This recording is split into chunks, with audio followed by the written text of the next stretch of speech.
This is Falling for the X by Lili Valente, narrated by Jason Clarke and Lili Valente. Chapter 1, Aria, 12 years ago. I slipped through the woods on silent feet, my heartbeat louder than the cicadas buzzing and clicking in the trees. It's almost too dark to see the trail. I don't have a flashlight, and being out of my cabin after lights out and on my way to meet a boy are both major camp handbook violations. If I'm caught, I'll be kicked out. My mom and dad are on the Arts Council board, but not even that will spare me the ultimate punishment. The staff here are really intense about following the rules, and staying in bed after lights out, and not kissing boys or girls. They frown hard at all varieties of kissing and displays of affection. I should turn around. I really, really should. I don't want to be sent home. My friends are here. Camp means another 4 weeks away from my bratty little sisters, Lark and Melody, and I'm having the time of my life, sketching and painting and experimenting with new mediums during our 5 hours of daily art classes. I love camp art under the elms. I love it like I love deep-fried Twinkies at the fair and staying in my pajamas all weekend, and I wouldn't put my future here at risk for anything. Anything except him. Nash Geary. Just thinking his name is enough to make my blood fizzy. He is by far the most delicious boy I've ever met. Taller than the other boys at camp by at least 5 inches, built like a contestant on an ancient Olympiad, with moody green eyes a shade lighter than mine, and a silky Georgia drawl I can feel whispering over my skin like warm summer rain. He is, flat out, no holds barred, drop dead, drool-worthy. Every girl at camp had her eye on him that first day. But by the time we walked through the dinner line to pick up our burgers and hot dogs, Nash had made it clear he only had eyes for me. Me, the girl with the messy hair and skinny legs. Not that I'm a complete wallflower. I've dated my fair share of boys, especially considering I'm not allowed to go on car dates until I'm 16. But I've never been with someone as close to a full-grown man as Nash. I mean, I'm no dog. My skin is pale but clear, and my hair finally darkened to auburn after a decade of impersonating an orange construction cone. But no matter how much I eat, I stay scrawny. And, shame of all my shames, I barely fill out an A-cup. Meanwhile, Nash is 6'4", muscled all over, with hands big enough to wrap all the way around my waist, and an air about him that practically screams, "I know my way around vaginas."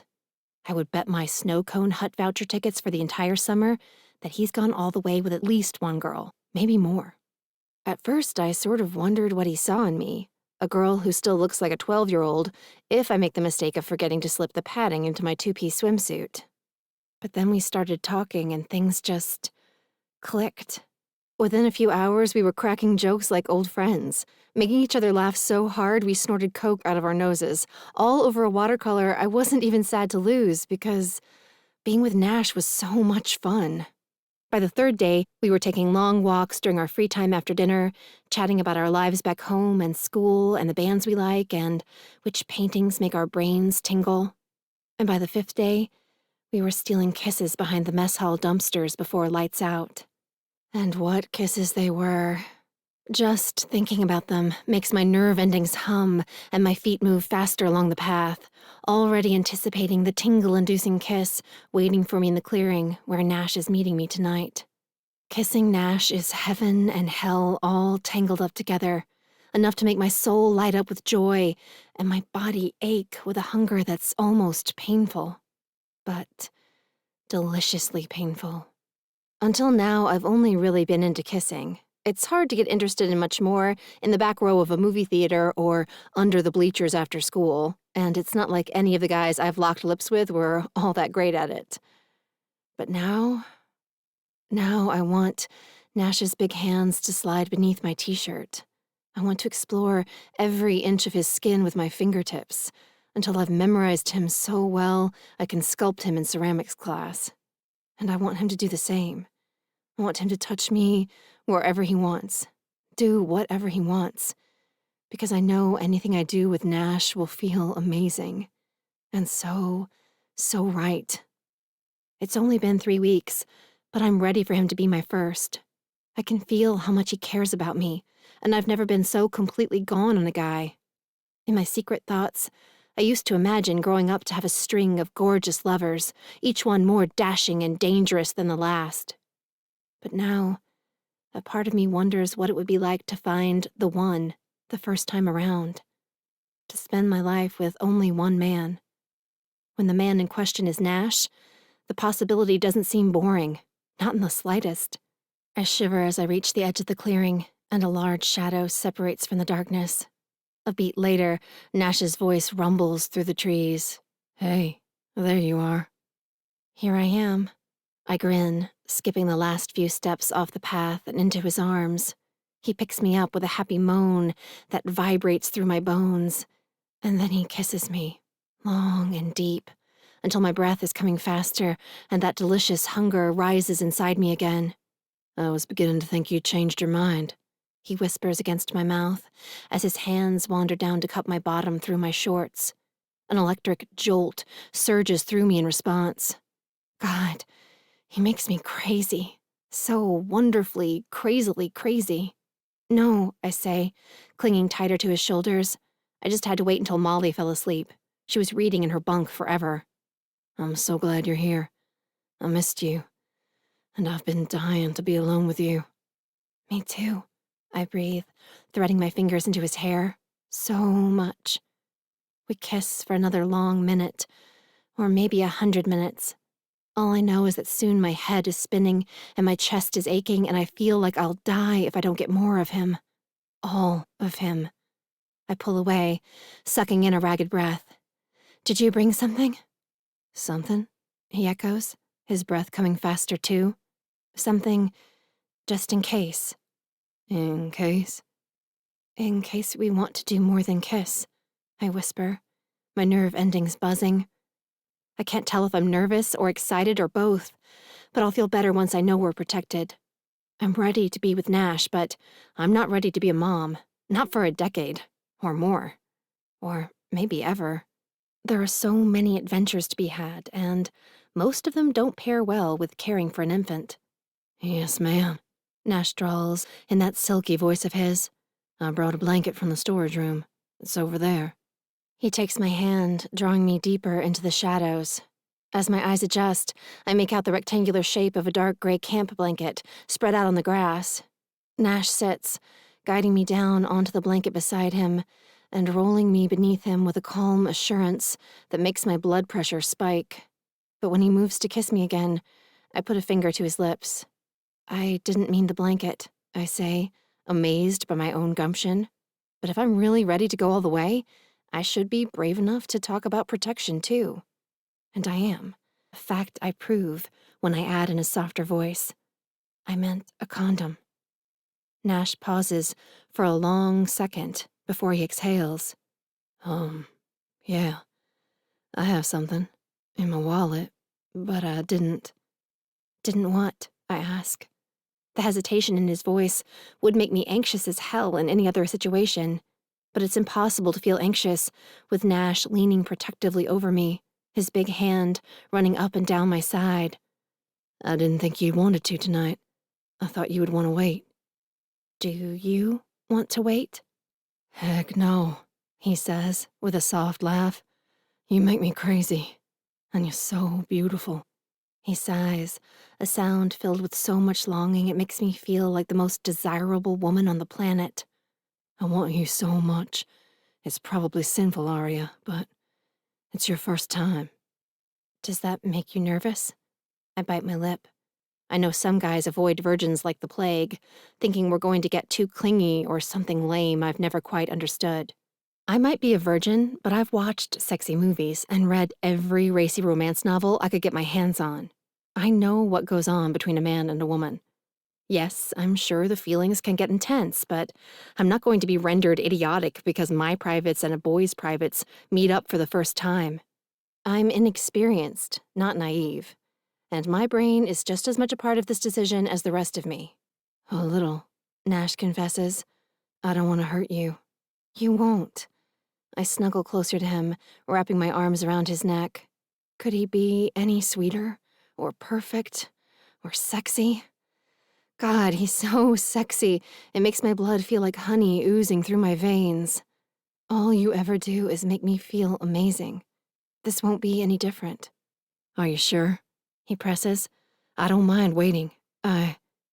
What? I let my fingers play through his spiky hair, wishing I could see his eyes. I really like you. A lot. I don't want this to be just a camp thing, you know? I want to see you after. Be with you. Like an official couple. Me too, I say, smiling so wide it makes my cheeks hurt.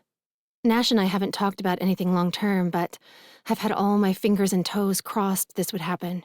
Sure, we go to different schools and live on opposite sides of town. Me in a cookie-cutter subdivision, Nash out in the country. But that doesn't mean we can't make a relationship work. I don't have a lot of time during the week, he says, a smile in his voice that makes me grin even harder. I have football most afternoons and help out with my brothers and sisters at night. But I could come to Bliss River every Sunday. And I could come out and help you babysit when I don't have art class after school, I say, catching his excitement for our future. I've got my permit, and Dad said I could borrow the truck once I turn 16. I'd like that, he says, before adding in a voice that completely melts my heart. I'd like as much of you as I can get. How about all of me? I ask, wondering if this is what love feels like. If it isn't, then love must be some insanely serious stuff. Because this is magic. I'm not scared. I cup his cheek in my hand. I care about you so much, and I know what I want. Nash's breath hitches in a way that makes me feel beautiful and powerful, and so drunk with needing him, I vow to beg him to get naked with me, if that's what it takes. On one condition, he finally says. We're a couple. Exclusive. It's official. You're my girl. Yes, I whisper, suddenly feeling shy. I've never had a boyfriend like this before, one who made it clear being a couple meant something to him, that this was a commitment more serious than most casual high school connections.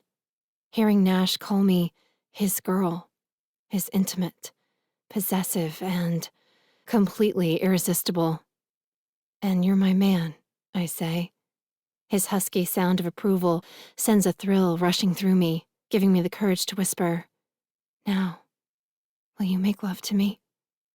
He doesn't say a word, but the next second, he's kissing me so hard and deep that soon his breath is my breath, and I swear I can feel his heartbeat echoing in my chest.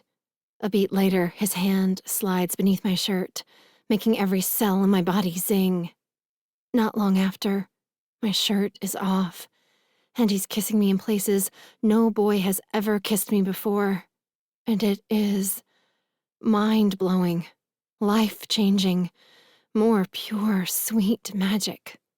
My head spins, and my fingers fist in Nash's hair as he kisses and licks, and God, the things he does to me, the way it makes me feel.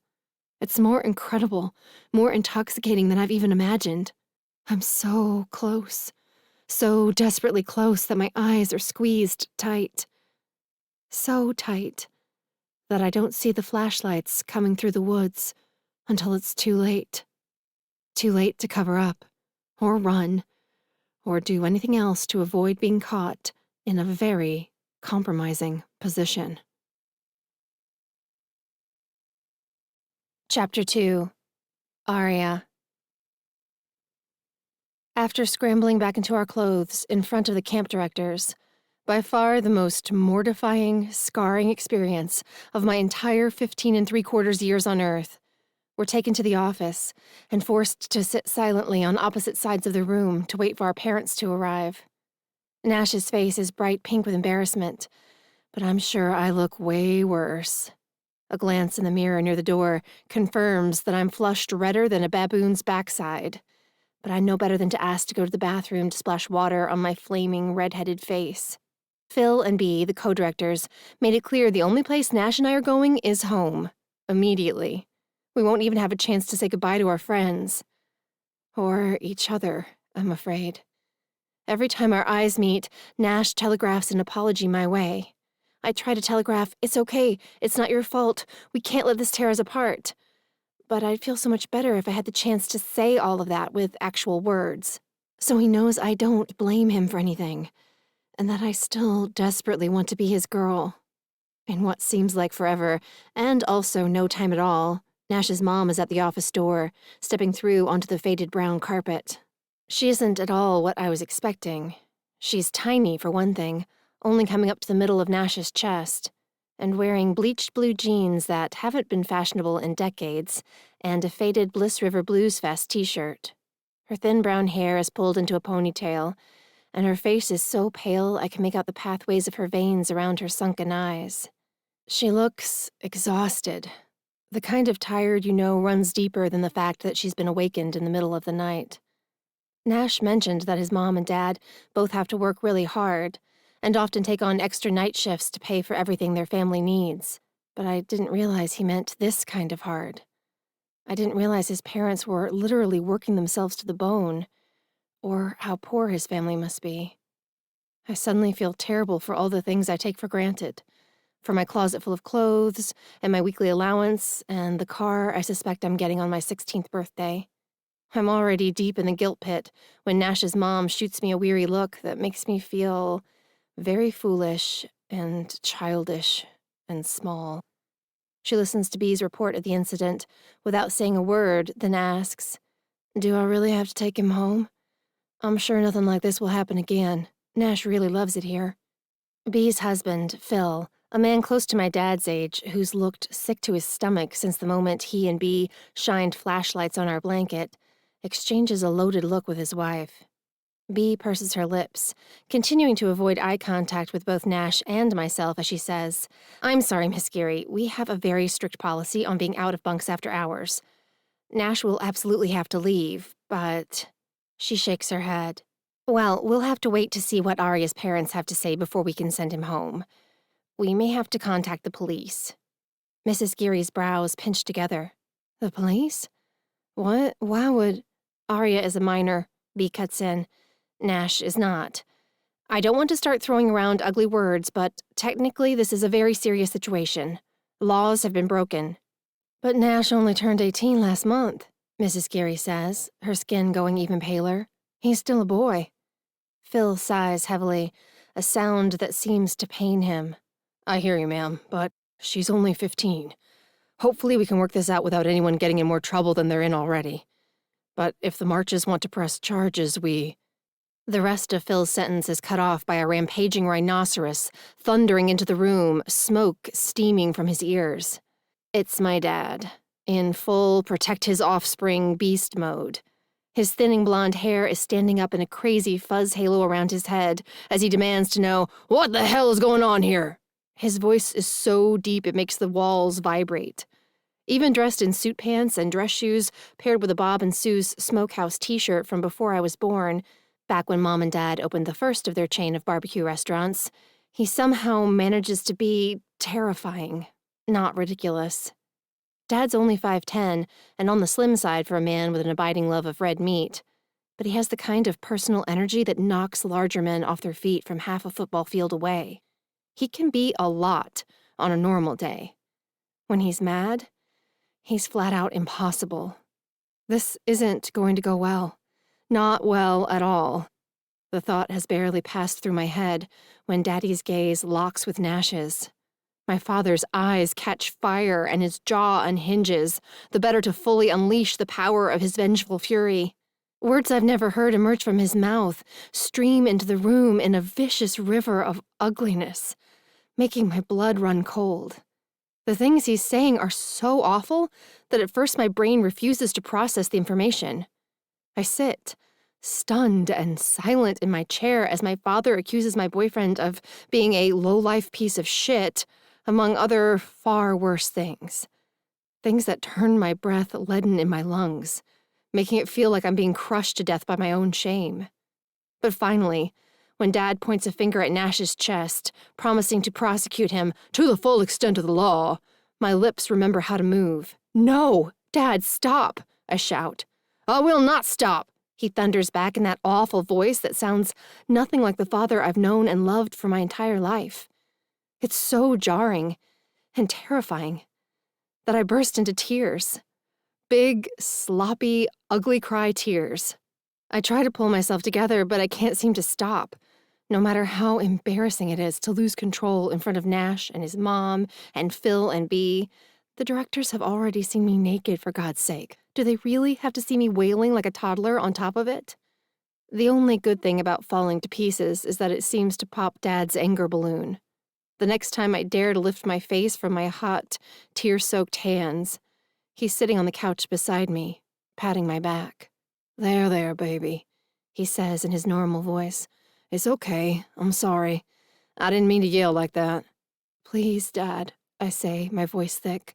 "Nash didn't hurt me or make me do anything I didn't want to do. Please, don't call the police." "You're only 15, Arya," Dad says, what looks like fear in his pale eyes. "You don't know what you want." "I do, too," I insist, sitting up straighter. "And I know good people from bad people. You taught me that, Dad, and Nash is a good person. He's so sweet and thoughtful and talented. He didn't deserve any of those things you said about him." Daddy's mouth tightens. "Well, that may be. If I ever see the boy again, I'll apologize. After I tell him to stay at least 5 miles away from my daughter for the rest of his perverted life." "He's not a pervert," I say, but my voice sounds weaker than it did. I glance around the room, shocked to realize my dad is right. Nash is gone. He's gone, and he left without saying goodbye. Where?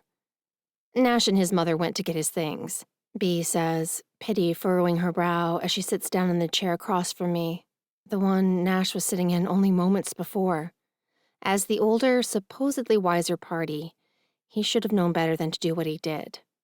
But since you're only 15, and have been with us for so many years, her lips curve in a small smile, well, we're going to offer you the chance to stay, providing you promise not to break the rules again and spend your free period helping out in the cafeteria to make amends.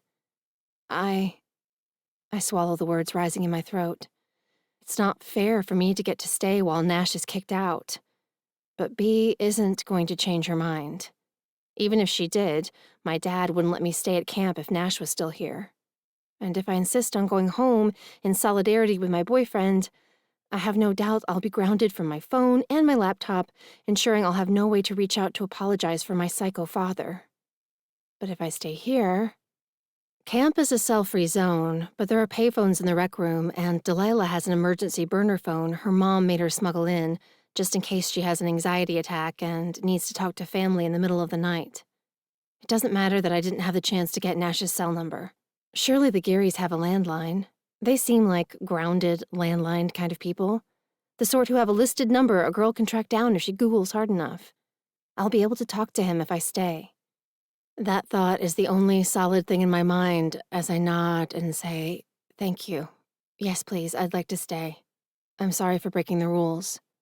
After a lecture about believing in myself that I can't see has anything to do with getting caught making out, my dad leaves, and Bea escorts me back to my bunk, where I lie awake all night, waiting for the sun and a chance to call Nash. I have to talk to him. If I don't, I'm going to go crazy. The next morning, I sneak online during Photoshop class and track down the Geary's phone number. But for some reason, in the harsh light of day, I can't bring myself to dial the number. I'm so mortified by the things my dad said last night, and also a little afraid. What if Nash hates me now? What if he took one look at my rhino dad and decided he wants nothing to do with me? Surely, if he still cared, he would have at least said goodbye, even if he had to shout it over his shoulder as Phil shoved him out the door. I worry myself sick about it all day, and almost pass out in the shower. I'm so stressed out. Finally, I decide to stick a pin in the problem. I'll call Nash when I get back home, when it will be safe to spend days crying my eyes out if things go wrong. I can't lose it here in front of my friends. They would freak out. I'm the upbeat, confident one, not the girl who falls apart because a boy doesn't like her anymore, even if he is the best boy she's ever met. 4 weeks later, after our final show and the reception for the parents, I spend the entire drive home from camp pumping myself up to face my fears. I'm going to call him, and it's going to be okay. Or at least it will be over and I won't feel like a coward anymore.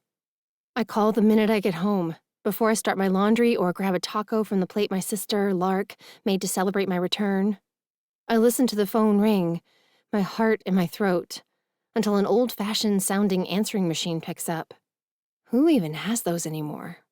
I'm so shocked and stressed about what I could say that will be worthy of being recorded for potentially everyone in the Geary household to hear that I drop the phone back into its cradle without saying a word.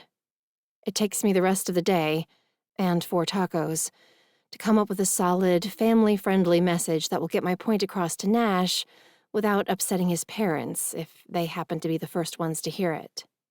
I write it out on a note card, reading it aloud to myself over and over again before I call the next day. But when I hear Mrs. Geary's tired voice asking me to leave my name and number, I chicken out again. And again, and again, 5 times total in my first week home. I can't seem to get anyone on the line, but maybe that's on purpose? Maybe Nash somehow knows that unfamiliar number is mine and is refusing to pick up the phone on principle? I'm still stressing about it and trying to psych myself up to leave my message when a miracle happens. I'm downtown, shopping for a first day of school outfit with my friends, when Nash materializes around a corner with 2 other boys. They're all eating corn dogs and laughing, and he looks so gorgeous and perfect and kind and familiar that before I make a conscious decision to bolt, I'm dashing out of the store and hurrying to catch up with him. "Nash, wait!" I call, holding my breath as he turns, praying he'll be happy to see me too. But when his eyes meet mine, they go cold, almost as cool as his voice. "Hey there, princess." When I was growing up, I enjoyed playing princess as much as any other little girl. But the way Nash says the word makes me want to rush home and burn every crown and tiara. He is obviously not happy to see me. But can I blame him? I should have left a damned message. But surely if I explain how nervous I was, he'll understand. If only he were alone instead of flanked by 2 jocks who are staring at me like a zoo animal. "Can we talk?" I squeak, sounding about 10 years old. "Please?" "No, thanks," Nash says, still sounding like a stranger. "Wouldn't want to piss off your daddy." "Please," I beg, willing him to see how sorry I am for the way things went down. "I can explain, I'm sure you could, but you didn't," he cuts in. "So why bother now?" "Because I want to apologize and maybe be friends again?" Nash sighs. His friends smirk. Knowing smirks that make me suspect I'm not the first girl to beg Nash for a few minutes of his time. Suddenly, in that moment, I begin to doubt everything I thought was true. Maybe Nash isn't nice, and I wasn't special to him. Maybe everything that went down between us at camp was just what my dad shouted the night he barreled into the director's office. A trick to get into an innocent girl's pants. And then he says, "Friends? Were we ever friends?" And my heart drops into my stomach, making me regret every bite of pizza I had for lunch. But I'm not going to let him see how much he's hurt me. "I guess not," I say, covering with a bitchy curl of my lip as my thoughts race, searching for a verbal dart to throw that will wound him the way he's wounded me. Only one thing comes to mind. Too bad. My parents always taught me it was good manners to be kind to the less fortunate. It's a low blow, and a shitty thing to say. I know that. But in the moment, all I care about is giving Nash a taste of his own medicine. His flinch, as my dart flies through the chink in his armor, is so simultaneously gratifying and shame-inducing. It makes my pulse race and my cheeks flush hot. But he recovers quickly, shrugging me off. "Whatever. Yeah, I'm poor, but at least I'm not a spoiled brat. Or a liar." I want to tell him he's crazy, to insist that I never lied, that every sweet thing I said to him and about him was the absolute truth. But I can't. He's not who I thought he was. and I'm not the type to take abuse lying down. I'm a fighter. Always have been, always will be. So I simply arch what I hope is an amused brow and mutter, "Whatever, loser," before spinning on my heel and walking back to join my friends. So it begins. And so it continues. For the next 3 years, while I'm finishing high school and Nash graduates and starts working construction with his uncle, the two of us exchange verbal grenades every time our paths cross. Which, in a town the size of Bliss River, is way more often than I'd like. By the time I moved to Paris to study to be a pastry chef the summer after graduation, I can't remember feeling anything for Nash but contempt. I've forgotten the way he knocked me off my feet when I was 15, and I refuse to admit, even to myself, that no one has ever lit me up the way Nash Geary did one hot summer night. I forget I ever dreamed of a future with him, until the night something crazy forces me to remember.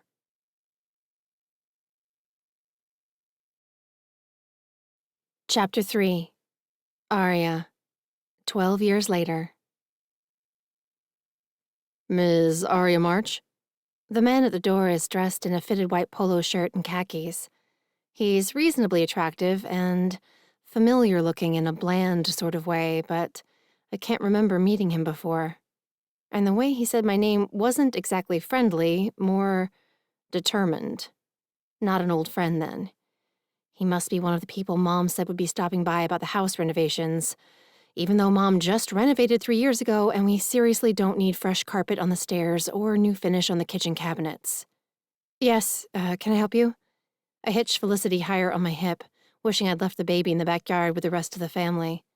My nearly 1-year-old is way too keyed up to have patience for a chat about cabinet stains. We're in the thick of a family barbecue to celebrate my sister Lark's engagement, and Felicity's been running Mason, Lark's fiancé, ragged, playing ball in the grass. I should have let them play, but I was afraid to disappear for more than a minute or two, even to use the bathroom. Felicity's been so clingy lately, and whiny, and not inclined to tolerate me being out of arm's reach without throwing a fit to end all fits. She's just tired, I know. But so am I. We're both running on empty. Neither of us has slept through the night since Felicity was born, and 11 months is a long time to go without more than 3 hours of rest at a stretch. I'm seriously starting to lose my mind a little. Sleep deprivation is a form of torture in some particularly brutal prisons. It can make a person's brain malfunction. A fact I prove by blinking in confusion when the man holds out an envelope and says, "You've been served, ma'am." Served? I continue to blink, unable to make sense of the words. What? "It's all there, ma'am," the man says, pressing the envelope into my free hand before backing down the walk, heading for a beige Volvo idling at the curb, poised for a quick getaway. My forehead furrows. This has to be the weirdest special delivery in the history of special deliveries. "What's all there? Hey, wait!" I call after him, lowering my voice when Felicity begins to chant, "No, no, no, no," at the top of her lungs. Felicity knows 3 words: no, mama, and dear.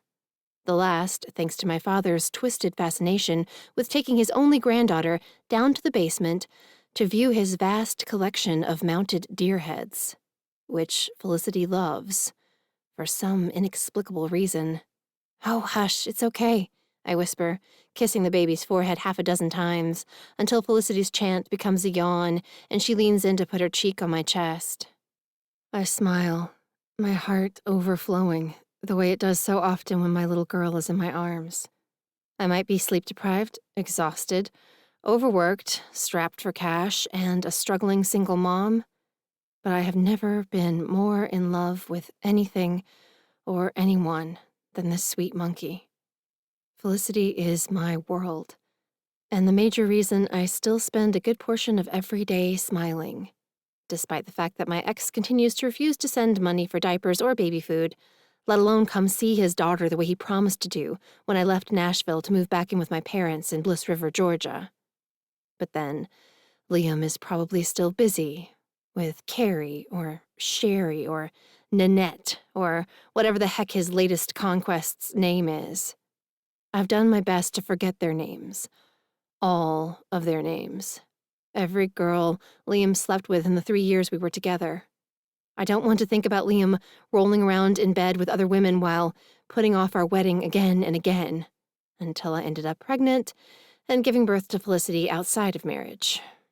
If my parents knew Liam and I were never officially hitched, their brains would literally explode. There would be pieces of traditionally minded, middle-class couple all over the soon-to-be freshly stained cabinets. The thought makes me shiver as I close the door against the August heat and move back into the air-conditioned house to find a place to put Felicity down before opening the mysterious letter. If my parents ever find out the truth, it will be a family tragedy.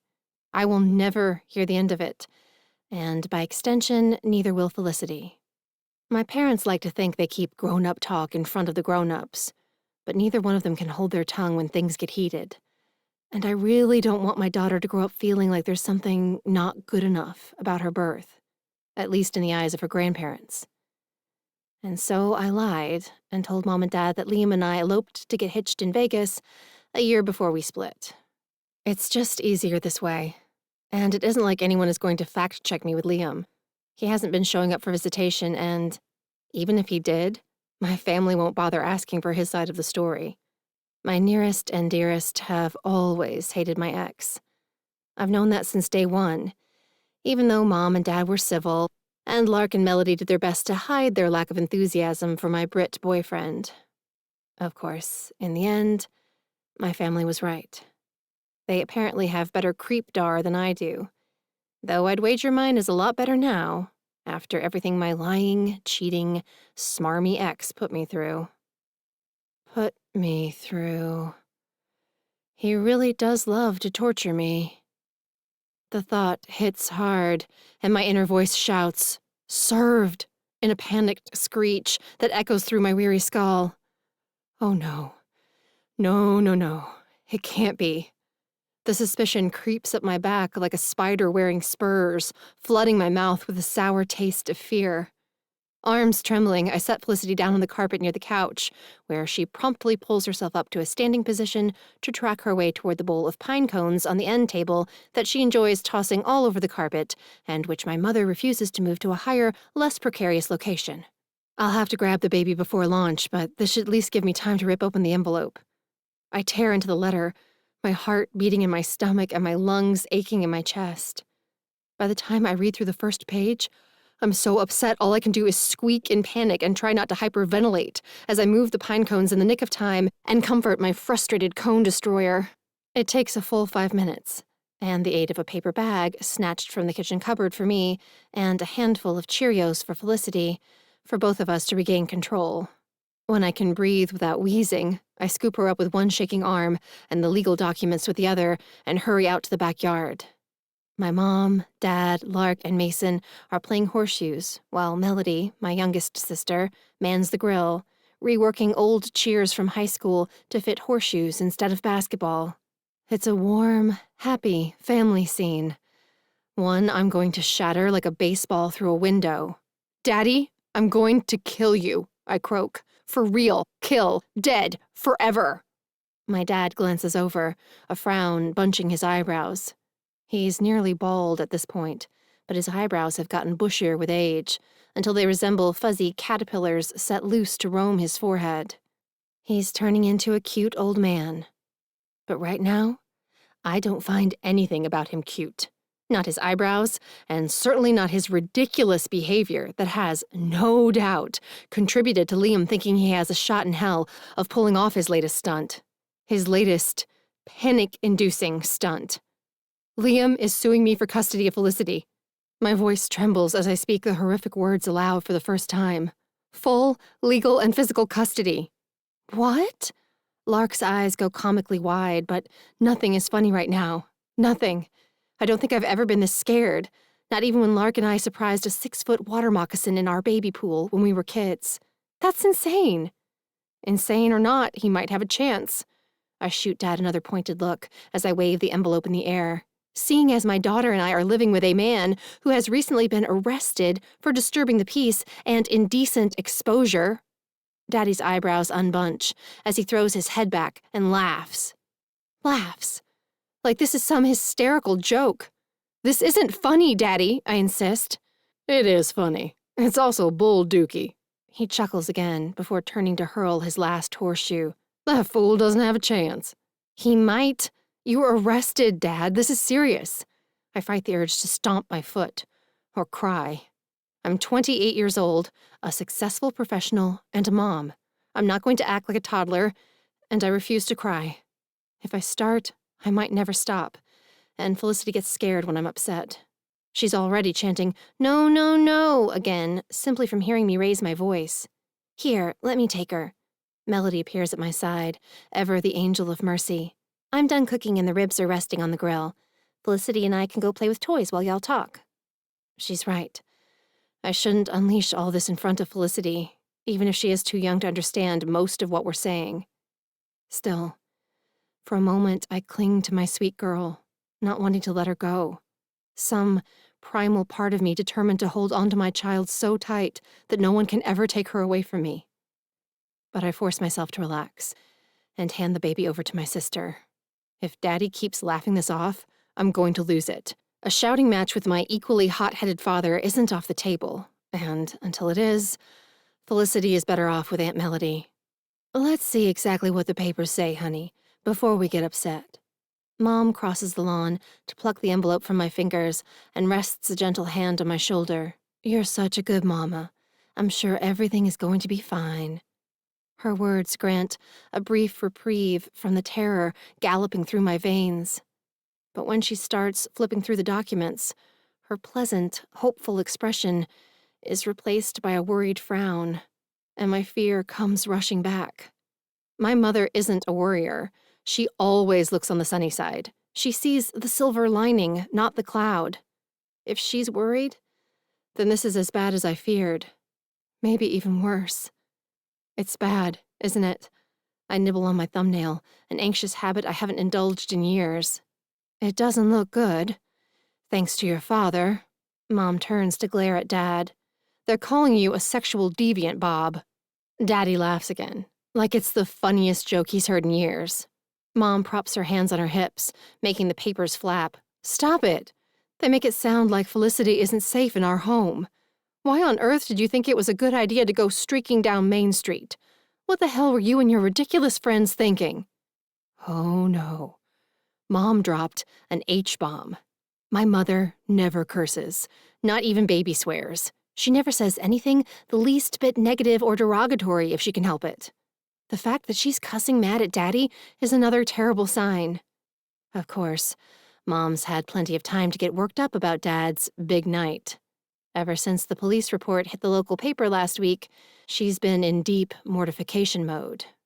Daddy and his buddies from high school getting drunk at their reunion and streaking down Main Street to relive their glory days and being held in police lockup overnight was bad enough.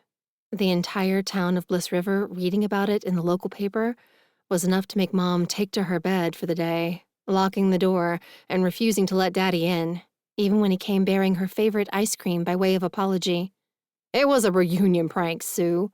He rolls his eyes, like Mom is the crazy one. A joke. And everyone in town knows it, just like they know I'm not a deviant or a danger to my granddaughter or anyone else. You are still arrested, Bob, Mom says, tears rising in her eyes. And we don't know which judge will hear the case. If it's someone who doesn't know you, they might decide that your arrest, combined with all the things Liam's claiming he can give Felicity that Arya can't provide right now, is enough to grant him custody. Or at least shared custody. He hasn't seen Felicity since she was 3 months old, Lark shouts, pacing back and forth across the grass. Or spent a dime to help Arya cover expenses. He doesn't deserve any custody. At all. Ever. Let me call my friend Chris. He's a family lawyer in Atlanta, Mason says, catching my eye as he puts a soothing hand on Lark's shoulder, calming her almost instantly. He can do that. With just a touch. They're that in love. That intimately connected, body and soul. If I weren't so happy for my sister, I'd be jealous. All right, maybe I am, a little. Not of Mason, but jealous that Lark has someone who knows her inside out, loves her madly, and considers marrying her an honor and a privilege, not a fate to be avoided at all costs. It's after hours, Mason continues, but I'm sure he'll answer if I call his cell. Maybe he can give us some advice. I nod. Thank you, I say, grateful for Mason's encouraging smile as he pulls out his phone. He really is a good guy. I'm so glad he and Lark patched things up. If they hadn't, I would have always felt guilty for the role I played in their second breakup. Liam has poisoned me in so many ways. But the worst is that I have such a hard time believing in love anymore, or trusting that any man is really who he claims to be. But I trust Mason. And when he gets his friend on the line and hands me his cell, I take it gratefully, sending out a prayer that everything will be all right as I lift the phone to my ear. Chapter 4. Aria. Hi, Chris. This is Aria March. Thanks so much for taking time to chat. I switched the phone to my other hand, wiping my sweaty palm on my jeans, my nerves humming with anxiety. Come on, let's give her some privacy, Lark whispers, taking Mom's hand and leading her across the lawn. With one last encouraging look, Mason follows them. Hey there, Aria, Chris says, his voice raised to be heard over the sound of young children squealing with laughter in the near distance. Excuse the background noise. My twins haven't gone to sleep yet. Oh, no worries, I breathe. I'm just so glad to have someone to talk to right away. This is so upsetting. I completely get it. And I'm happy to give you an opinion as a friend of a friend, but I wouldn't recommend taking any action based on my input until you talk to your own attorney, he says. This is just off-the-clock advice from a person with experience in family law. I assure him I understand where he's coming from, and then fill him in on the details of the suit. He's suing for full custody, claiming he's more financially stable since I'm living with my parents. He says he can provide Felicity with a home of her own, a room, a pool, a college fund, and everything else money can buy, as well as a traditional nuclear family. My voice goes sour on the last sentence. I can't help it. Learning Liam is married is the rotten cherry on this shit sundae. Apparently, Liam and Char said their I do's a month ago and are now ready to settle down and raise a baby. My baby. The sheer gall is enough to make steam come out of my ears.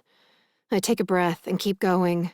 Liam says he can offer Felicity a more wholesome environment in a single-family home, without a sexual deviant charged with indecent exposure living in the house. I sigh. My dad was arrested for streaking down Main Street with his buddies. It's his first offense and really not a big deal, but it's going to look bad on paper. Chris makes a considering sound. Yeah, it won't look good.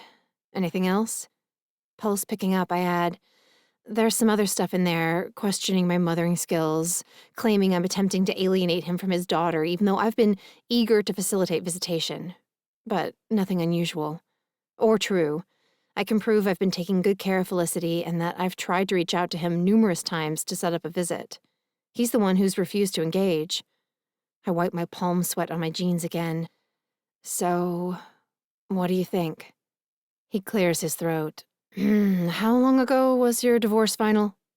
I hesitate, glancing over my shoulder to ensure everyone is out of earshot, before I say in a softer voice, Is this call confidential? Of course, he says. I wouldn't discuss your private business with Mason or anyone else. I bite my lip as I pace closer to the fence. Liam and I were never married, I confess, but I haven't told my parents. They're old-fashioned and would lose their minds if they knew I wasn't Liam's wife when Felicity was born. Oh, but that's great, Chris says in an upbeat voice. Your ex will have a much harder time establishing parental rights if you weren't married. But his name is on her birth certificate, I say, wishing I hadn't been so adamant that Liam claim Felicity as his. At the time, I thought it would help us feel more like a family. Now I just want to kick myself for being a fool. And we signed paperwork.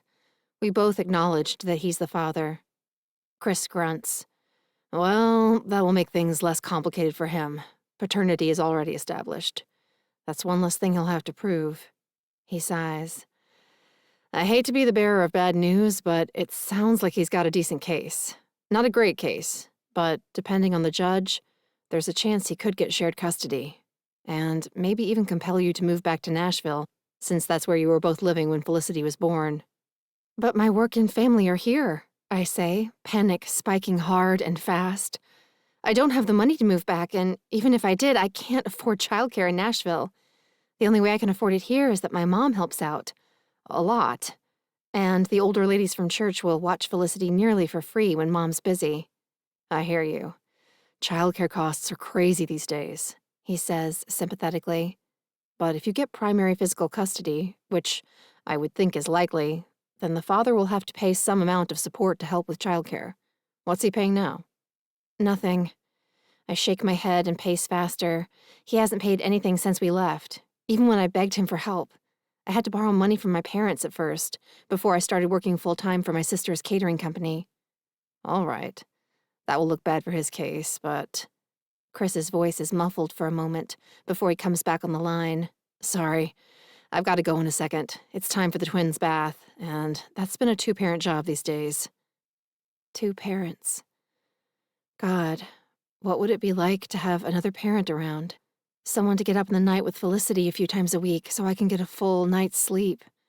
Someone to run by more diapers while I put the baby down for a nap and grab a few minutes of peace on the front porch with a glass of tea and a good book.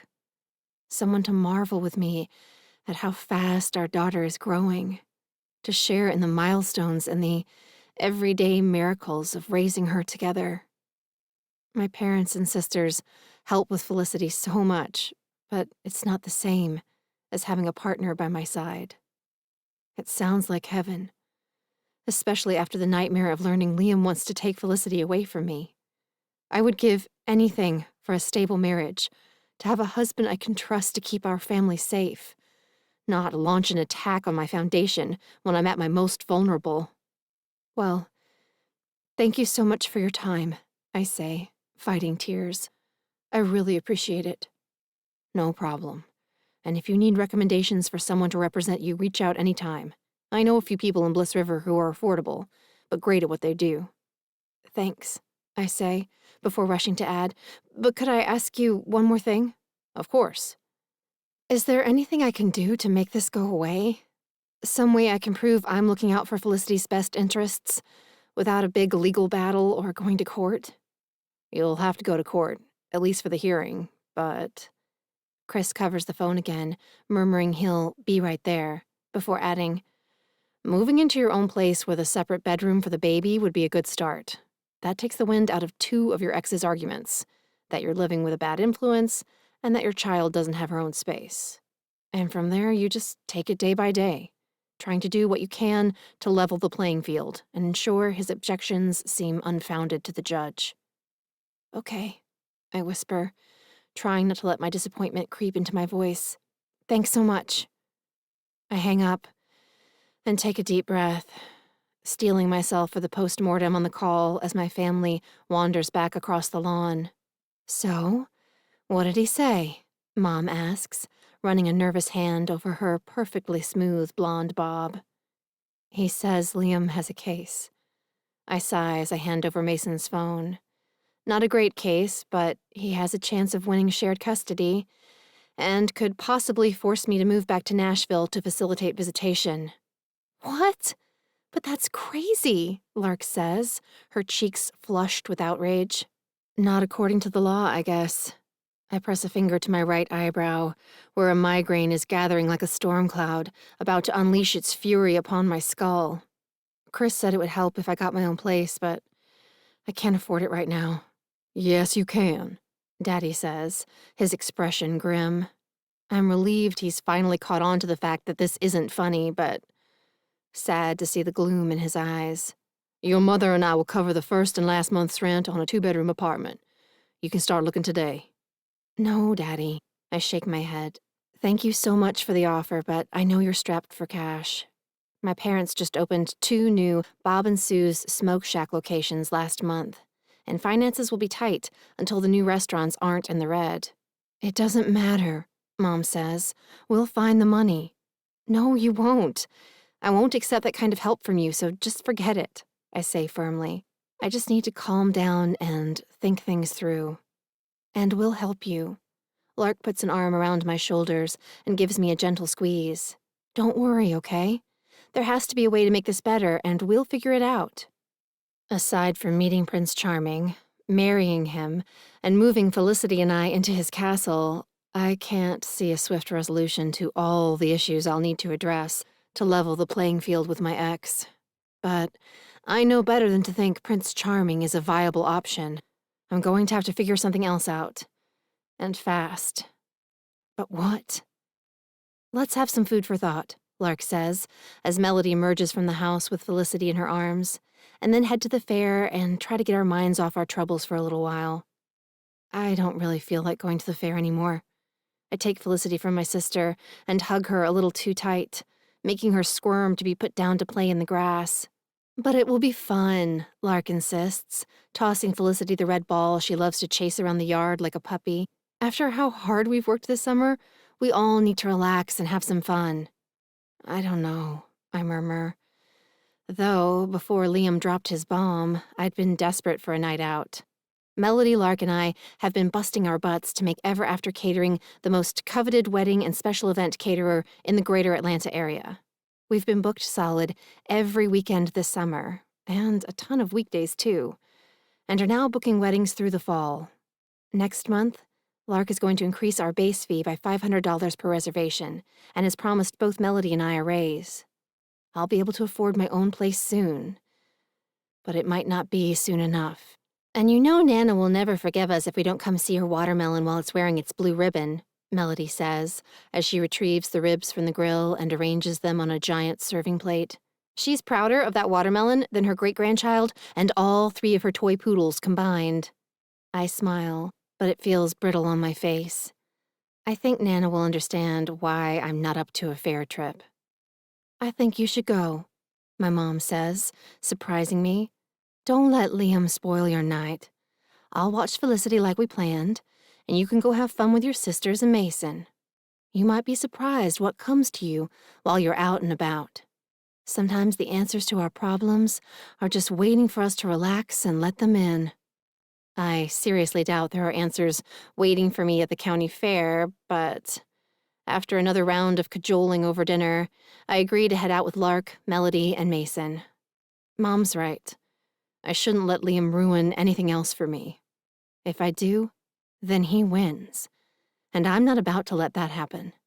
Not tonight, or any other night. Not without one hell of a fight. Chapter 5. Nash.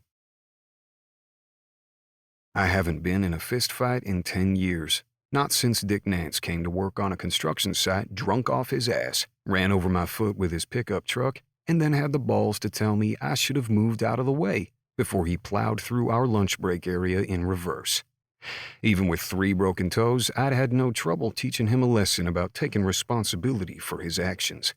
There had been 2 punches, Dick's sloppy jab at my chin, and my roundhouse that sent him to the ground, where he had the sense to stay until the foreman showed up to fire his ass. I'm 6'4" and, as my grandma likes to say, built like a brick shithouse. I work out 6 days a week, starting my day with cardio from 6 to 6:30, weights for another hour, and then a lightning-fast shower before I cruise into work at the station at 8. One of the perks of making captain last year is being able to set my own hours. No more night shifts for me. Now I'm free to go out in the evenings to enjoy everything Bliss River has to offer, to get involved in the community, and to run into my ex-girlfriend so often I would swear Rachel was stalking me if she hadn't made it clear she loathes seeing my face. At the moment, standing in the fading light outside the entrance to the county fair, she looks like she's sucked a lemon dry.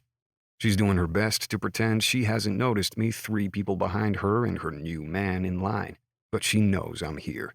Every self-conscious tug at her t-shirt and toss of her hair betrays her.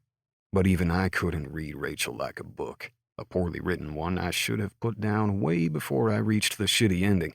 Lee's constant fondling of her ass leaves no doubt he's aware he has an audience.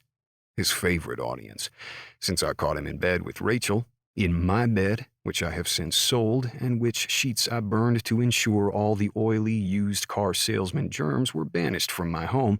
He's reveled in every opportunity to rub my face in his big win. As if dating a compulsive liar who sleeps around while her boyfriend is working a double shift is something to get excited about. I want to tell the bastard I'm glad he helped show me her true colors, and that I wouldn't take back a woman who'd cheated on me for a lifetime of free bacon, the applewood smoked kind that's basically meat crack. But I refuse to give him the satisfaction. I didn't lose my shit when I found him balls deep in the woman I'd trusted to be faithful to me, and I won't lash out now.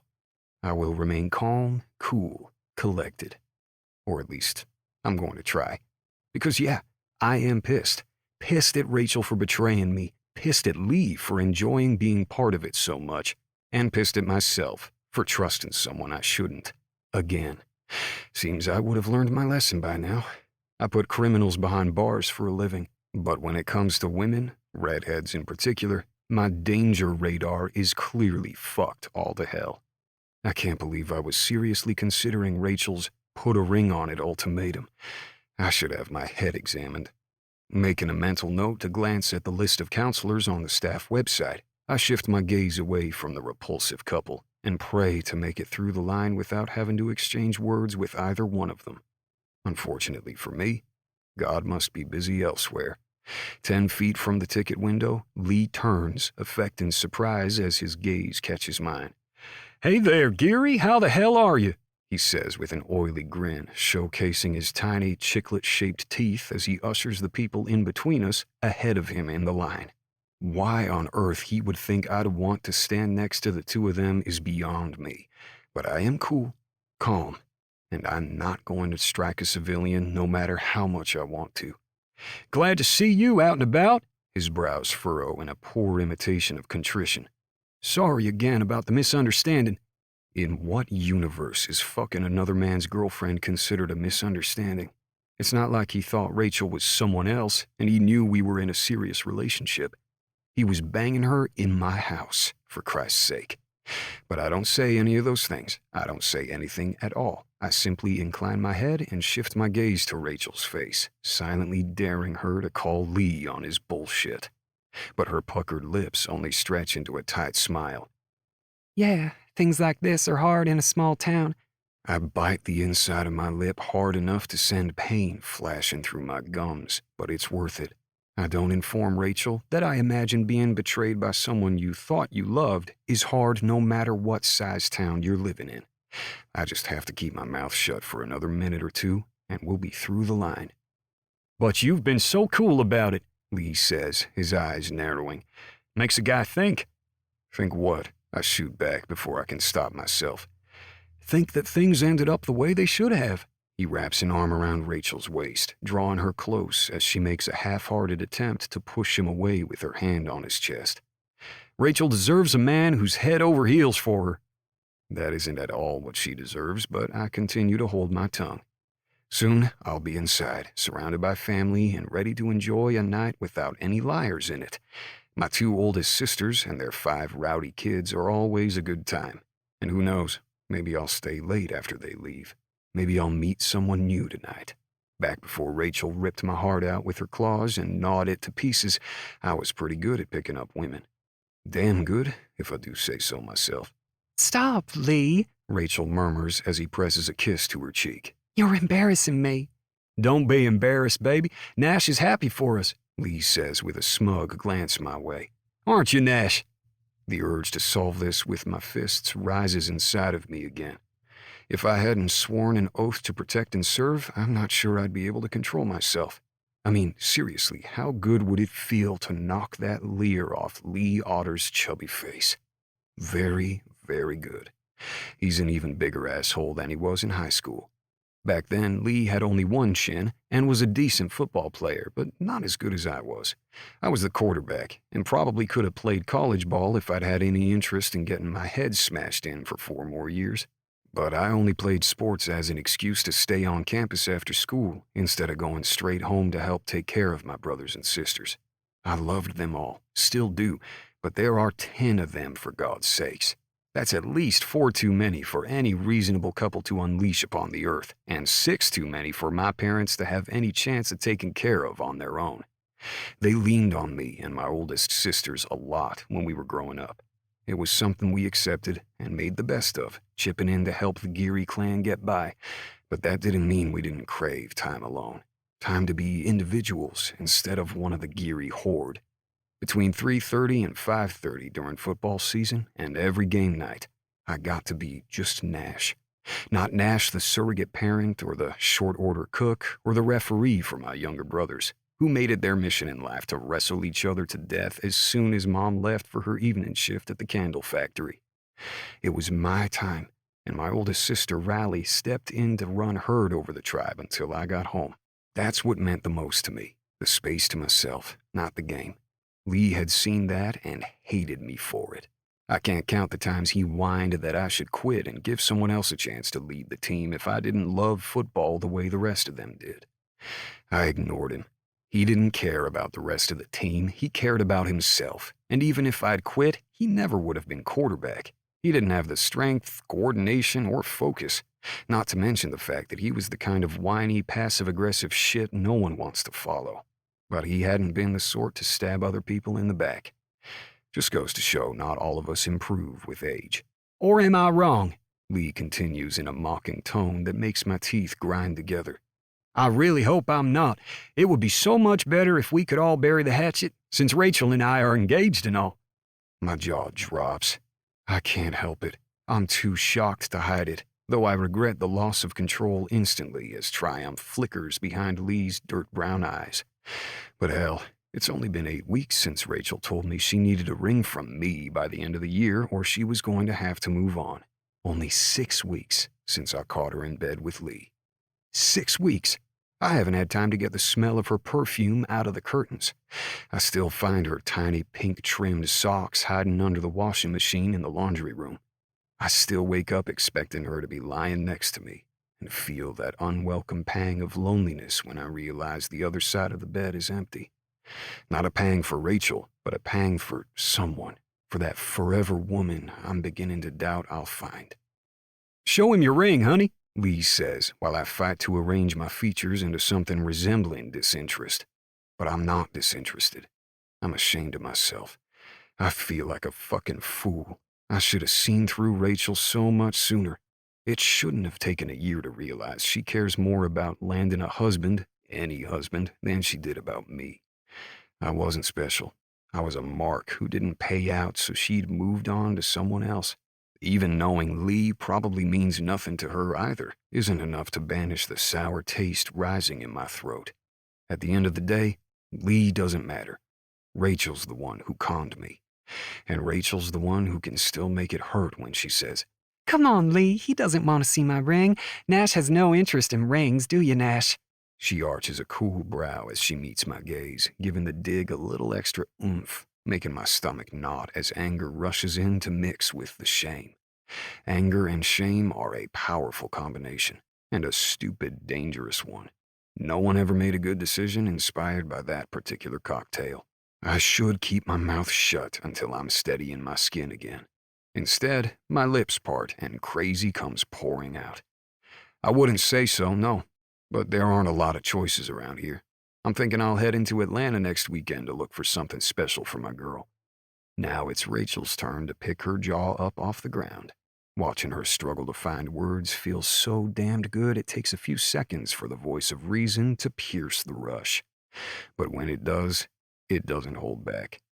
Great work, jackass. What the hell have you done? Now you're going to look like an even bigger fool when Rachel finds out you don't even have a date for Friday night, let alone a fiancé. Right, as if, Rachel sputters, almost as if she can read my thoughts. I'll believe it when I see it. For a guy with so much muscle, you sure are afraid of other M words.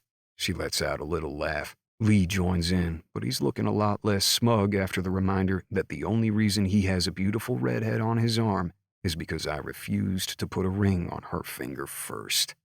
He's deflating before my eyes, in fact. I almost feel sorry for him. Sorry for this chode who banged my girlfriend in my bed. I have to get away from them before I do something truly crazy, like offer to start a Rachel recovery group with the douchebag. Mercifully, we're finally at the front of the line. With a final round of tight grins and a promise to see me around, Lee hustles Rachel to the ticket window on the right, while I head to the one on the left. I take my sweet time, deciding on which admission packet I'd like to purchase, wondering if Raleigh and Alexandria will care if I don't show up tonight after all. My siblings and I rarely make plans that are set in stone. With a family as large as ours, it's impossible to accommodate everyone's schedules. We tend to keep things casual, letting each other know when and where we're going to be on a given night, with an understood open invitation to any Geary who wants to show up and join the fun. I've been looking forward to riding the roller coaster with my nieces and nephews and spoiling them with all the pricey fare junk food we were too poor to afford as kids. But now I just want to go home, plop down in front of the TV with a beer or six, and wait for Saturday to begin. Saturday is my favorite day of the week. A day to take my time with my workout, have a big breakfast afterward, then head out to the park to catch a pickup game with my buddies or take my friend Mason's boat out on the lake when he doesn't have plans to use it. I've enjoyed having a boat around this summer way more than I thought I would. If Mason decides to move out of his condo and into a place with ample parking, I'll have to save up to get one of my own. But until he does, I'll be logging as much time on the lake as I can. There's nothing like fishing to get your mind off of things you'd rather not think about, like ex-girlfriends getting married and lies about a fiancé who doesn't exist. Fuck me, I mutter as I shuffle through the gates with a fistful of tickets I'm not sure I'll use and move off to one side of the entrance. I pull my phone from my pocket and dial Mason's number, mentally making a deal with myself. If he says I can use the boat tomorrow, then I'll go home, get a good night's rest, and plan to hit the lake as soon as I'm done with my workout tomorrow. If he's taking the boat out himself, I'll head into the fair and try to have fun with my family. Better to drown my sorrows in cotton candy and niece and nephew giggles than a six-pack, though the risk of running into Rachel and Lee again does cast a certain pall over option 2. Mason finally picks up after the fourth ring. "Hey Nash, what's up?" he asks in a loud voice, shouting to be heard over something roaring in the background. "Nothing much, just wondering if I can use the boat tomorrow." "What?" Mason shouts. "Sorry man, I can't hear you. We're at the fair by the roller coaster." I laugh. "I'm right outside the entrance," I shout back. "I'll be over in a few and we can talk in person." "Oh yeah, great," Mason says, but he doesn't sound particularly pleased by the coincidence. "But Aria's here, just so you know," he adds, explaining the hesitation in his voice. Mason doesn't know all the dirty details. We weren't close back when I got tangled up with the eldest March sister, but he gets that Aria and I have a past, and that we don't care for each other. The disastrous barbecue he invited me to earlier this summer, back when he'd had no clue I knew Aria and thought setting me up with his girlfriend's sister would help me get over Rachel, made that pretty damned clear. Aria and I barely made it through the meal without biting each other's heads off. She's the original bad news redhead, the first girl to rip my heart out, still beating, from my chest and toss it to the ground like a peanut shell she'd already plucked clean. "She'll be getting off the ride soon," Mason adds. "Then I'll be quick. See you in a second." Ending the call, I make a beeline for the roller coaster's graceful skeleton at the far right of the fairgrounds. By the time I reach the corn dog stand halfway down the line of thrill rides, I'm jogging, weaving my way through the slow-moving crowd. I could really do without seeing Aria tonight. She gets to me even more than Rachel.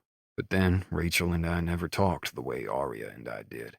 We didn't connect on that soul-deep level that felt so real, so right. I never believed Rachel was the one.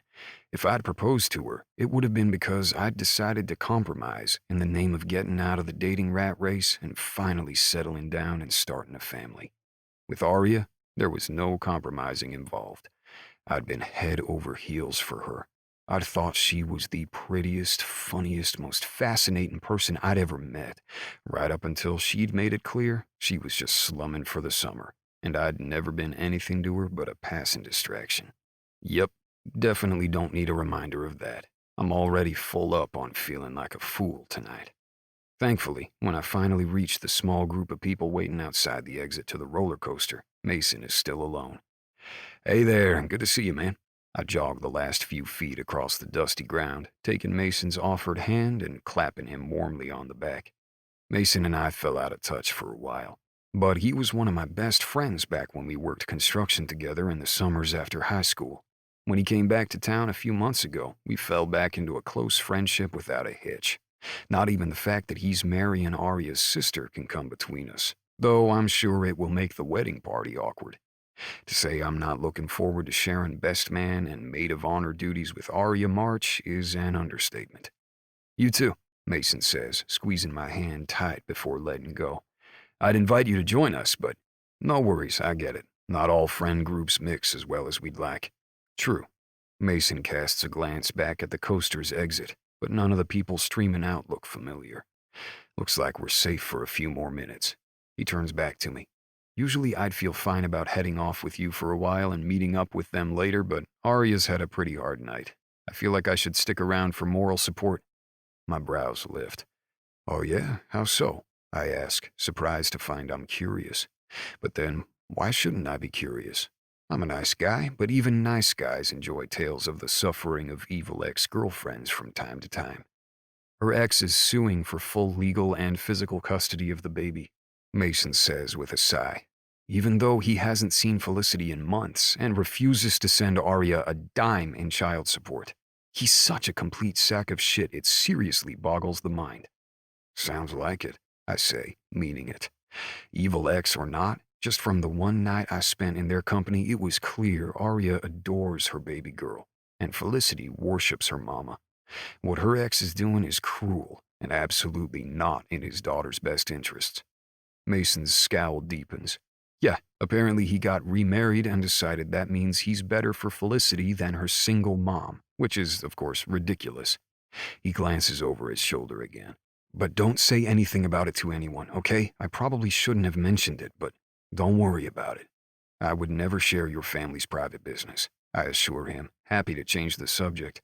I don't like feeling anything for Arya, especially not empathy or compassion. So why aren't you riding? Afraid of heights? I get motion sickness, Mason mumbles with a shrug. Wimp, I tease, making him laugh. Fuck off, he says. I can still ride the carousel, man. I'm a total badass on the carousel. I laugh. I bet. I'll let you get to that. Just wanted to ask if you planned on taking the boat out tomorrow. If not, I thought I might go fishing. Can I get back to you later? He asks. Lark and I were planning a picnic on the island in the middle of Lake Elsie, but after what happened with Arya, I don't know if she'll be up for it. What about Arya? The light feminine voice drifts through the air from the ramp behind Mason. A beat later, I look up to see Arya March pushing through the exit gate ahead of her sisters, looking so gorgeous that every man near the exit turns to stare. Chapter 6. Nash. Since they were girls, the younger March sisters have been the talk of Bliss River. With their wavy blonde hair and big brown eyes that radiate sweetness, Lark and Melody are the kind of all-American beauties that belong on a plastic tub selling fresh-churned butter, or on a 4-H poster encouraging kids to get involved in raising baby farm animals. But even before I knew her personally, I always thought Arya was the most stunning of the three. Even when I hated her, her clever green eyes made my heart beat faster. Tonight is no exception.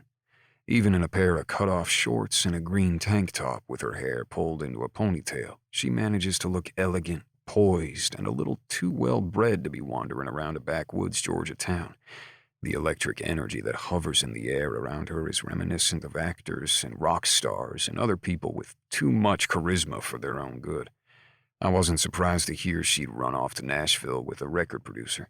I was surprised to learn the guy had replaced her with a younger model so quickly, even back before she'd grown into her long legs or learned that self-assured way of holding herself. Arya wasn't the type of girl who was easy to forget. After that summer at camp, I hadn't dated anyone for over a year. Some part of me hadn't been able to get over her, no matter how badly I'd wanted to. Did I hear my name? She asks, stopping beside Mason, her sharp gaze shifting back and forth between us. Mason's expression is unreadable, as always. He has one hell of a poker face, but I'm betting I look guilty.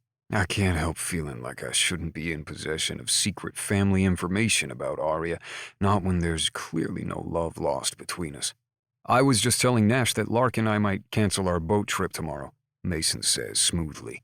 No, you weren't, Arya says, her lips quirking up on one side. You can fool most of the people most of the time, Mason Stewart, but you can't fool me. She hiccups, giggling as she points a finger at his face. You were telling my tale of woe to my old friend Nash, weren't you? She's drunk. Wasted. She has to be, or she'd never call me an old friend, let alone be amused that Mason's been talking about her behind her back. Sorry, Mason cringes as Lark widens her eyes at him. I'm pissed off on your behalf, and Nash is a friend, and it just came out.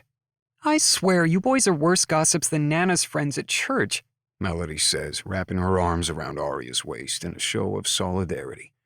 It's okay. Arya waves a hand unsteadily through the air. Everyone will know soon enough. Stupid small town, stupid talking. She hiccups again. I need more beer. Let us away to the beer tent, my ladies. Melody arches her brows pointedly at Lark. I think we should hold off on that for a little while, Lark says casually. Why don't we head over to the agriculture building and check out Nana's watermelon before it gets too late? Arya's lips push into a pout. No, beer first, then watermelon. I don't think you should, Ra, Melody says. I think you've had enough. Well, I don't, Arya says as she detangles herself from Melody's arms. And I'm sure I can find someone around here to buy me a beer. She turns, pinning me with a sleepy gaze that makes my heart skip a beat. What about you, Nash? Would you buy me a beer? She tips her head back to meet my gaze, her lips curving into a wide grin. It's a tipsy smile, but still bright enough to dazzle. Buy her a beer? Well, why not? Why the hell not? Sure, I could use a beer. I bob a reassuring nod at Mason and Arya's sisters. We'll get a drink and meet you all in the ag building in a few. Lark's forehead bunches. Are you sure about this, you two? Her troubled eyes shift my way. Nash? Yes, Mother, we're sure. Arya rolls her eyes and loops her arm through mine with an unexpected familiarity, while I try to ignore the way my pulse beats faster. We'll be fine. I'll see you later. Goodbye, family. Love you lots. Without another word, she sets off toward the beer tent, towing me behind her with that surprising strength of hers. She's deceptively fragile looking for a person with one of the strongest wills I've ever encountered. Arya March is a woman a man underestimates at his peril. Maybe that's why, as I glance over my shoulder, I find both of her sisters casting their worried looks my way, not hers. But their fears are unfounded. I can handle myself around Arya. Right? Chapter 7. Arya. God, this man. Why does he have to be so damned fine, from head to toe and everything in between? Nash is even bigger than he used to be. Huge, in fact, with muscles popping out on top of his muscles and a powerful physical presence that makes people turn to stare and then take a step back as he walks by. They cleared a path for us as we charged into the beer tent, and we only had to wait a couple of minutes before the harried bartender hurried over to take our order. Which is good. I was starting to unnumb, and that's not on my agenda tonight. I'm going to stay gently drunk until I tumble into bed. I know I'll regret it when Felicity wakes me up in a few hours, but right now I don't care. I just need to hold the fear and dread at arm's length a little while longer. You realize your forearm is as big around as a fully grown boa constrictor, I say, my voice slurring a bit. Okay, so maybe I'm more than gently drunk. I'm fully intoxicated, and clearly not in my right mind, or I would never have suggested Nash and I go anywhere together. Ever. I hate Nash Geary. Mostly. Except when he was being sweet to Felicity at the barbecue a while back. And when he looked at me with that pained, hopeful expression as he left that night. Almost as if he remembered, just for a second, that we hadn't always been enemies. That we actually used to like each other a whole lot. Is that a good thing or a bad thing? Nash asks, glancing down at his arm. Neither. Just an observation, I reply, squinting up into his face. Yep, it's still as stupidly handsome as it was the last time I looked. Have you ever seen a boa constrictor in real life? Can't say I have, he drawls, taking a pull on his 24-ounce draft. I was a little worried when he ordered the extra large. By law, we have to stay in the beer tent until we're finished with our drinks, and my sisters will freak out if I take too long to meet them at Nana's Watermelon. But at this rate, he'll be done with his drink long before I finish my 12 ounces. What about you? He adds. Yes, I have. I nod, the motion making my head swim a little. My ex has a pet boa constrictor. He kept it in the basement, next to his guitar collection. If by some insane stretch of the imagination he gets custody of Felicity, I'm going to sneak in there and kill it. You should, Nash says, with an intensity that surprises me. What kind of asshole has a boa constrictor and a baby in the same house? A stupid asshole, I agree, bobbing my head again. The stupidest asshole who was ever an asshole kind of asshole. I take another swig of beer, willing the alcohol to do its work. I can't think about Liam taking Felicity anymore tonight or I'm going to go crazy. Maybe I already have. That would explain why I'm suddenly so chummy with Nash. He clears his throat. Yeah, I heard. I'm so sorry you're going through this. I can imagine how hard that must be. Thanks. I fight to swallow past the fist suddenly shoving up my throat. Kindness from Nash is harder to take than sarcasm. Kindness lowers my defenses. It makes me remember things. Stupid things like how good it felt to rest my cheek against his solid chest, feel his strong arms around me, hear his husky drawl telling me how much he cares in a way that made me believe it. But that was all a lie. Nash proved that beyond a shadow of a doubt, and I would be a fool to forget it, even over a decade later. Whatever, I say, banishing the dangerous thoughts with another drink. It's fine. I've got time before the hearing. I'll figure something out.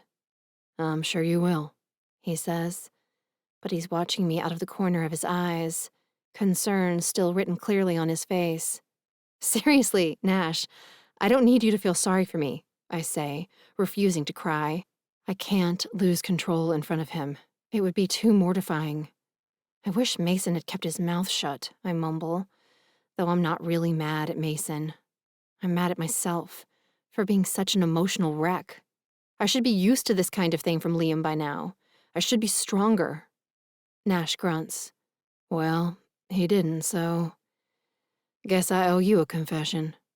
Before I can assure him he doesn't owe me anything, he takes a deep breath and says, I broke up with someone recently, too.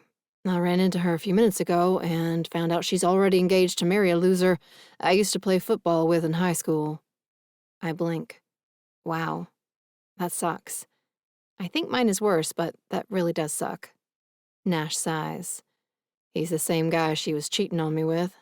The one I found in my bed when I came home from work a little too early one afternoon.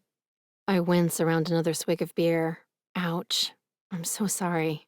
Cheating is the worst. You're definitely narrowing my lead in the Pain Olympics. Nash's lips curve in a wry smile.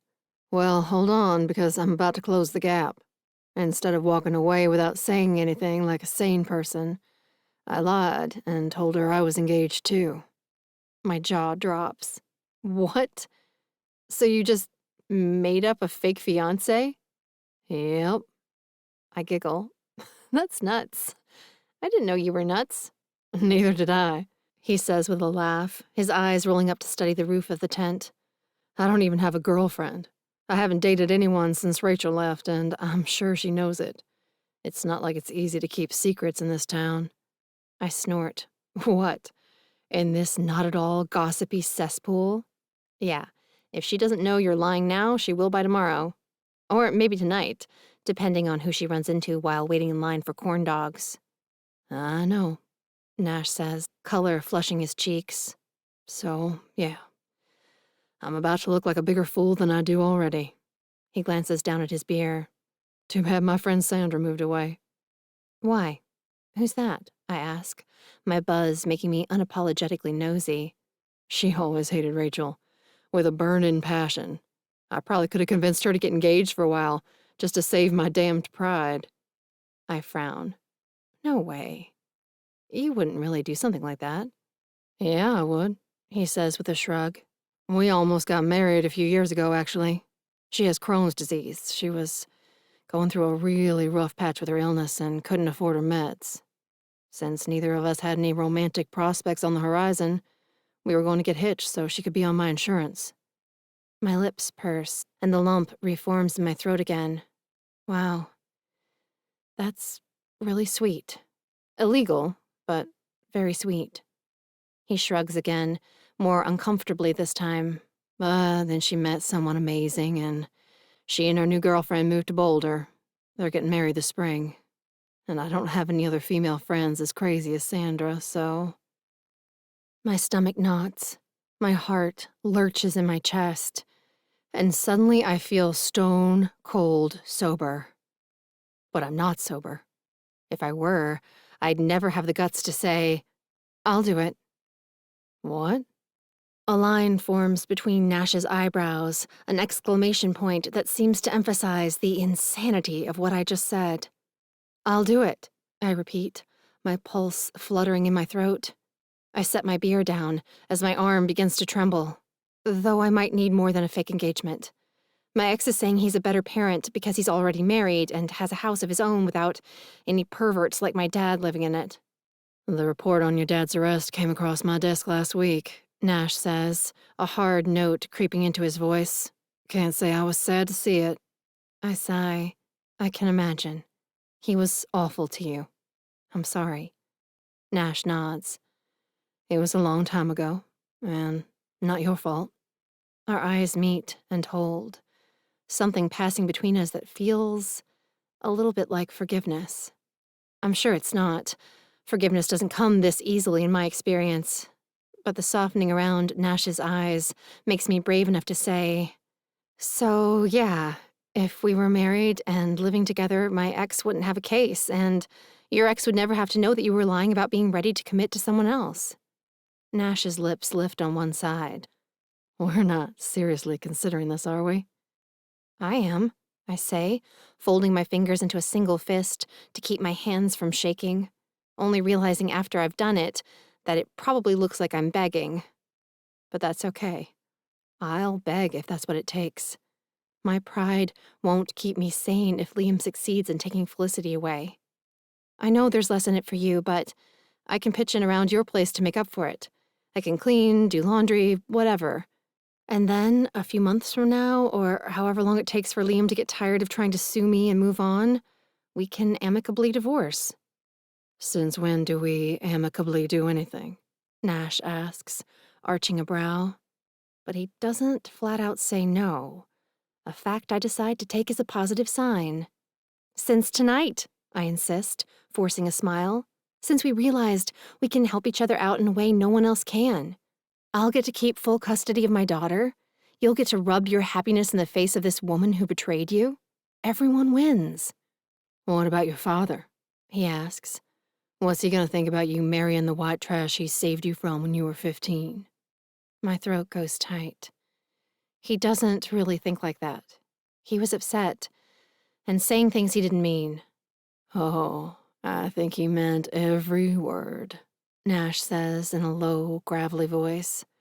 And I seriously doubt he's going to be in any rush to welcome me to the family, especially if we run off and get hitched without asking his permission first, which I don't intend to do, by the way.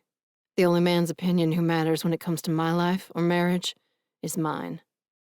Good, I breathe, because I'm no one's property to be given away, not even my father's. When I walk down the aisle, I'll do it on my own 2 feet. He steps closer, until his body heat warms my chest and the sexy smell of him makes my nerve endings hum with something more dangerous than anxiety. That's surprising. I'm full of surprises. I swallow hard. I'm playing with fire. Moving into Nash's place, where I'll be exposed to his five-alarm sex vibe and delicious smell for even a few months, could land me in serious emotional distress. This man gets under my skin like no one else. Always has and always will. But are all the surprises good surprises? He murmurs, his gaze dropping to my lips, making my heart thud even faster. I hope so, I say. But if they're not, I'm an adult capable of changing my behavior. And so is my father. I'll make him understand why we need to fake this marriage and get him on board. Considering it's partly his fault my case is weak in the first place, No. Nash cuts in, bringing his face closer to mine as he adds in a soft, husky voice. If we do this, no one knows we're pretending, but you and me. Chapter 8. Aria. My brows shoot up, anxiety and hope dancing beneath my skin. He's talking terms, which means there's a chance this crazy, but potentially life-saving thing is actually going to happen. Okay, I nod, more than willing to work with him. No one knows but us, not even my family. And when we're out in public, we act like this is real, he adds, like we're crazy about each other. Instead of just crazy, I quip, my heart skipping a beat when Nash grins in response. Right, instead of just crazy. Shit.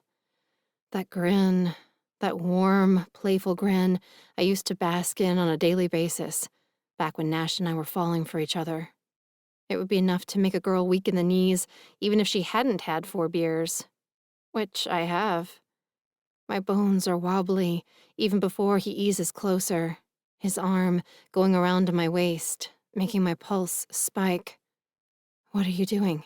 I breathe, my heart racing as he draws me fully against him, until I'm in intimate contact with every muscled inch of the powerful, sexy as hell man he's become. Acting like this is the real deal, he murmurs in his panty-melting voice. So we're doing this? I brace my hands on his chest. Starting now? Starting right now, he says. And then he kisses me. For a moment, I'm frozen by the shock of it, of feeling lips against mine for the first time in nearly a year. And not just any lips, but Nash Geary's lips. The best lips I've encountered in my entire life. I've tried to rewrite history, to convince myself he wasn't all that special. I was simply young and too inexperienced to know good from great.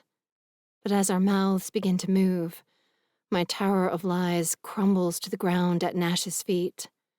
Because holy moly, this man can kiss. His tongue strokes against mine, laying claim to my mouth as his big hand cups the back of my head, pulling me closer. With a moan, I twine my arms around his neck, melting into him as he kisses me senseless. Our lips making sweet, easy love like we've done this 1,000 times before. Like we just made out this morning, not years ago. My tongue remembers exactly how to dance with his, while my fingers find the spot at the back of his neck that makes his breath catch when I drag my nails across his skin. Within seconds, my heart is slamming against my ribs like an animal desperate to escape a cage, longing to get closer to the thing it craves. Closer to Nash. By the time he pulls away, I'm breathing hard, tingling all over, and aching in places I'd almost forgotten were there. Liam and I stopped sleeping together around the 6th month of my pregnancy. I'd assumed he was worried about the baby, but then I'd found out about the affair. Not long after, the last of my lust for my ex had faded away. Even after Felicity was born, when we were still trying to make it work, I couldn't bring myself to be vulnerable with him. No matter how much I craved physical affection, sleeping with my ex didn't feel safe anymore. Which means it's been over a year since I've been naked with anyone else in the room. Over a year. The realization boggles my mind. How could I have cut off that part of myself so completely for so long? At the moment, still pressed close to Nash, with my body purring and every beat of my heart begging for more, it's unfathomable and utterly terrifying. There's no way I'm going to be able to live with Nash day in and day out while pretending to be in love with him when we're in public without wanting a heck of a lot more than kisses for someone else's benefit. I already want more. I'm already imagining Nash guiding me back into his bed, his comforting weight heavy on top of me as we take kissing to the next level, to those places we started to explore as kids and beyond. That was pretty incredible. He watches me through hooded eyes, looking so damned fine, it's almost impossible to keep from pulling him into another kiss. But if I do, then he'll know. He'll know that this part isn't an act for me, that I actually want him. Then the balance of power will tip in his direction, and he'll have the upper hand for however many months we end up pretending to be married. And I'm sick of the man in my life having the upper hand, of waiting and hoping and praying he'll want me the same way I want him, and being disappointed again and again. I'm tired of feeling like a weak, helpless fool. I can't live like that again. I refuse to end up under another man's thumb, especially not Nash's. He broke my heart once, but there's not a chance in hell I'm letting him do it again. So I say, "You're okay," before brushing my hair from my face with what I hope is an easy sigh. "Okay." Nash's eyes cool as he steps back. "Yeah, okay," I say, grateful for the inches between us. A little stiff, but I get it. You're out of practice. We can work on it. He huffs. "Work on it?" "Yeah, we want to make sure your ex buys the show, right?" I'm being mean, and a part of me regrets it. But the rest of me insists it's what I have to do. I can't show weakness, especially not straight out of the gate. "There it is," Nash says, in a drawl so sweet it makes my teeth ache. "I was wondering when the bitch would come out. Glad you didn't make me wait too long." Pain blossoms in my chest. Where does he get off calling me a bitch? He's the one who was a complete asshole when I tried to reach out to him years ago. He's the one who made me feel like a fool for imagining he might be someone worth giving up my dreams of exotic places and mysterious men for a boy who made me feel special and safe. But I was never special to Nash. If I had been, it wouldn't have been so easy for him to throw me away. Just like Liam threw me away, even after I'd bared my soul to him and loved him with every piece of my heart. But all my love wasn't enough. I wasn't enough. So maybe I am a bitch, but I have reason to be. The world has taught me it's safer to be a bitch, to keep my guard up and my heart under lock and key, and never risk being torn apart from the inside ever again. "You're welcome." I stare at his chest, refusing to let him see the hurt in my eyes. "So do you still want to do this? I wasn't trying to be a bitch. I was just trying to keep it real. I think honesty is important in a relationship, even a fake one." Nash is quiet for a long moment. I can feel his gaze boring into my forehead, but I refuse to look up. Finally, he breaks, reaches for his beer, and takes a drink. A very long, very intense drink. When he sets the cup back down on the wooden bar, it's empty. "Fine, we'll do it," he says, "and I'll keep it real too." "Good," I say, even as anxiety lifts the hair at the back of my neck. I wouldn't expect anything less. "Good," he echoes, holding out his hand. I take it, gripping his palm firmly as we shake on our marriage of insanity. "I'll meet you at the courthouse tomorrow at 10:30, he says, releasing my fingers. "That'll give us time to get the license and sign up for a slot with the Justice of the Peace. He marries people at noon on Saturdays." I nod. "I'll wear white." "I'll wear a suit and bring you flowers and do my best to make this work," he says, before adding in a low voice, "But the next time you look down your nose at me in public, you're getting a spanking." Before I can respond, Nash spins on his heel and makes a beeline for the exit, leaving me alone with my still half-full, now lukewarm beer. Which is a good thing. If he'd stayed, I might have felt compelled to pick another fight, to hide how weirdly hot the idea of him turning me over his knee makes me, and ruined everything. If I want to maintain the upper hand, I have to walk a careful line with Nash. Friendly, but not too friendly. Or you could drop the power play bullshit and focus on the big picture. Keeping Felicity is all that matters, no matter what it takes to make that happen.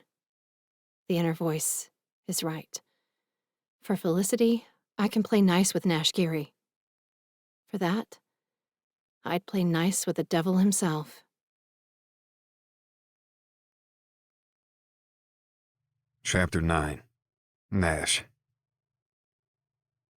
For the first few minutes after I wake up, I'm certain last night was a dream. Then I check my phone to see a text from Aria, reminding me I'll need my birth certificate and 2 forms of ID to get the marriage license, and my insane new reality whips into sharp focus. Last night actually happened. I really agreed to marry the girl who broke my heart, just to keep from looking like a fool in front of my most recent relationship mistake. In the cold light of day, it makes about as much sense as cutting off my head to show my dick who's boss. I mean, getting fake engaged is one thing, but why on earth had I agreed to escalate this to full-fledged marriage? I certainly don't owe Aria any favors. It's for the baby, I mumble as I shuffle into the bathroom to start the shower, wincing at the dark circles under my eyes. Think about the baby. I've only met Felicity once, but she stole a piece of my heart that night at the March Sisters barbecue. With a family the size of mine, I've spent a lot of time around a lot of babies and been smitten with my share, but I don't think I've ever met a kid as adorable as Felicity March. Her name suits her perfectly, with her wild red curls, green eyes the same color as her mama's, and a smile so big and happy you can't help but smile along with her. She's a really special kid. She made my heart lighter that night, in spite of the fact that I'd just been through a breakup and that her mother drives me crazy, and she's obviously Aria's world. The way Aria's face lit up with love every time she glanced at her daughter got to me. It got to me enough that for a while I'd almost forgotten what a raven B-word she can be. You're not going to call her a B-word again, I tell my reflection as I reach for the shower door. You were raised better than that. I've been talking to myself a lot since Rachel moved out. I'm going to have to stop that once Aria moves in, or she'll think I'm crazy. God, Aria is moving in. With me. This afternoon. Clearly, I'm already a confirmed nutcase. By the time I've showered, shaved, and located my best suit at the back of the closet, I've nearly talked myself into texting Aria to call it off. But then I remind myself of my third reason for marrying the enemy, and go looking for my birth certificate and 2 forms of ID. I need to see the look on Bob March's face when he realizes Nash Geary, the white trash scum he got kicked out of art camp years ago, is married to his little princess. That a poor, pitiable Geary, the type who works at fast food restaurants instead of owning a small empire of them, is taking Bob's daughter and granddaughter home with him, and that tonight Aria will be sleeping in my bed. She will be sleeping in my bed. I'm not giving up my bliss-inducing new mattress to couch it. Besides, it's a California king. We'll never have to touch. The 2 sides practically have their own time zones. And if she has any objection to that, she can take the couch. The 2nd bedroom is full of workout equipment, and the 3rd, smallest bedroom is for Felicity. Which reminds me, I grab my phone and hit my sister's contact button. Riley answers in the middle of the first ring. "Where were you last night?" she demands by way of greeting. "I thought I saw you walking toward the roller coaster, but then you disappeared." Something unexpected came up, I say, my mouth going dry as I remember I'll have to lie to her. Aria and I made a deal to keep this just between us, and I didn't ask for any exceptions, even from my closest sibling. "Was it Rachel and Lee? I saw them making out by the cotton candy stand," Riley says, the pity in her voice enough to shore up my resolve. I'm sick of the people I love feeling sorry for me. Marrying a beautiful woman should help me with that, even if she is the girl they all know I made a hobby out of hating in high school. No, it was something good. Great, actually, I say, forcing an upbeat tone into my voice. That's why I'm calling. I was going to ask if I could swing by and pick up Jason's old crib this morning. "Why?" Riley asks. You're done with it, right? I hedge, not ready to spill the beans. There's still a chance Arya will back out at the last minute, and I don't want to give Riley or anyone else another reason to pity me. Of course I'm done with it, Riley says. I'm not Alex. I have no secret longing to have a brood the size of Mom's. 2 rowdy boys are plenty for me, thank you very much. Great. I'll swing by and grab it in a few minutes. But I'm not home, she protests. We're at soccer, and the game's not over until— That's okay. I know where it is. I saw it in the garage a few weeks ago when Harry and I were putting the camping stuff away. Okay, fine. Riley huffs. But you're being weird. Don't think that's escaping my notice, because it isn't. Yeah, sorry. I'll explain everything tonight. I smile, an unexpected flash of excitement zigzagging through my body. Arya living in my house is a reality I'm still not mentally prepared for, but Felicity asleep down the hall, snuggling in her crib, is another thing entirely. I just turned 31. I know it's not old by anyone's standards, but I always thought I'd be married with a family by now. But the years and the girlfriends have come and gone, and I've never felt moved to take the next step with a woman. Even in the early days with Rachel, when I'd been eager to spend as much time with her as possible, it still hadn't felt 100% right. That's why I hedged when she issued her ultimatum. I want to be married. I want a family and children of my own, but I don't want to settle for anything less than the real deal. The dream. I want what my parents had, the kind of love that keeps you going through the hard times and makes the good times all the sweeter. The kind that keeps the happy accidents coming because you just can't keep your hands off each other. Mom swears none of us were accidents, but I have my suspicions, especially about Phoenix and Denver, my twin little brothers who came along 12 years after the sibling before them. And no, I don't want 11 happy accidents, but 3 or 4 would be nice. More than nice. I already have good friends, hobbies I enjoy, and work I love. All that's missing is the family. And I'm tired of waiting. I'm also lonely. I have more extended family than most, but I still come home to an empty house after work every day. My friends and family are too busy with their own lives and careers to make time for socializing during the week. There are times when I ache for the sound of another human voice, or for a hug at the end of a long day. The thought of opening the door to Felicity's laughter for the next few months is enough to keep a smile on my face the rest of the morning. I smile as I fetch the crib and slide it into the back of my truck. I smile as I pop over to the flower shop on Main Street to grab a bouquet for Arya. I'm still smiling as I hustle through the humid air and up the courthouse steps, even though it's already pushing 90 and I'm wearing a suit. I'm beginning to think my grin is unbreakable. Then I push through the doors to the courthouse to see Arya standing by the windows, waiting for me in a shaft of morning light. And my smile falls clean away. Chapter 10. Nash. Arya's hair is arranged in an elaborate pile on her head, with wisps framing her face in a way that emphasizes her big eyes.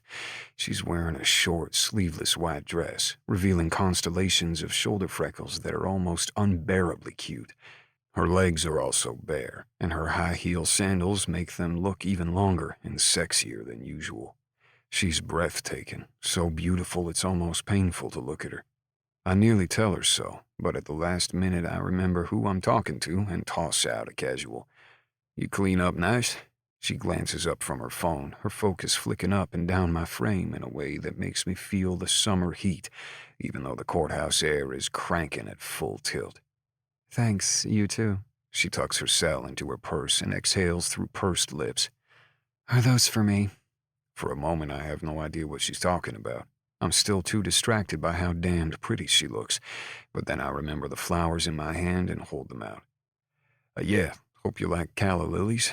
The woman at the shop said they were good wedding flowers." They're beautiful, she says, a smile flashing on her face for a moment before it vanishes again. Thank you. She plucks at the cellophane wrapped around the flowers and lets out another shaky breath. I shove my hands into the pockets of my pants. Nervous? Her dark green eyes catch mine, making my tie feel too tight. I was up all night thinking, she says in a soft, troubled voice. This isn't just about you and me. Felicity is part of it too, and I don't want to do anything to hurt her. I fight the urge to get defensive. This isn't a personal attack. This is Arya being a good mother. She's right to take Felicity's needs into consideration. I understand, I say, but I think Felicity's a sweet little girl. I would never do anything to hurt her. Oh, I know, of course not. Arya says in a rush, the certainty in her voice sending a rush of warmth through my chest. I mean, even at the barbecue that night when she'd just met you, she had so much fun playing with you and stealing the food right off your plate. She bites her lip, looking so worried I have to fight the urge to pull her into my arms for a hug. What if she gets attached? What happens when it's time for us to end it and she doesn't understand why you're not around anymore? She has a point. One I haven't really considered. What will we do? I doubt there's any standard protocol for how to handle an ongoing relationship with your fake ex-wife's baby, but I do know there's always room in my life for another niece or nephew. Then I'll be Uncle Nash, I say with a shrug, and I'll see her whenever Mason comes over to my place. Maybe we can take her out on his boat together when she gets a little older, things like that. Arya's forehead wrinkles. Really? You would do that? I'd love to do that, I smile, as long as that's okay with you. She hesitates, but after a moment she nods. That would be nice. And it's very generous of you to be open to caring for her and putting her well-being first before any lingering animosity between the two of us. I shift uncomfortably in my dress shoes, regretting the B word I let fly in the beer tent even more than I did already. I'm sorry about last night. I shouldn't have started calling names. It won't happen again. No, it's fine. I mean, I get it. Arya fidgets with the cellophane again before adding in a swift mumble. I didn't mean it either. The stuff about your kiss, I was just caught off guard. Sorry, I should have asked permission first. She waves a hand. No, it's fine. It's not fine. I'll ask next time. Seriously, it's no big deal. She rolls her eyes, but her lips curve at the edges. God, this is weird, right? And awkward as hell? I laugh. A little. Acting like we were in love sounded easier when I was drunk. I reach out, taking her hand. Just pretend I'm someone else. What? Her eyes widen as I step in, closing the distance between us. Is this okay? It's fine, she murmurs, tilting her head back to meet my gaze. Who should I pretend you are? I'm sure you have a fantasy guy, right? I wrap an arm around her waist, fighting to keep my body under control as her breasts brush against my chest. She's the wrong woman, but I can't deny that she feels very right pressed against me. A fantasy guy? She arches a brow. Like someone famous? Or not, just whoever you imagine you're with when you're in the mood to imagine those sorts of things. Arya's cheeks flush. Well, this conversation just took a racy turn. Nothing wrong with playing pretend, I drawl, refusing to let my own imagination get started. Because right now, I wouldn't be imagining anything about anyone except Arya. Arya in this dress and out of this dress. I'll stick with reality for now, thanks. A smile tugs at her lips. Like I said, you're easy on the eyes this morning. Thank you, darling. Don't call me darling, she says in a husky voice that makes my boxer briefs feel tighter than they did before. Dollface? She wrinkles her nose. Sugar britches? I ask, feeling absurdly proud of myself when she laughs. Wow, you're bad at that, she teases, her eyes flashing into mine. I'm going to call you Meaty in honor of the muscle. And I'll call you Red. I bend my head closer to hers, aching for another taste of her in a way that probably isn't healthy and certainly isn't pretend. Red and meaty, she murmurs. Sounds like the floor of a slaughterhouse. I grunt. Then I guess I'll have to stick with baby, I say, and then I kiss her. A long, slow kiss that makes my blood rush. Better? I release her, stepping back fast.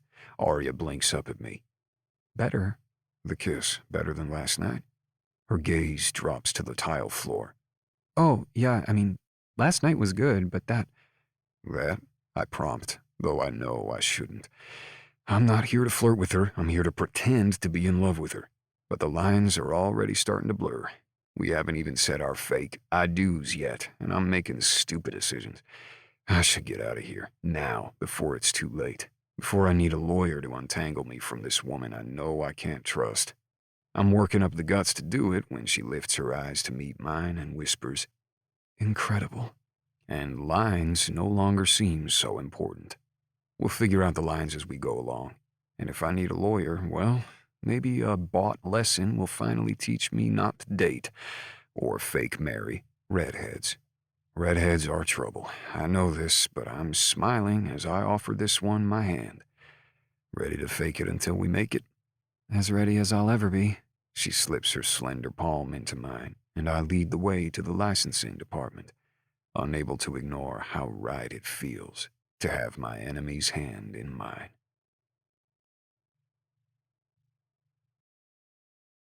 Chapter 11. Aria. Thinking is bad, dangerous, trouble. I have to stop thinking, or I'm not going to make it through the rest of this crazy day without losing my mind. I refuse to think about the kiss in the courthouse lobby, or the kiss after the wedding ceremony, or the way Nash picked me up and spun me around until I was laughing like a giddy teenager, right in front of the justice of the peace and the other couples waiting to get married. I won't think about the way he makes me feel, like I'm waking up from a long, sad sleep, or question the wisdom of how much I want to kiss him again. And I'm certainly not going to take a closer look at how desperate I am to drag him into a bedroom, slam the door, and ravish him until we're both aching with gratification and too exhausted to blink. Lucky for me, we're almost to my parents' house. I'm certain Mom and Dad's reaction to my completely out-of-the-blue marriage will banish every last sparkle of lust from my bloodstream. I tap my fingers on the armrest of Nash's truck, my rhythm growing progressively urgent as we pull onto the street where I grew up. "Nervous again?" he asks. Terrified is a better word. I let out a ragged sigh. I'm pretty sure my mother is going to kill me. Why's that? Mom loves weddings, like, really loves them. I jog my knee up and down as the house comes into view. She nearly had a heart attack when I told her I'd eloped the first time. Now that I've done it again, my heart jumps into my throat and lodges there, making it hard to breathe. And what if she knew that both of your weddings were dirty, rotten lies, Arya? What then? The inner voice demands. I'm not sure I can do this, I squeak, as Nash parks the truck at the curb. What if she never speaks to me again? Come on now. It won't be that bad. His hand settles on my knee, sending another insidious sizzle of awareness flowing through me. I can tell he's trying to offer comfort, but his touch is so far from comforting it isn't even funny. His warm hand on my bare skin only makes my anxiety spike higher. How am I going to do this? How on earth am I going to get all touchy-feely with Nash in public without letting the way he affects me bleed over into our relationship in private? I'm not going to last a day at this rate. I'll be begging him to touch me by bedtime and well on my way to making a fool out of myself by tomorrow morning. And in the meantime, my mother will be devastated, Daddy will think I'm insane, and when it's all over, the entire family will feel sorry for me. Again. The poor Arya show will be renewed for another season, and the shame of being pitied by everyone I love will make the last vestiges of my pride curl up and die, like a slug covered in salt. I can't do this.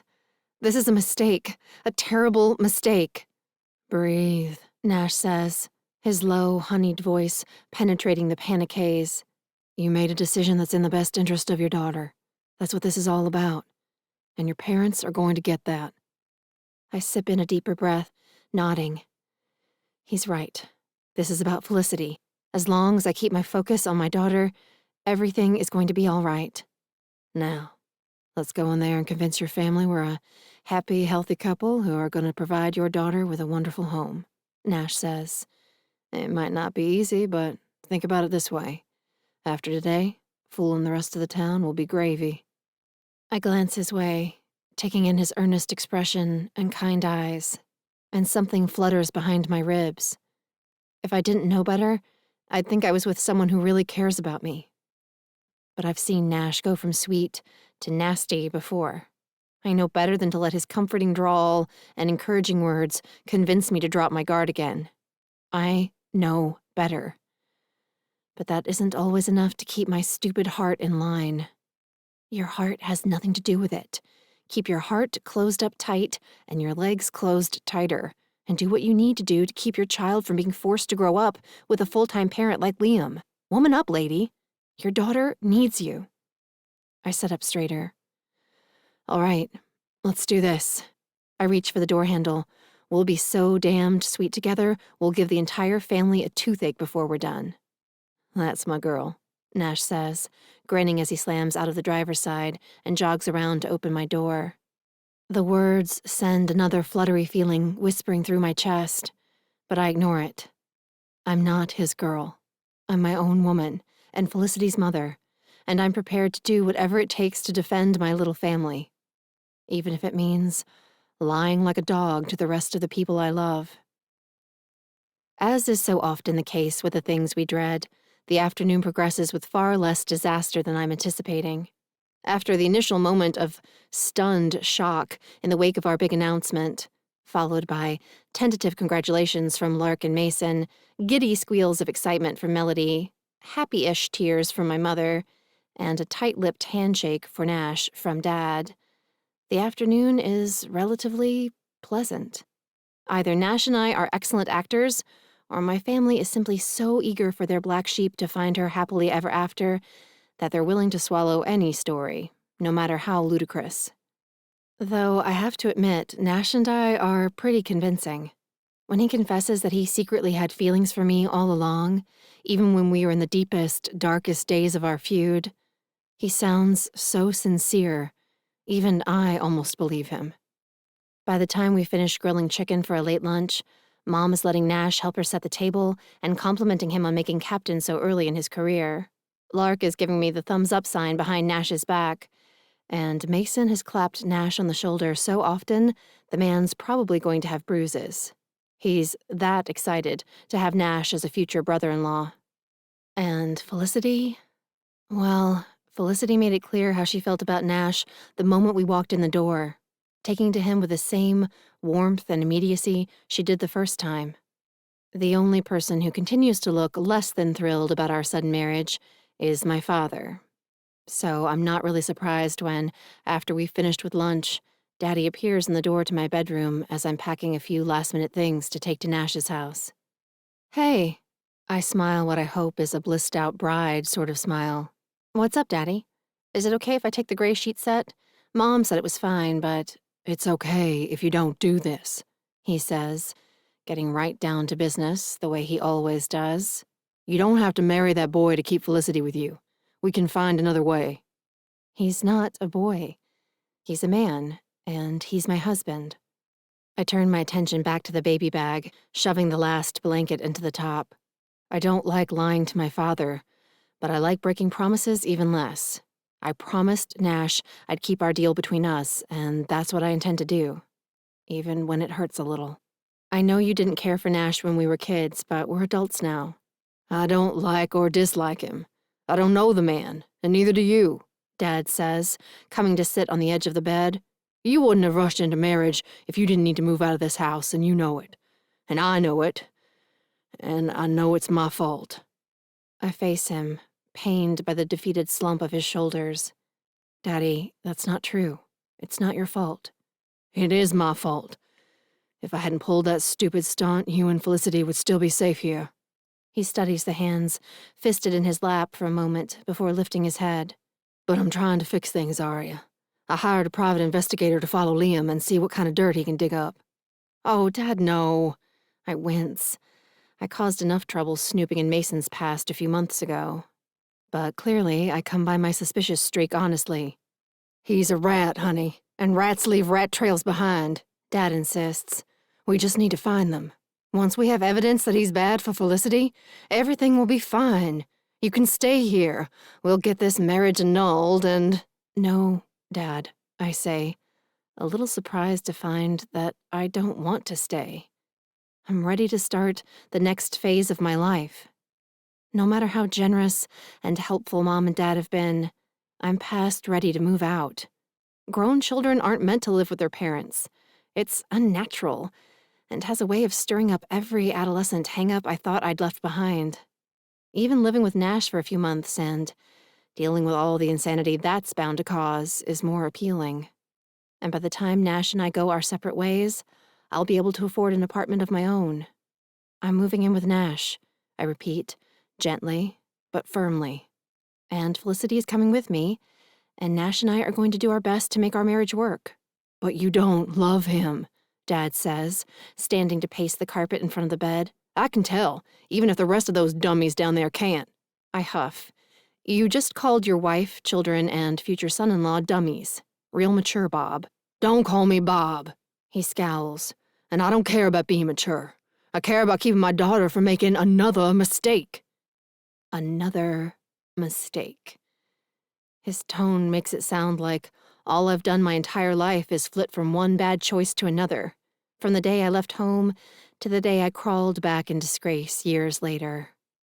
And yes, I have made my share of mistakes. I can admit that. But I've also had wonderful adventures. I studied to be a pastry chef in Paris, backpacked through Germany, lived on a commune on a vineyard in the Italian countryside, and went to more rock concerts than a Rolling Stone groupie. I have more stories to tell after 28 years than most people have after a lifetime.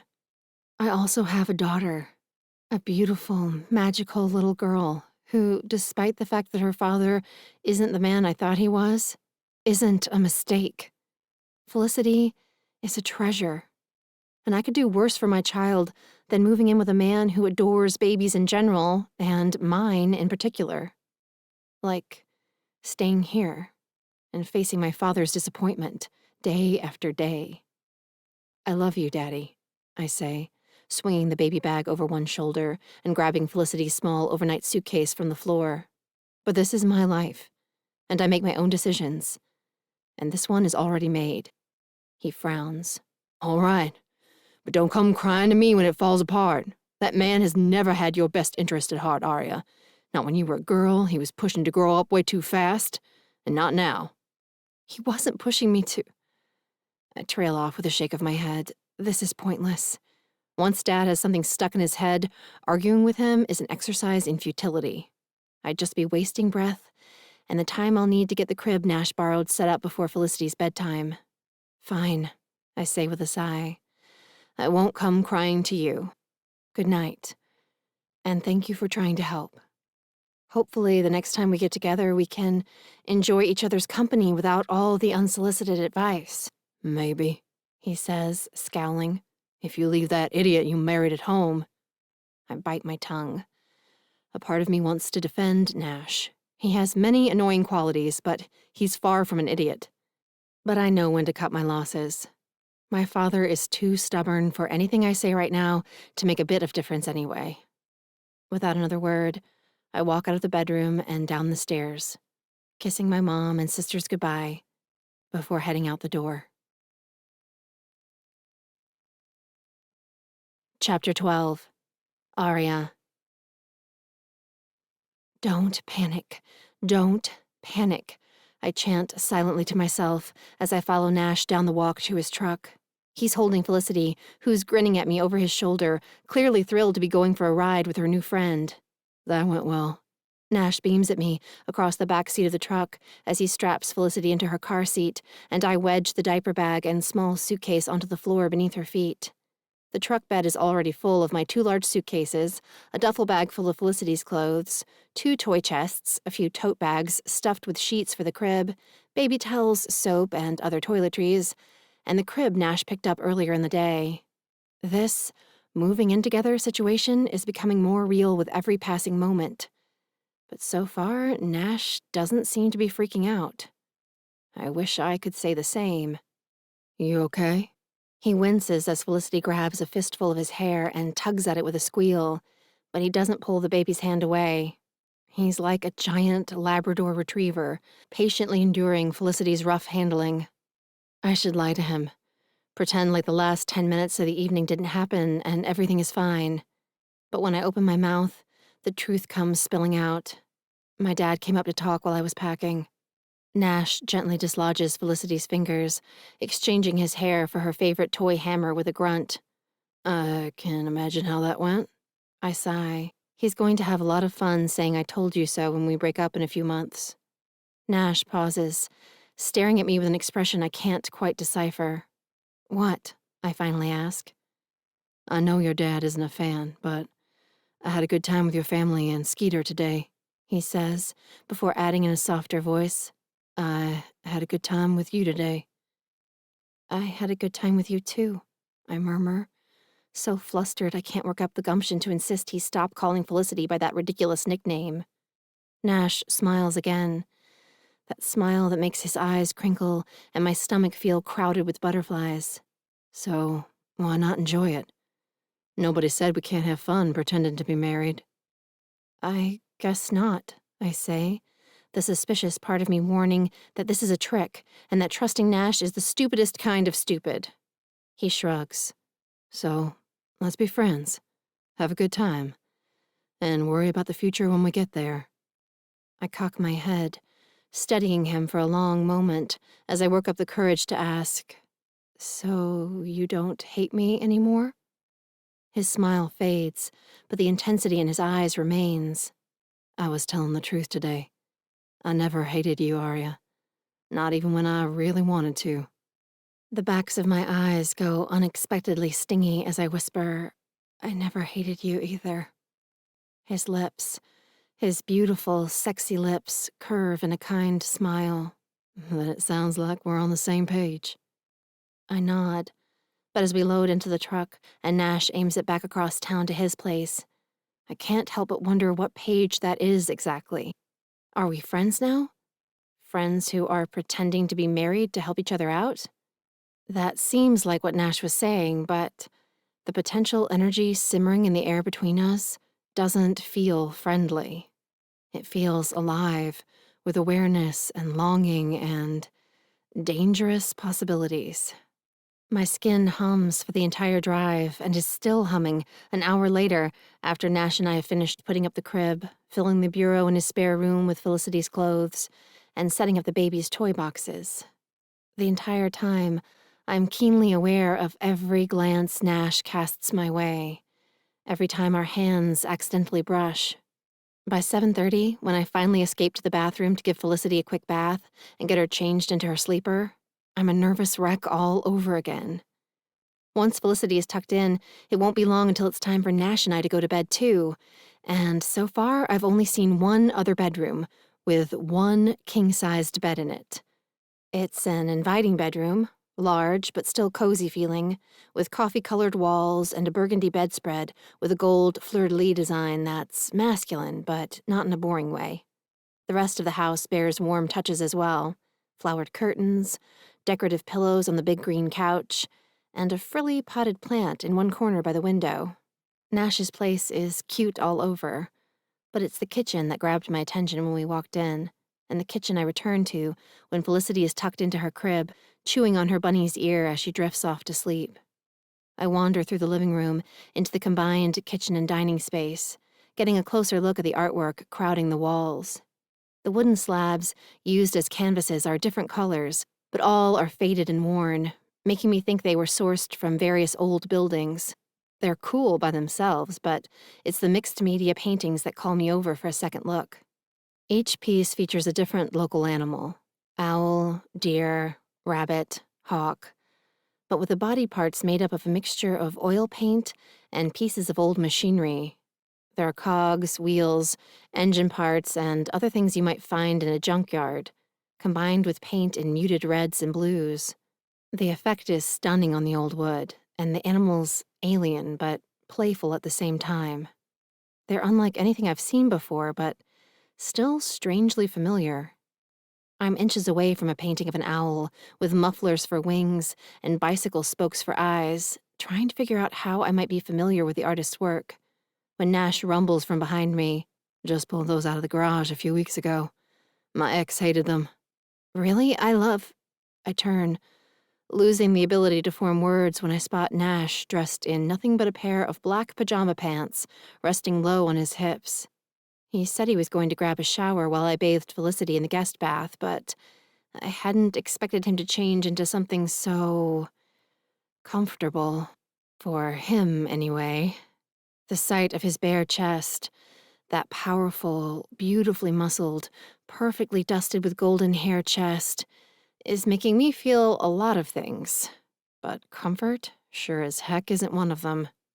Yeah, she said they gave her the creeps. Nash wanders over to the fridge, grabbing a beer from inside and lifting it into the air between us. You want one? No thanks. But the paintings, I like them. A lot, I stammer, as he twists the top off the beer and perches on a stool at the kitchen bar. I glance up at the ceiling, then down at the floor, forcing my gaze to focus anywhere but on Nash's body. Anywhere but his perfectly rounded pectoral muscles and concave stomach, and that six-pack that, based on my brief examination, looks closer to an eight-pack.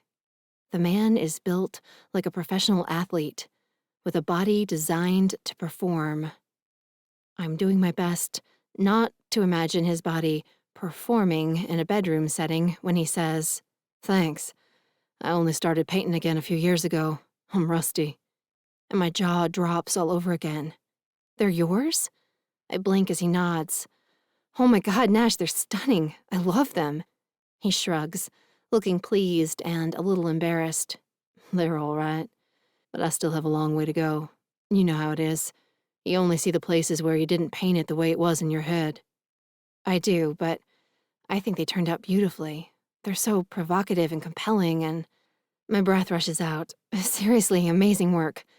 They almost make me want to pick up a brush again. You should. You're talented. Nah. Maybe once, a long time ago, I say, waving my hand dismissively in the air. But I haven't painted since high school.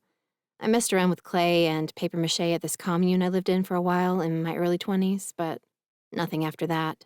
Why not? I lift a shoulder.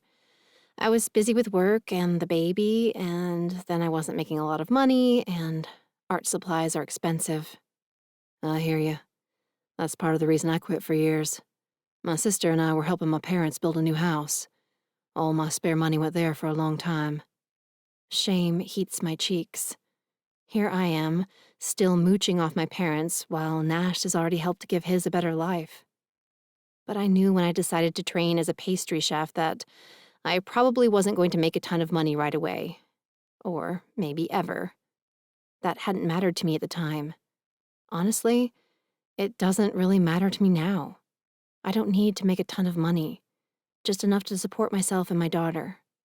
Too bad that's so much harder to do than I expected.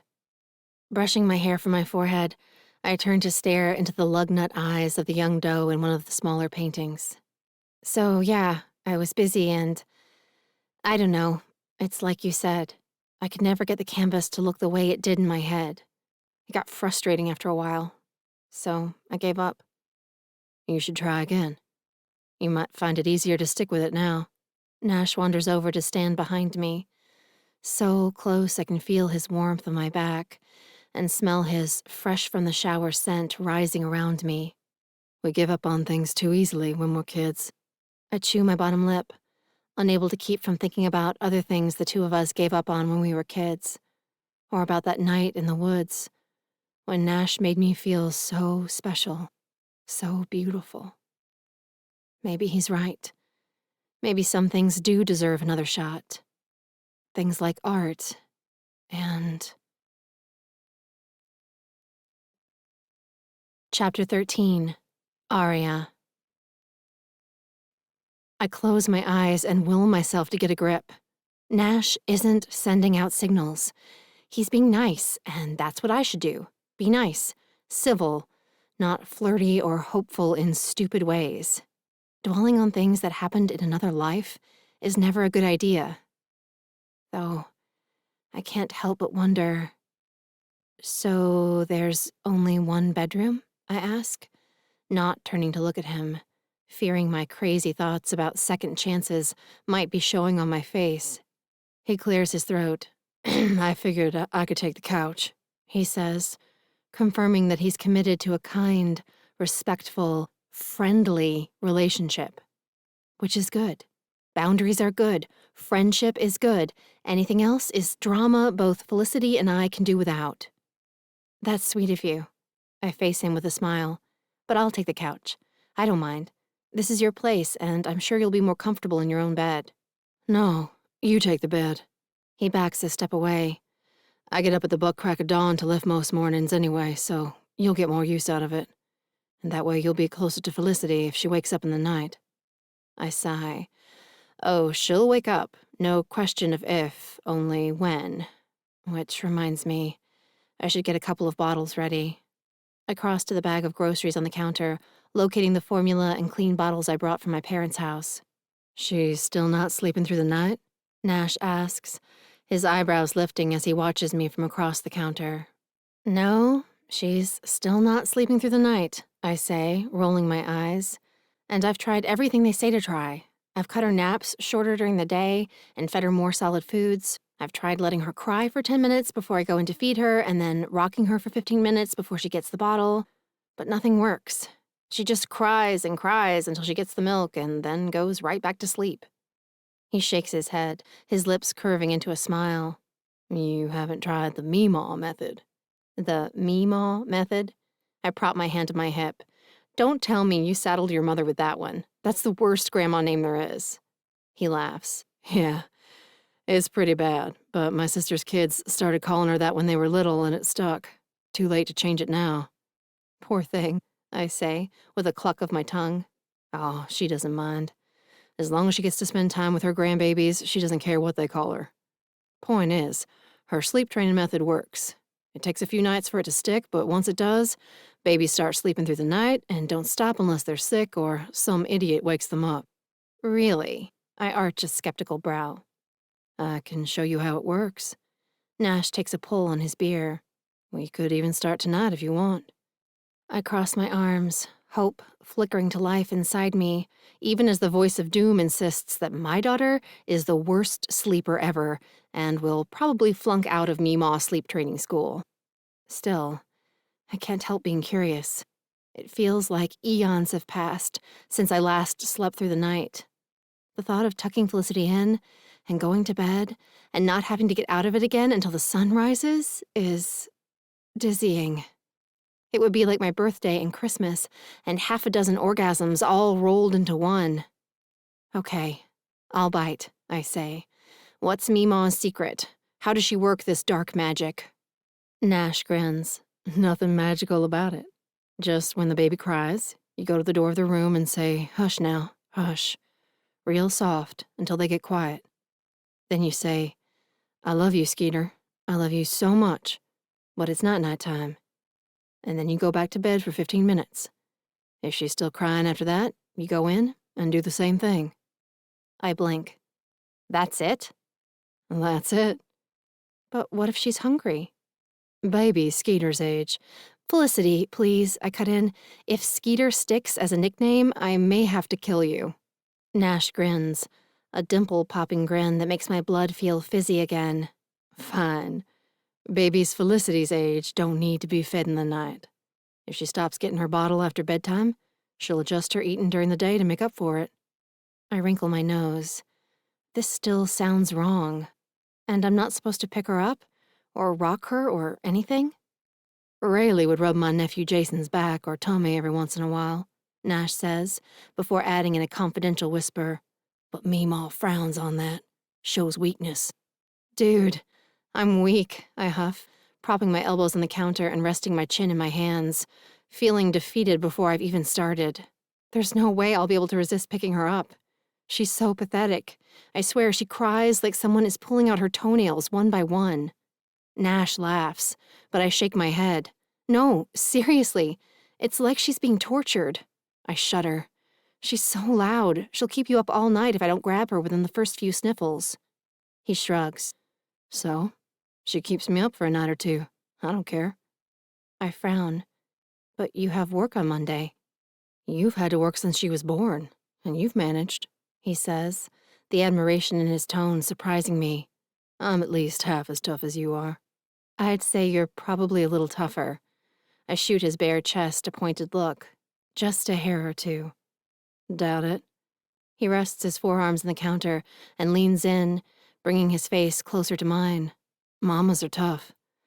But I'm sure I'm better rested than you are, and have more experience with babies. Why don't you let me back you up tonight? I'll get up with you and Rub your back while you rub Felicity's. Help you resist the urge to pick her up. Nash rubbing my back. The thought is way more exciting than something so innocent should be. I clear my throat. That's a very sweet offer, but no buts. He cuts in. It's okay to ask for help, you know, or to accept it when it's freely offered. I really don't want to put you out. Put me out. It'll make me feel useful. Men like to feel useful. Not all men, I mutter, thinking of Liam's pinched expression every time I asked him to watch the baby so I could take a quick shower. Even that was an inconvenience to my ex, let alone helping feed or change the baby or, God forbid, get up with her in the night. Well, I'm not all men, Nash says, in a soft drawl that makes it feel like someone is brushing a feather down the hollow of my spine. Come on, let me help out. What do you have to lose? I peer up at him through my lashes, but he seems sincere. Sincere and hopeful that I'll let him be a part of my support system. All right, I say, feeling like I'm making another dangerous bargain, but unable to help myself. I know it isn't smart to lean on Nash, but I'm in desperate need of a full night's sleep. And I'm so curious to know what it feels like to have an ally by my side for a long night of parenting. To see if it's as nice as I've always thought it would be. We'll try it, I add, but only on one condition. What's that? You let me help you with something while we're here, too. I don't like to take without giving. He nods. All right. Assuming I need help, I'll ask for it. But you probably shouldn't let me cook, I say, holding up a finger, except things that contain sugar. Don't tell me you don't know how to cook. I know how to cook, I say, adding in a mumble, foods that contain sugar. He grins. But you work for a catering business. I'm the pastry chef and baker. I paste and bake and put icing on things in a pretty way. I don't cook. No home-cooked meals? He says, shaking his head with a sigh of mock disappointment. What kind of fake wife are you? The fake kind, I tease, in a voice that's far too flirty for my own good. But Nash doesn't seem to mind. But I can help you put on 10 to 15 pounds of cupcake and homemade cherry pie weight, I add, if you're interested. I'm very interested. His gaze locks with mine, making me keenly aware of the less than 1 foot of space that separates us, and how nice it feels to be teasing instead of fighting. It's only our first night, and already it's clear how easy it would be to get used to this, to get used to him. I'm going to have to start going to bed when Felicity does and limiting my Nash exposure as much as possible, or I'm going to be in big trouble. Worrying again? He murmurs. How can you tell? Your eyes get cloudy and sad. Which is a shame. You have beautiful eyes. The prettiest I've ever seen. I glance down at the counter, my cheeks heating. Thanks. You're welcome, Nash says, before draining his beer with one final swallow and pushing away from the counter. We should get some sleep, so we'll be ready when Felicity is. I'll grab my toothbrush from the master and use the half bath for now. Okay, I say, sad that our grown-up time is ending so soon, though I know it's for the best. Should I come wake you when Felicity gets up? I'll wake up on my own, he says, as he circles around me and heads toward the bedroom. I'm a light sleeper. I take a deep breath and let it out slowly, doubting I'll be sleeping much at all. Not with half-dressed Nash, just a room away, waiting to get up and rub my back when Felicity starts crying. I wonder if he meant that back-rubbing thing literally. Guess I'll find out in a few hours, I whisper, as I flick off the kitchen light and go to get ready for my first night's sleep as Mrs. Nash Geary. I'm exhausted by the stress of the day and a restless night last night, but still, I lie awake for hours in Nash's enormous bed, staring at the ceiling, wondering if this is the stupidest thing I've ever done, or maybe the smartest. Chapter 14. Nash. It's all fun and games until a screaming banshee keeps you awake for several days straight. By Tuesday morning, I have dark circles under my eyes. By Wednesday, I'm yawning through my morning staff meeting. And by Thursday, I'm second-guessing the Meemaw method, sleep training in general, and every parenting instinct earned through years of helping take care of babies. Felicity is not a normal infant. She's as determined as a beagle after table scraps, filled with an unholy midnight hunger, and every bit as stubborn as her mother.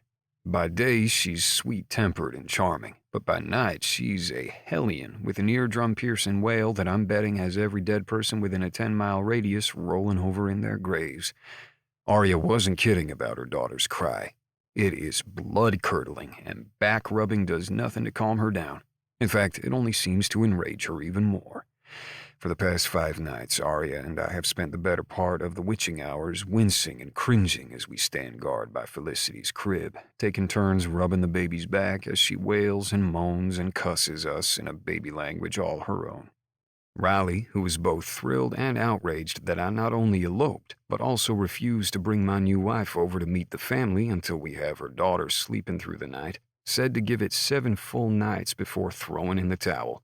But I'm on the verge of sending up the white flag of surrender. Listening to Felicity cry until her tiny face turns purple with rage night after night is hard on my head, and even harder on my heart. As for Arya, well, the poor woman is a wreck. Her skin looks bruised beneath her eyes. She's lost at least 5 pounds she couldn't afford to lose, and her hands shake as she bustles around the kitchen making coffee in the mornings. Thankfully, she hasn't had much baking to do for the catering company this week. Just a few dozen batches of cookies and muffins for business brunches in town. But I know she's worried about Sunday, when she'll have a 5-tier cake to cover and iced cherry blossoms for a bridal shower. If her hands aren't steady by then, her work is going to suffer. If she was my wife in more than name, I'd check her into a hotel and insist she let me handle sleep training solo for a night. But she isn't my wife, and Skeeter isn't my daughter, and I feel helpless to do anything to protect Arya from the soul-mangling experience of trying to get her baby to sleep through the night. I can't spare her. I can't even comfort her with the freedom I'd like. I can't draw her into my arms and hold her, can't promise her we'll get through this together, and I certainly can't carry her into our bedroom and give her some pleasure to make up for the pain. I think about that final off-limits option way more often than I should, considering she's just a friend. This entire experience has me frustrated, in more ways than one, and feeling lonelier than I have in a long time. Arya's so close, but she might as well be 1,000 miles away. She isn't mine to help or comfort. And yes, I knew that going into this arrangement, but I never imagined it would be this hard to keep my distance, emotionally or physically. Just need to get some damn sleep, I muttered to myself, chalking my crazy thoughts up to sleep deprivation, which is apparently my new normal since Felicity shows no sign of adapting to the Meemaw method.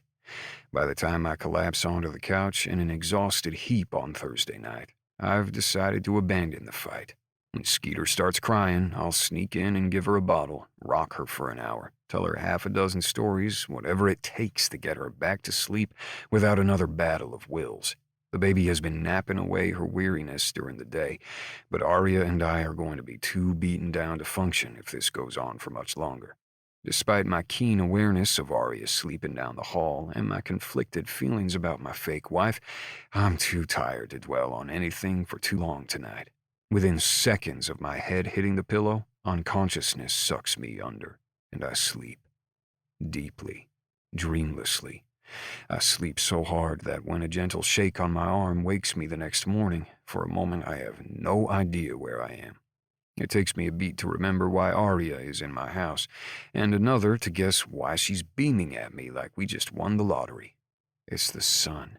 The sun is shining in through the window behind her, transforming her hair into a halo of red fire.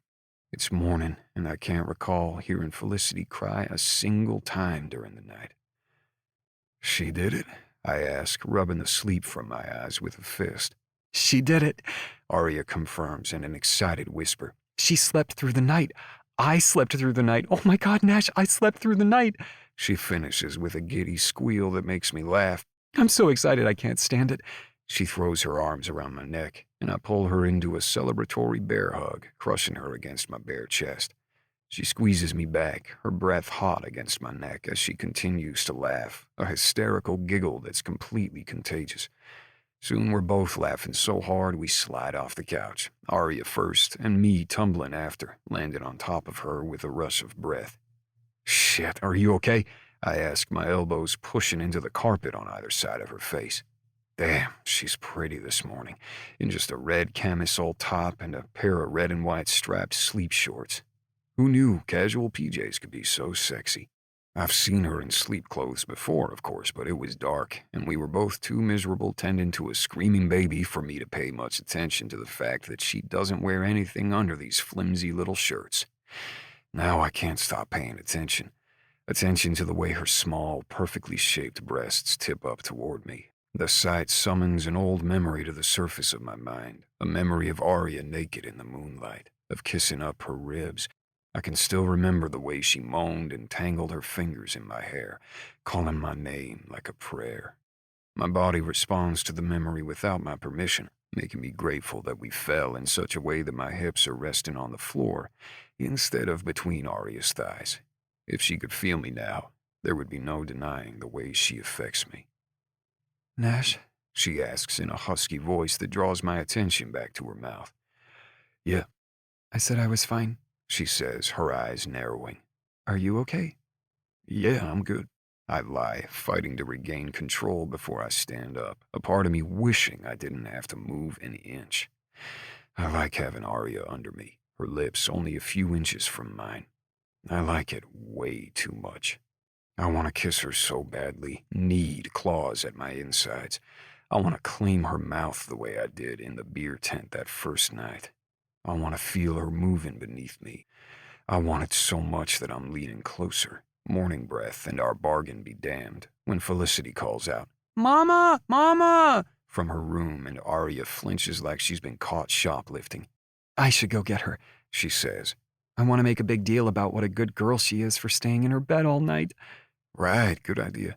I shift onto my side, setting Arya free, waiting until she's disappeared into Felicity's room before I make a beeline for my closet to grab running clothes and talk myself down from the ridiculous state I'm in.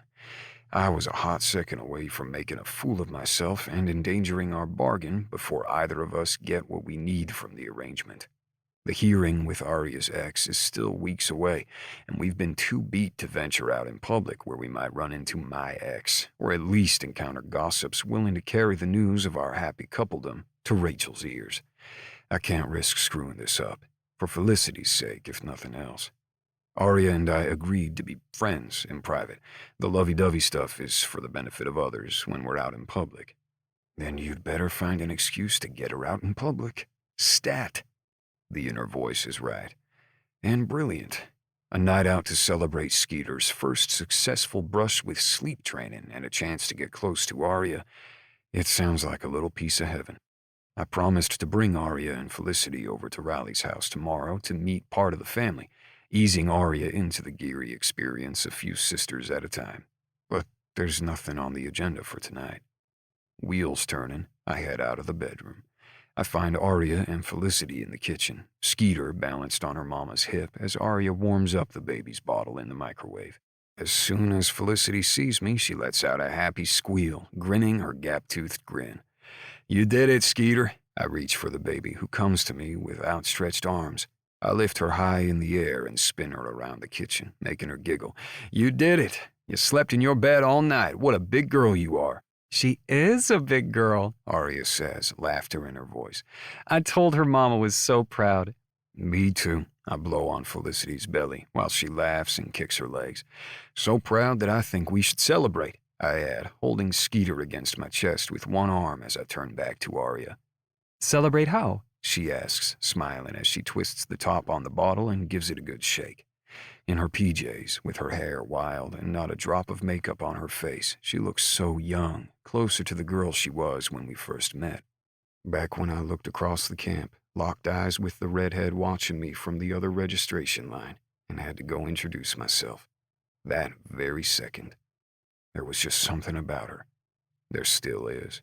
It's a dangerous thought, but it doesn't stop me from saying, "Dinner out tonight."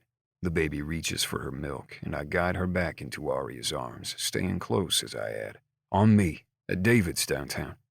Arya's eyebrows lift, and her smile widens. David's, huh? That's fancy. Fancy ladies deserve fancy food. Did you hear that, Felicity? She asks, kissing the baby's head as Skeeter tips her bottle back and begins to drink. Want to get pretty tonight and go out for a fancy dinner with Nash? You'll be the prettiest girls there, even in your PJs. Arya glances up, pleasure and uncertainty mixing in her expression. That's a sweet thing to say. It's not sweet, just the truth, I say, fighting the urge to draw Arya and Felicity both in for a hug. This feels like a warm family moment, but it isn't, not really. And it will be bad for all of us in the long run if we let the line between real and pretend blur too much. But that doesn't mean we can't celebrate together tonight, that I can't take them out to dinner and sit a little too close to Arya while we order, that I can't put an arm around her and steal a kiss while we're lingering over coffee and dessert. Just the thought of it is enough to make me unreasonably happy. It must be the good night's sleep. It's clearly gone to my head. But I know it isn't the sleep. It's the redhead smiling at me over her baby's head as I back toward the door, needing to put some space between us before I say something I shouldn't. "I'm going for a run. Be back in a little bit." Are you going to lift after? Arya asks, having lived here long enough to get a feel for my schedule. "Yeah, but only for 30 minutes or so." I glance at the clock above the stove. "I won't have time for a full circuit today. I've got to grab a shower and hit the road by 7:45. Then I'll have an egg and cheese bagel ready for you then," she says as she crosses to the kitchen table, settling Felicity in her high chair. You want your eggs scrambled or fried? I pause in the archway, leading into the living room.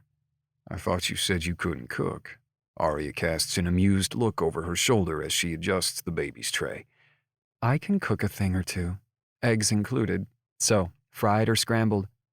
"Scrambled," I say, oddly touched.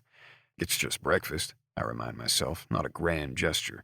But when I breeze through the kitchen an hour later on my way out the door, and Arya hands me a foil-wrapped sandwich and a to-go mug of coffee, it feels like more. It feels like affection and caring and home in a way it never did when Rachel lived here, or even when I lived here alone. I'm beginning to suspect I'm in trouble, deep trouble, but I'm too high on that first good night's sleep in days to care. "Have a good day," I say as I start down the front porch steps. "I'll call as soon as I get a reservation and let you two know what time to be ready."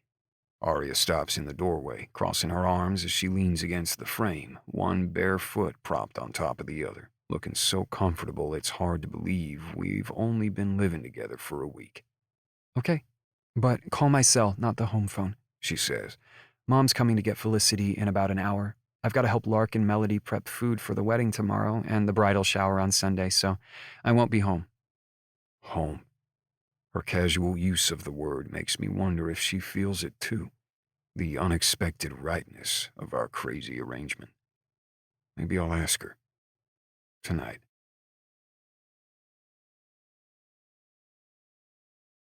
Chapter 15. Arya. It's the wine. It has to be.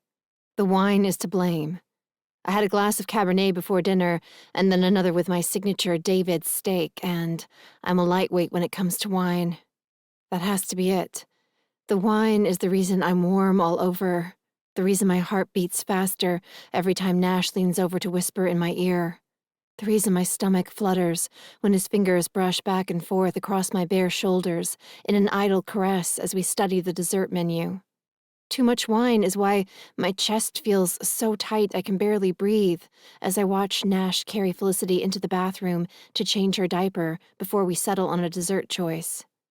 It has nothing to do with the fact that Nash is grinning at my daughter like Felicity is a treasure he never expected to find, or that my daughter is laughing at Nash like he's funnier than Peekaboo, Sesame Street, and the deer head Jack-in-the-Box Grandpa bought her for Christmas, all put together. Seeing my baby in the arms of a man who clearly cares so much for her is enough to break my heart in the best way. Nash has been nothing but kind and patient, and Just plain wonderful to Felicity since the night we moved in. And with me, well, he's been wonderful to me too. He's so supportive and grounded and real. And sexy, of course, because Nash has always been sexy, but also because of the way he looks at me. He makes me feel more beautiful than I have in years, and a foolish part of me can't help wishing this was more than a game of pretend. It's just the wine, I remind myself, as Nash emerges from the bathroom with a freshly changed Felicity in his arms.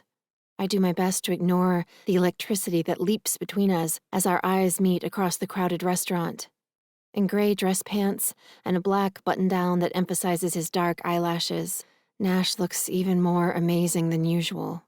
The man has lashes like a baby llama, long and sooty and curled the slightest bit at the tips. They're gorgeous. He's gorgeous. There isn't a woman in the restaurant who hasn't cast an appreciative glance Nash's way while her date's attention was elsewhere. Not that Nash has noticed. He seems only to have eyes for us, for Felicity, and for me, the pretend family he treats with more care than my ex ever did. So how did it go? I ask, as he settles Felicity into her high chair and moves her toys back within reach. She's been amazingly good so far, gumming on pieces of our food and playing with her toys like she dines at fancy restaurants every night of the week. Dirty to clean in 30 seconds flat. Nash eases into his seat beside me, casually resting his arm on the back of my chair. Haven't lost my touch, he adds with a grin, before leaning over and pressing a kiss to my bare shoulder that makes me shiver. Silently, I thank God for padded bras and curse my incorrigible libido. Nash is just too good at pretending. He's made tonight feel so real, like we're really in love, really a family. If I didn't know better, I'd almost believe it myself. What are you thinking? Nash drawls in a husky voice that makes things low in my belly twist. I blink, fighting to keep the way he affects me from showing on my face. I was thinking that you have eyelashes like a baby llama. Nash smiles so hard his dimple pops. Adorable dimple. I want to kiss it. A lot. A whole lot. No, I meant about dessert, he says, glancing at the small rectangular menu in front of us. Chocolate and ice cream, or 3 sorbets? I clear my throat, but I can't seem to pull my eyes away from his face. I don't care. I'm easy. Is that right? He arches a teasing brow. Ha, very funny, I say, slapping him playfully on the chest. Oh, rock-hard chest. I want to kiss it, too. I'm easy when it comes to choosing dessert, pervert, I add, smiling when Nash chuckles beneath his breath before turning to the waiter who has appeared by the table. We'll have the flourless chocolate cake, he says, and an extra cup of vanilla ice cream for the baby. The waiter departs with a nod, and Nash turns back to me. So I have lashes like a llama and arms like a boa constrictor, he says. I didn't realize I was so animalistic. I arch a dubious brow. You're the biggest man in this room by at least 50 or 60 pounds of pure muscle. He leans closer, and I reach for my ice water, hoping it will help cool me down. That's pretty animalistic in my book. Nash watches me drink, his eyes lingering on my lips. I look at it differently. Yeah? How so? I think of the muscle as a deterrent to other people who might be inclined to indulge their animalistic sides. I gaze deep into his eyes, those steady green eyes that haven't given off a single spark of anger or irritation in days, not even when enduring hours of Felicity screaming her lungs out in the middle of the night. Nash is a giant, for sure, but he's gentle through and through. Is that why you started working out so much, I ask? Someone's animalistic side? You could say that. Nash glances over at Felicity, the edges of his mouth lifting as he watches her babble to the sugar packets while gnawing on her toy hammer. My grandpa had a drinking problem, ever since my mom was a kid. I think that's why she married my dad so young. She wanted out of Grandpa's house. His smile fades. Gramps would come by our place when I was little, asking Mama for money. Sometimes. If he didn't get it, he'd get violent. I'm so sorry, I murmur. He turns back to me, an intensity in his gaze that makes it impossible to look away. I was 5 the first time I saw him hit her. Daddy was at work and Gramps hit my mom so hard she fell down. Then, when my sister, Rayleigh, tried to go to her, he picked her up and threw her across the yard. She was 4 years old. My breath rushes out. Bastard. Nash inclines his head in agreement. That's when I decided that someday I was going to be big and strong enough to stop all the bad guys. But some bad guys have guns, I remind him, the worry that's been plaguing me all week rising to the surface again. Around Tuesday morning, the fact that Nash deals with criminals every day for a living hit my brain full force, and I've been troubled by it ever since. They do, he admits, but you'd be surprised how much size can intimidate a man, even one with a gun in his hand. And being in shape makes me feel more in control. He shrugs. I don't know. Lifting has become such a habit now, I probably couldn't stop if I tried. And the women of Bliss River would be very upset if you did, I say, with a smile. Nash laughs beneath his breath before he leans in to whisper near my ear. There's only one woman in Bliss River who has my attention right now. A beat later, his lips brush lightly across mine, sending currents of awareness flowing from my mouth to every inch of my body, until I'm glowing, burning. By the time he pulls away, I can barely remember how to breathe, let alone whip up a witty comeback. Thankfully, the waiter arrives with the dessert a second later, granting me a reprieve and a chance to pull myself together. Pretend. It's just pretend, I silently remind my buzzing cells.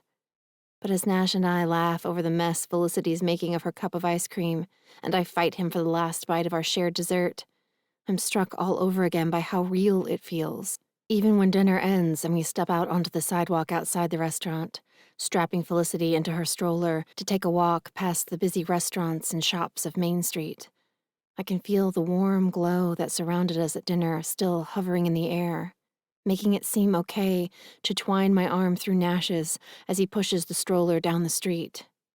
I'm enjoying the excuse to be close to him so much that I don't realize why Nash is stopping dead in the middle of the sidewalk until a strangled sound gurgles from the air in front of us. I look up to see Rachel Verts standing a few feet away, wearing a gaudy tube dress, a shade of fuchsia any self-respecting redhead should have the sense to stay away from, and a stunned expression. Her wide mouth hangs open, and her big blue eyes are the size of silver dollars. But it's the way her gaze flicks between Nash and me with increasing speed that gives me my first clue that Rachel Verts is the Rachel. Nash's Rachel. Not anymore, I think, anticipation rising inside of me. Oh yeah, this revenge is going to be sweet. Even sweeter than I expected.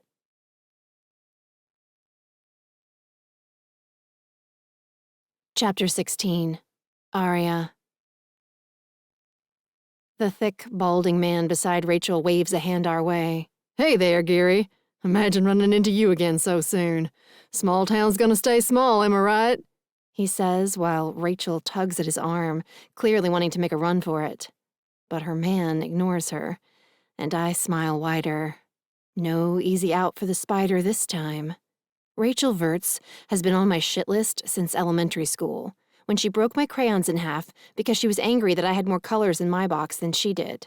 In junior high, she spread a rumor that I was a lesbian that backfired when our teacher, who was the sweetest woman ever and not about to tolerate people being bullied for their gender or sexual orientation, sent her to the principal's office. We ran in different circles in high school, but that didn't stop Rachel from telling everyone who would listen that I was a slut who had a dozen STDs. All because the guy she liked asked me to the homecoming dance first. I said no, and she was pissed off about being his second choice. Rachel is a nasty piece of work. Always has been, and probably always will be. And I'm going to enjoy the next few moments very, very much.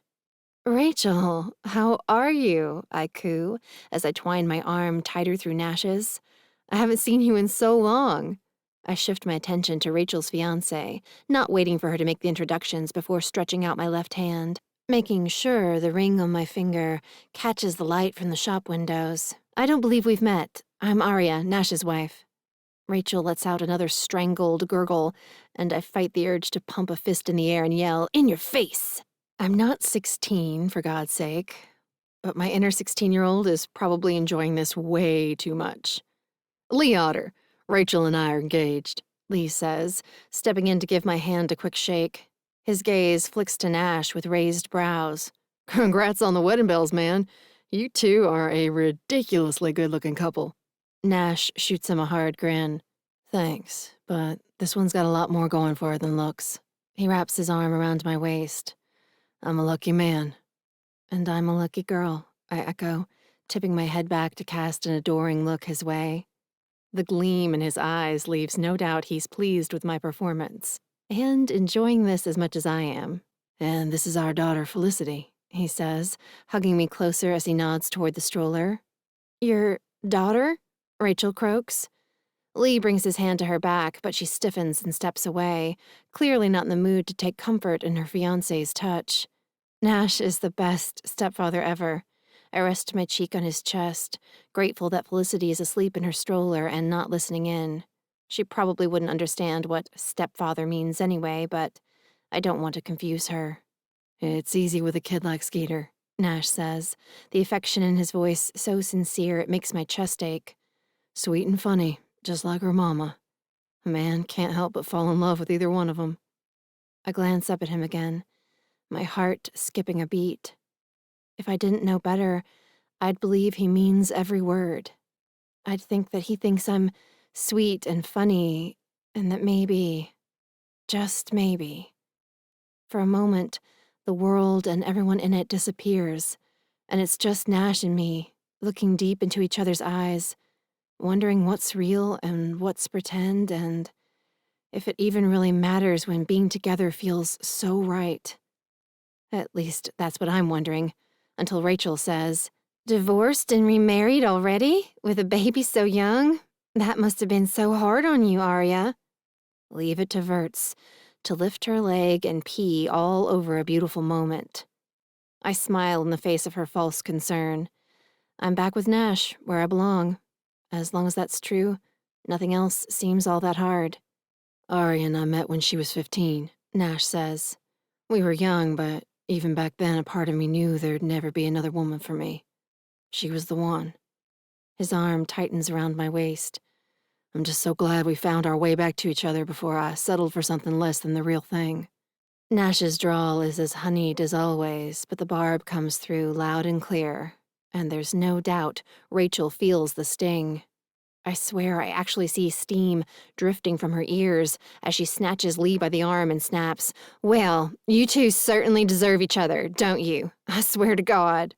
Lee calls out, Nice meeting you, over his shoulder as Rachel drags him away, but I don't wave goodbye. I'm too busy squeezing Nash's arm, trying not to laugh.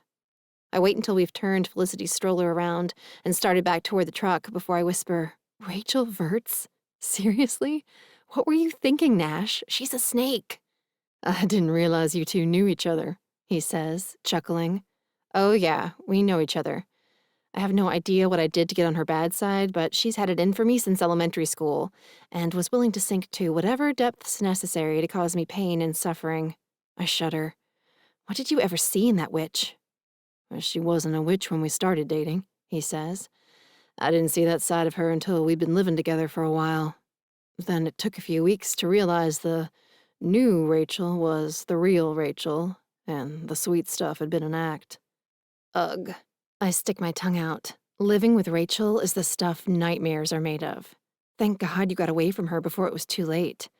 You deserve so much better. Nash stops at the corner, waiting for the crosswalk sign to change. I feel his attention on my face and look up, meeting his warm gaze.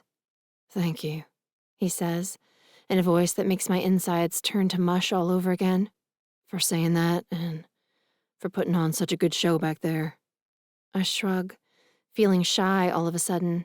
There's no need to thank me. It's true. You're a good man. and I truly appreciate everything you've done to help me and Felicity. How kind and patient you've been, and everything else. Nash reaches down, brushing a stray hair from my face with a gentleness that's almost enough to break a girl's heart. Why do we spend so much time hating each other? He murmurs, making me wonder, making me hope. I swallow hard, my heart waging silent war with my head. My head insists I should blow him off with a joke or a lie, whatever it takes to protect myself. But my heart is of a very different opinion. Despite my painful history with Nash, despite my disastrous relationship with Liam, my heart wants to believe in love. It wants to believe in Nash Geary. Chapter 17. Aria. Pulse racing and my stomach tying itself in knots, I summon the courage to tell the truth. I don't know. I cared about you a lot. I'd never felt like that about anyone before. But when we ran into each other in town, it seemed like you couldn't stand the sight of me, so I figured it was best to pretend I felt the same way. Nash frowns as we start across the street, dividing his attention between maneuvering the stroller and my face. I hadn't heard from you since the night everything happened, Aria. I assume you decided to see things from your dad's point of view, and that hurt. A lot. No, of course not, I insist. I told him you were wonderful. I told him everything that happened was completely consensual and that I cared about you so much. His forehead furrows as he asks in a softer voice, "So, why didn't you call?" I tried to call you half a dozen times after I got home, but the answering machine always picked up and I was too nervous to leave a message. I know I should have called or emailed or something while I was still at camp, but I bring a hand to the back of my neck, rubbing at the stress knot forming there. I was a dumb kid. I kept putting it off, thinking it would be better if I waited until I was home so we could arrange to meet in person, but I think I was just scared. Oh, me? No, of course not. Then of what?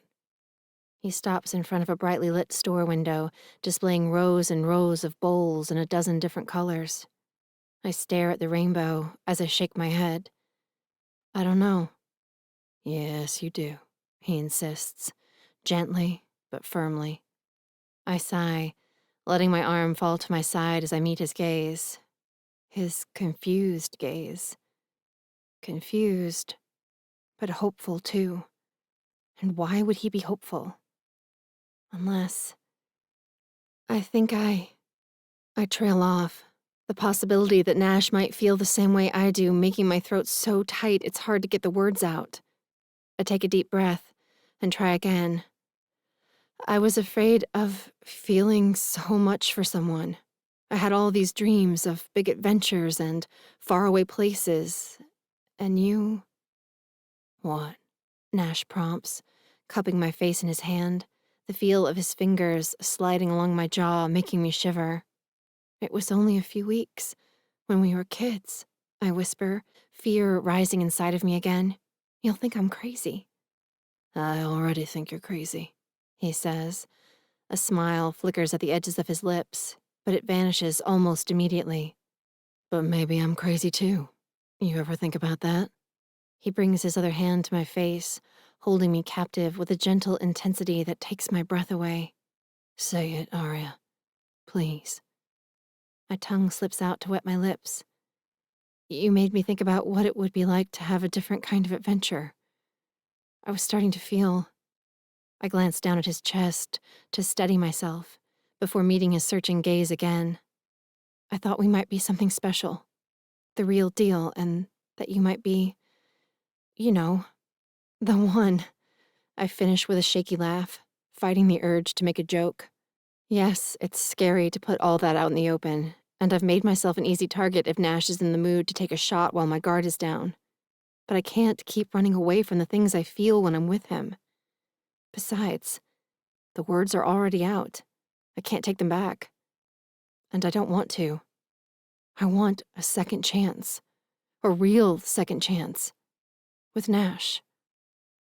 He's silent for what feels like forever, his attention shifting from my eyes to my lips and back again, making my pulse race with anxiety, until finally he says, "Aria." That's it. Just my name. "Yes?" I ask. "I have a crazy idea."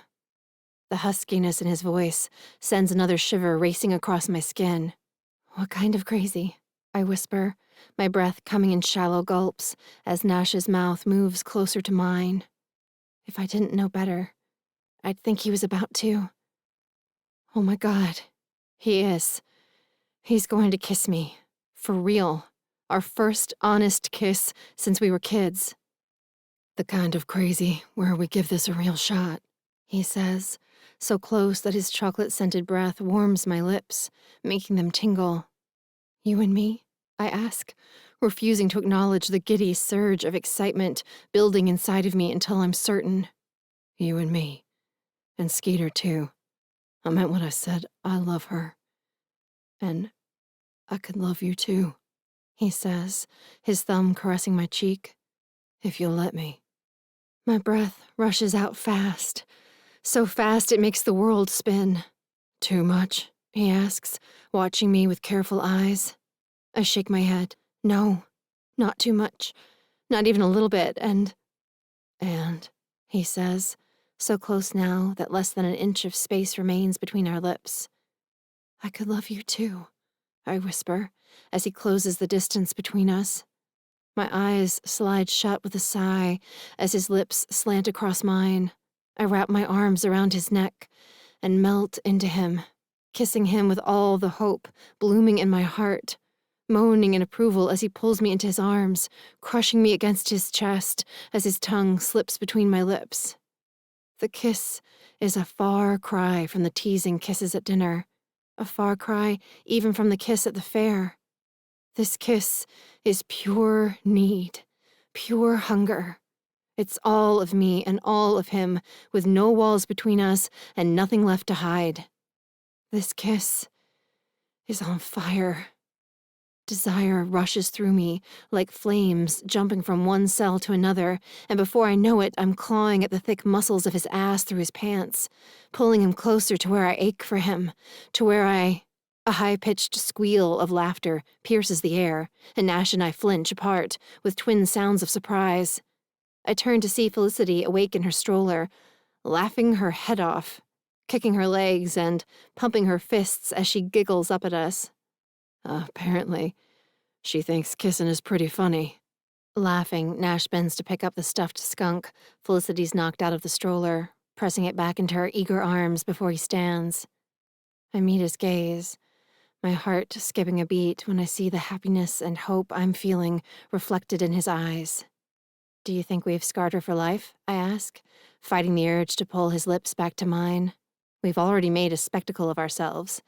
Thank goodness Felicity seems to be the only one who caught us in the act. "Nah," he says with a crooked grin, "but I'm sure we'll get around to it. Even good parents screw up every once in a while, no matter how hard they try not to." My breath catches, and a sliver of fear cuts through the haze of desire, clearing my head. Parents. Nash and I raising Felicity together. Am I ready to think about that? Giving a romantic relationship a chance is one thing. Thinking about making a forever family together is something else entirely. I was so determined to have forever with Liam, and look how that turned out. All it did was lead to years of fighting and crying and suffering over something that should have been dead and buried a long time ago. I can't let myself lose my head that way again. Not over anyone, even a guy like Nash. Yes, he's been amazing to both Felicity and me so far, but he has a bad side too. Hell, his bad side was the only side I saw for years after the camp disaster.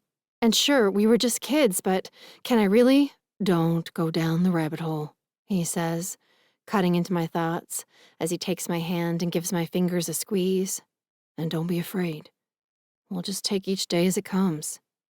I frown up at him. How did you know what I was thinking? I'm getting pretty good at reading you, Red, Nash murmurs. And so we're clear. I meant what I said back there. I'm so glad you came back into my life before I settled for something less than the real thing. He pauses, searching my face. I've never felt this kind of connection with anyone else. Me either, I murmur. So why not go for it? He asks, excitement flickering in his eyes. We're already married. Why not see if we can make this marriage something we're both excited to wake up to every morning? I exhale. Well, a few reasons off the top of my head. One, we barely know each other anymore. Two, not true. You know me, and I know you. Even better, I know exactly what you want in a man. Brows lifting, I cross my arms over my chest. Oh yeah? Enlighten me, Geary. You want a man who will love Felicity like she's his own. I already do, he says, banishing the comeback on the tip of my tongue. He is so good with her. A dream come true, really.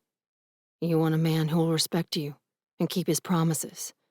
And that's the only kind of man I ever want to be. He steps closer, making my nerve endings hum all over again. And you want someone who will love you so much, it's almost sinful. A man who'll worship you, make you feel like a goddess every damned day. I swallow. I don't want to be worshipped, I protest. Though maybe a part of me does. The part that still dreams of romance and happily ever after. The part that wants to love my man the same way, with every piece of my mind, body, and soul. Yes, you do, Nash says, without missing a beat. Because that's the way a man loves a woman he wants to spend the rest of his life with.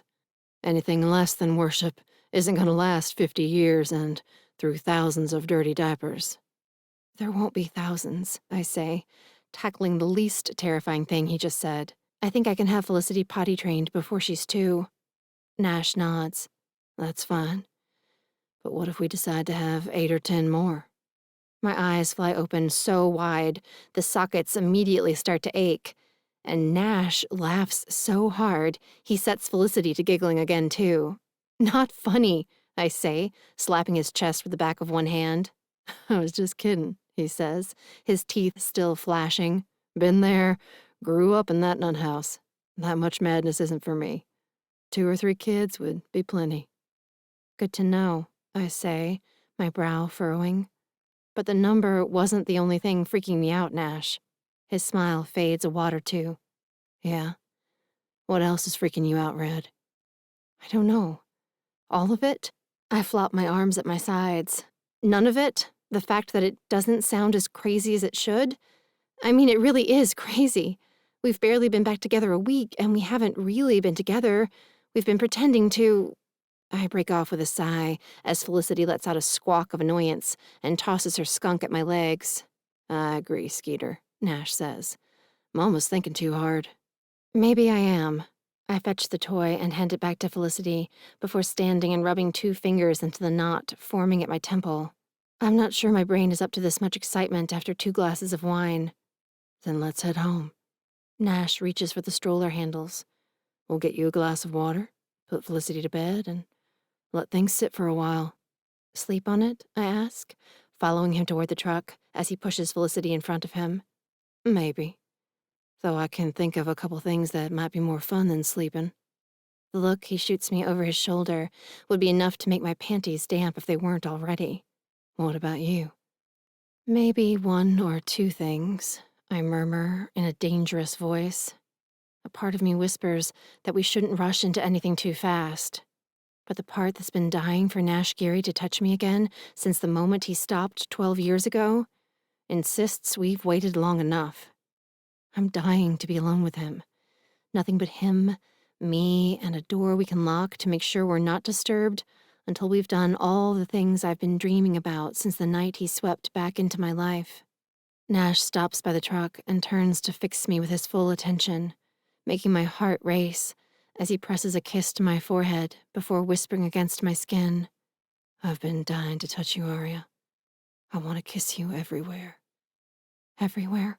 I echo, blood going fizzy in my veins. Everywhere. I want to taste every inch of you. Think that can be arranged?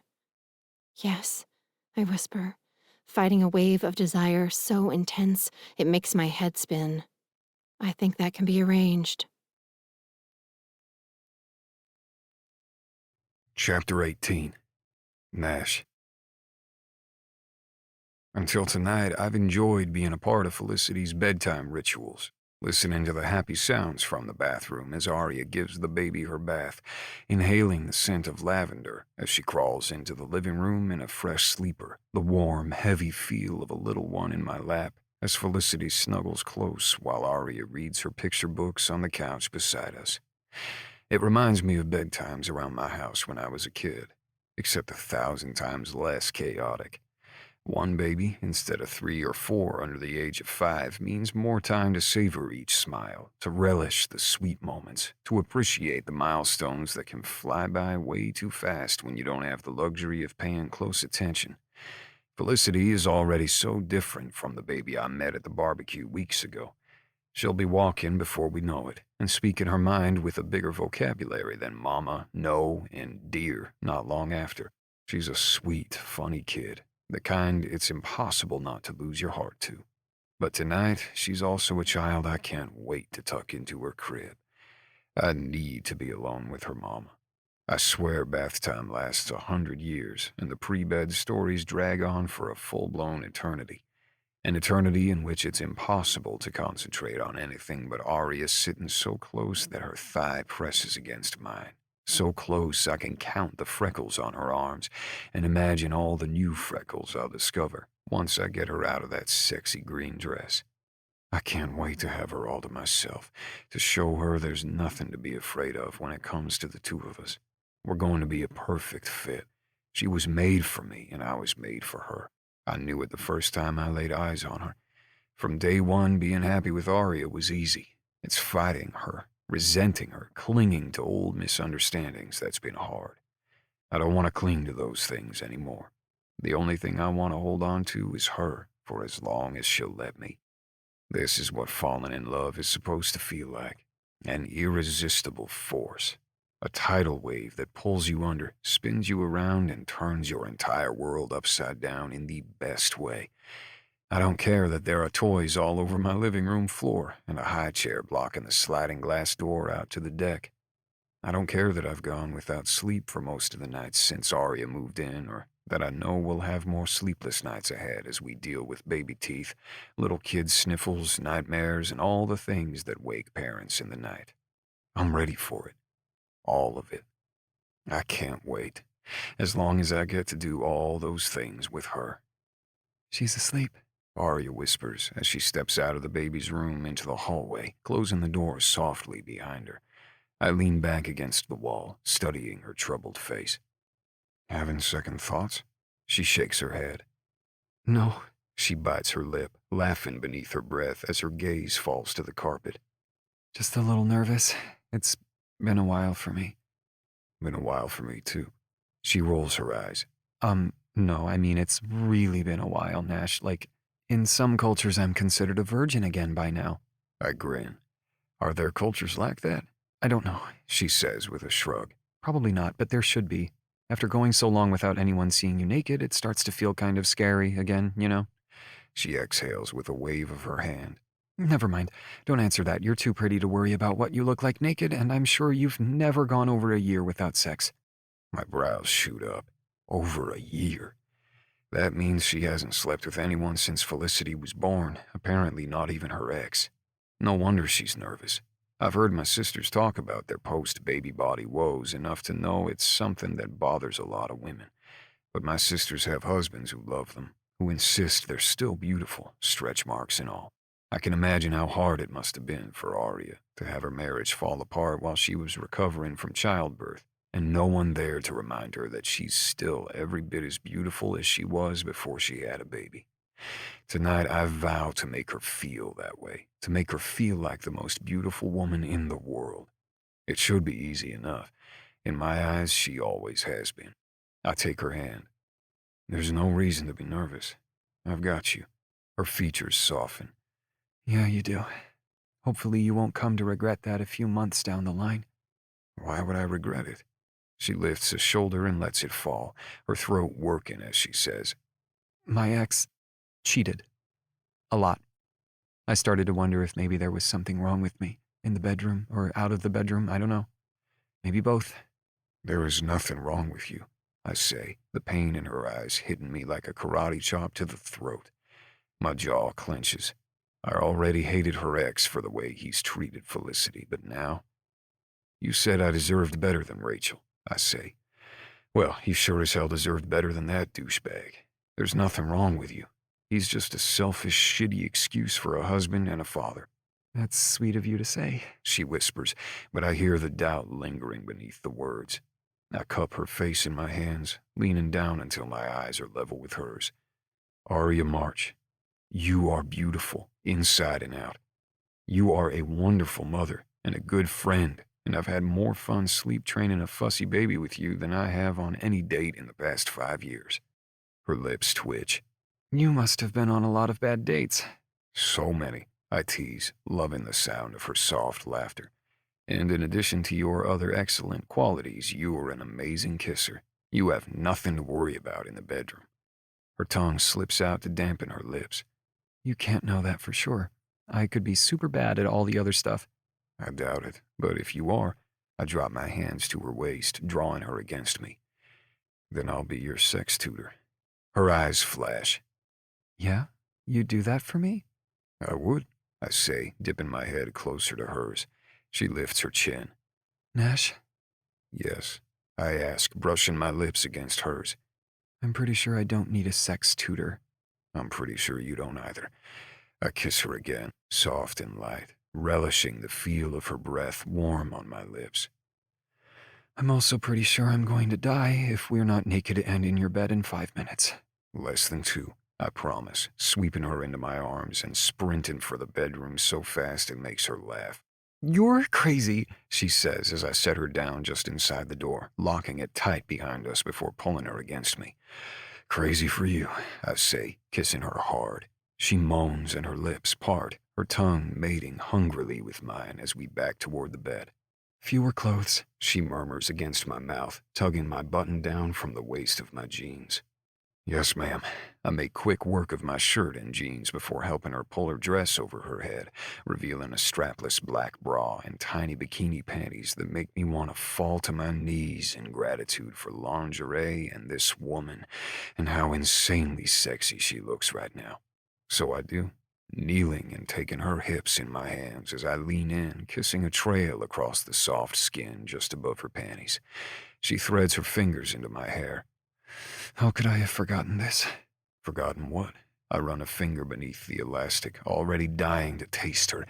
That your mouth is magic, She whispers. I haven't even started with the magic yet, Red. Cupping her bottom in my hands, I lift her onto the bed and lengthen myself on top of her, struck instantly by how right it feels to have Arya under me. And then she spreads her legs, wrapping them around my waist and pulling me tight against her. I had no idea sex could be like this, so close and connected, but hot as hell at the same time. I've always had one or the other, never both, and I can't help wishing we'd had better luck that night when we were kids, and that I'd only known this. Only known her.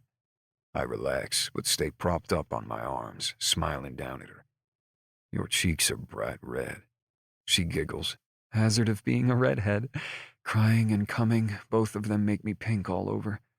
I like you pink all over, I say. She bites her lip. Me too. That was all the good things. She wraps her arms around me, lifting her head to press a kiss to my chest. It was, I agree, kissing her neck. If we're that good at it our first time, think how amazing we'll be in a year or 2. She sighs. We'll be ready to join the Sex Olympics. The multi-orgasmic division, I murmur, nipping at the place where her neck meets her shoulder. Yes, please. She says with a giggle. Though honestly, I get excited if I get one. I've never gotten there that fast before, especially with someone new.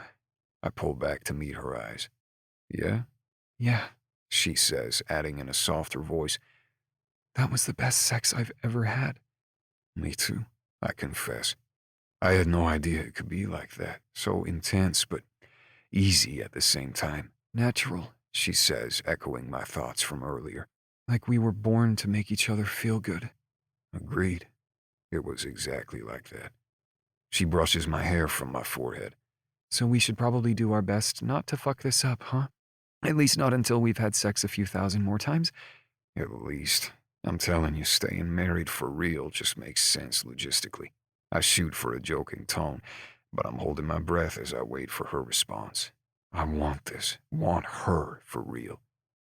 I think you're right, She says, making my chest ache with relief. So we're going to give it a shot. She nods. What's the worst thing that can happen? We get divorced, and we were planning to do that anyway, so I frown. That's a pessimistic way of looking at our future, March. I just like to keep my feet on the ground, Geary. I can think of way better places for your feet. She arches a brow. Yeah? Oh yeah, like behind my head, for example. Her eyes widen. I don't know if I'm this flexible. Oh, I think you are, I say. I believe in you, Arya March, but I need you to believe in me too. I believe in you, She whispers. We make up for lost time deep into the night, until we finally pass out sometime around 1 in the morning, sated, spent, and perfectly tangled in each other's arms.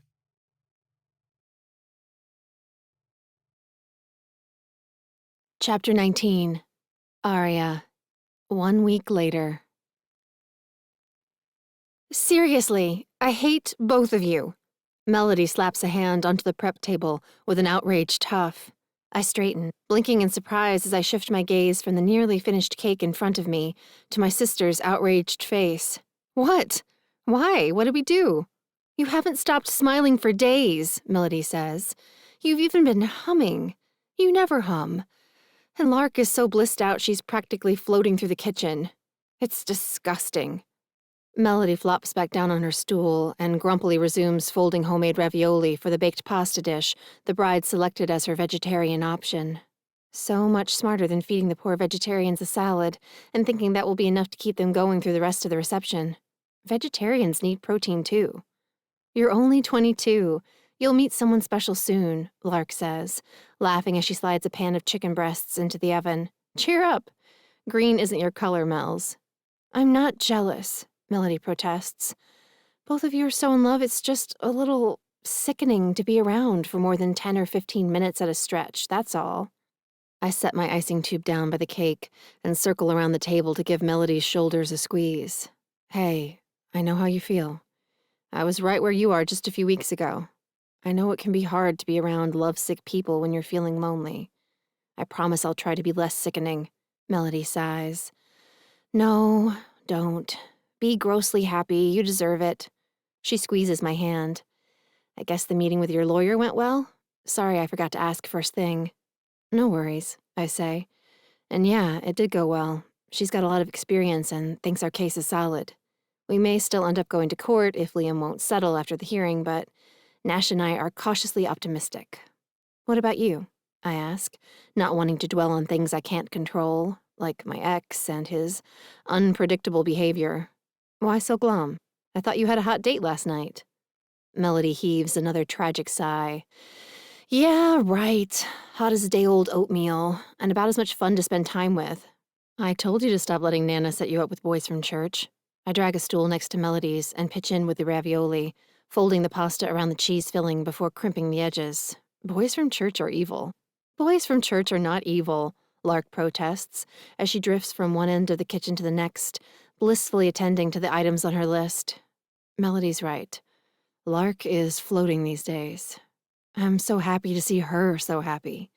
After years of dating her fair share of day-old oatmeal guys, she deserves every second of her happily ever after. No, they are evil, Melody says. At least this one was. He made me split the check down the middle, even though I only had an entree, and he had an appetizer, an entree, a salad, and 3 glasses of wine. Then he tried to sneak a hand up my dress before we'd even kissed. She shudders. So gross. And the opposite of romantic. You should let me set you up with the new nurse at Mason's practice, Lark says. He's only a year older than you and totally adorable. But what if it doesn't work out? Melody nibbles her lip. Wouldn't that be weird for him at work? Lark pauses, with a dollop of sour cream halfway to the bowl in front of her, cocking her head thoughtfully to one side. Well, maybe. And he has red hair, and you have that thing about redheads. What? I twist to shoot an outraged look Melody's way. And what exactly do you have against redheads, may I ask? Melody's hands lift into the air in surrender. Not you, boy redheads. What's wrong with boy redheads? I just don't think they're attractive in that way, she says with a shrug. What if my next child is a boy with red hair? I demand, not about to let her off the hook that easily. Are you saying he deserves to be shunned by women because of a little ginger in his bloodline? Melody's jaw drops, while Lark stops stirring pea salad and turns wide eyes my way. What? I ask, not understanding the strained silence. I was just teasing. Mostly. No, you weren't, Melody says, a smile spreading slowly across her face. You're already thinking about more babies. With Nash. Oh my gosh, you'll have the cutest babies. I roll my eyes, but I can't stop grinning, and a warm, gooey, blissed-out feeling practically oozes from my pores. The past 7 days have been the best week of my entire life, bar none, including the time I spent in Paris. Nash and I are falling so hard and fast, it would be terrifying if it didn't feel so wonderfully, perfectly right. He's the lover of my sexiest dreams, a friend I can be myself with, and the kind of father I've always wanted for Felicity. He's so great with her. It makes me tear up sometimes. Normally, I'd hate being caught off guard by rogue emotions, but it doesn't bother me now. It feels okay to tear up with Nash, especially when they're tears of gratitude. So, when is this happening? Melody demands. You're not pregnant now, are you? God, no. Relax, I say with a laugh. I just got Felicity sleeping through the night. I need a rest, woman. We're not even thinking about babies. I shrug, but I can't resist adding. Not until next summer, anyway. Next summer? Lark claps her hands. That's so perfect. Mason and I are going to start trying then, too. We could have cousins the same age. I make calming motions with both hands, encouraging them both to settle the heck down. But nothing's a go yet. Nash and I are going to wait and see where we are in a year and make the decision then. I return to folding ravioli, hoping that will be the end of the conversation. I probably shouldn't have mentioned something so private in front of Lark and Melody. Yes, Nash and I talked about having another child, but we were naked in bed at the time. A state of being that has occurred an impressive number of times over the past few days, considering we both have full-time jobs and there's a baby in the house. You can't always trust that naked conversations are reasonable conversations. I should have kept the baby dreams to myself a little longer, but the words just slipped out. I'm so happy. I forget that I have anything to hide. But, of course, I do. Nash and I are still hiding the initial reason for our sudden marriage from our families and everyone else. Living a lie can make things awkward sometimes, like when we went to his sister's house for dinner last Saturday. I could see how much Nash hated deceiving Rayleigh and Alexandria. We ended up having a great time. His sisters are warm, welcoming people who tell hysterical stories about their giant family. But when the night was over and we were back home, we both felt weird about it. We agreed we don't want to keep this secret forever. So we talked it over and decided to tell our families the truth on our first anniversary. We figured that will be enough time to prove our marriage is going to stick, and by then there's a chance we'll have other, more exciting news to share that will distract everyone from our teeny tiny lie. If all goes well, we're hoping to start trying for a baby in May. A baby. With Nash. The thought turns me on way more than it probably should. But creativity is sexy. All kinds of creativity. Painting and baking and making love and making babies and building a family with your favorite person in the world. You're humming again, Melody mutters with a mock glare my way. Sorry, I wince. But I'm still grinning. It's all right. She stands, wiping her hands on her apron. I'm going to step outside and get some fresh air, see if the waiters are here yet. Hum until your heart's content. Take your phone, Lark calls, as Melody starts for the door. Get a few shots of the venue for the website. It's pretty out there today. Got it. Melody snags her phone from the edge of the prep table. See you two lovebirds in a bit. I wait until the heavy door closes behind her before I ask Lark, You think she's okay? She's usually so optimistic, almost obnoxiously so. She's fine, Lark says. She's just going through a hard time right now. I don't imagine it's easy for her. A few months ago, she had a steady boyfriend, and you and I were the ones who were in the relationship dumps. I sigh. True. Kind of blows your mind, doesn't it? How quickly things can change. Totally, Lark agrees, putting the first tray of baked ravioli in the oven. And they'll change for Melody, too, I'm sure of it. Things change quickly in your early 20s. She turns, snapping her fingers. Which reminds me, did Nash give you his brother's phone number? I frown. No? Was he supposed to? No, I just thought you might have it. I forgot to get it on the paperwork. She waves a hand. But it's no big deal. I'll get it from him when he clocks in today. After some gentle pestering on my part, Lark graciously agreed to hire Nash's younger brother, Nick, for some part-time work. The black sheep of the Geary family, Nick recently moved back to Bliss River from Atlanta, after being kicked out of his apartment for infractions I'm still not entirely clear on. After a long day at work, Nash hadn't seemed to want to talk about it, and I'm easily distracted when he would rather kiss than talk. I did manage to find out that Nick has food service experience, however, and that he's looking for part-time work until he can find a tattoo parlor willing to rent him a chair. His parents are horrified by his choice of careers and most of his life choices in general. As the black sheep of my family, I already feel for the guy, even though we haven't met yet, and I'm excited for a chance to help Nash.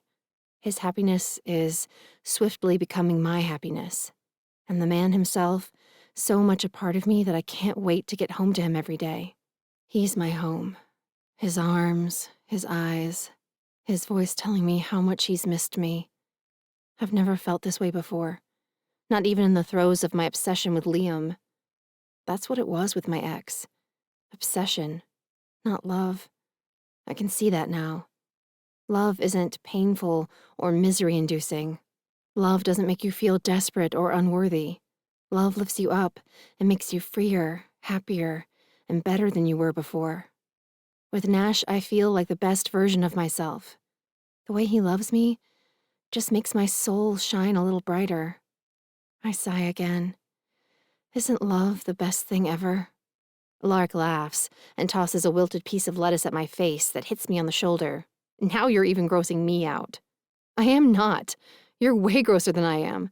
I toss the leaf back at her and follow it with a strawberry, laughing as it sails down the front of her shirt. Ha ha! Direct hit. Serves you right. You and Mason are the grossest couple I know. Googly eyes for days. Oh, yeah? Well, at least I don't hump his leg when I kiss him goodbye, she says, throwing more lettuce with one hand while she fishes the strawberry from her bra with the other. I do not. I dodge the lettuce and toss another strawberry, laughing as it follows the first down her shirt. I am unstoppable. Oh, I'm going to stop you. You just wait, she says, jogging around the table. I vault off my stool to avoid a crushed berry to the face, and Lark and I spend the next few minutes in a deep food fight, until we're both laughing too hard to aim and agree to call a truce before we make an unholy mess. Because love does that too.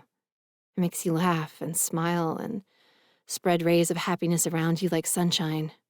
People should always be in love, I say, accepting the cup of coffee Lark's made, topped off with extra cream, just the way I like it. Agreed, she says with a sigh. Agreed. Chapter 20. Melody. I'm about to head back into the kitchen when I hear Lark and Arya giggling inside and decide I just can't take it anymore. I spin on my heel and flee my sisters, shedding my apron as I go and tossing it on an empty serving cart by the door. I'll get it on my way back inside. Right now I need to feel the wind blowing through my chiffon skirt. I need fresh air after being stuck in a hot kitchen all afternoon. With happy and happier, the love zombies, I grumble beneath my breath, and immediately feel guilty about it. This isn't like me. I love my sisters, and I love love. The fact that my sisters have both found the love they deserve should be wonderfully, inspirationally romantic.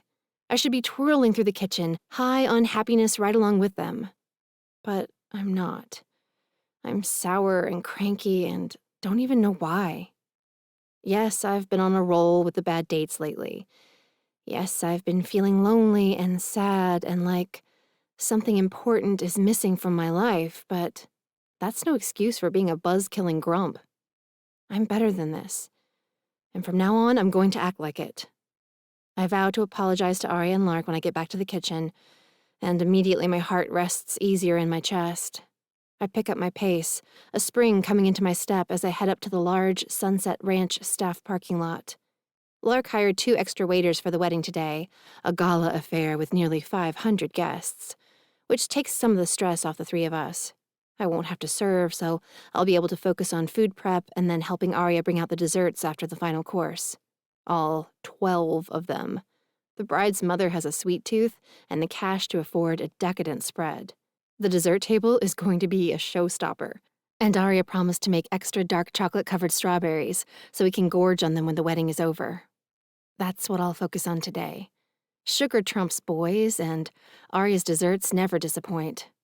Dreaming of berries covered in chilled chocolate brings a smile to my face as I join the group of regulars gathered in the shade of the Ever After van.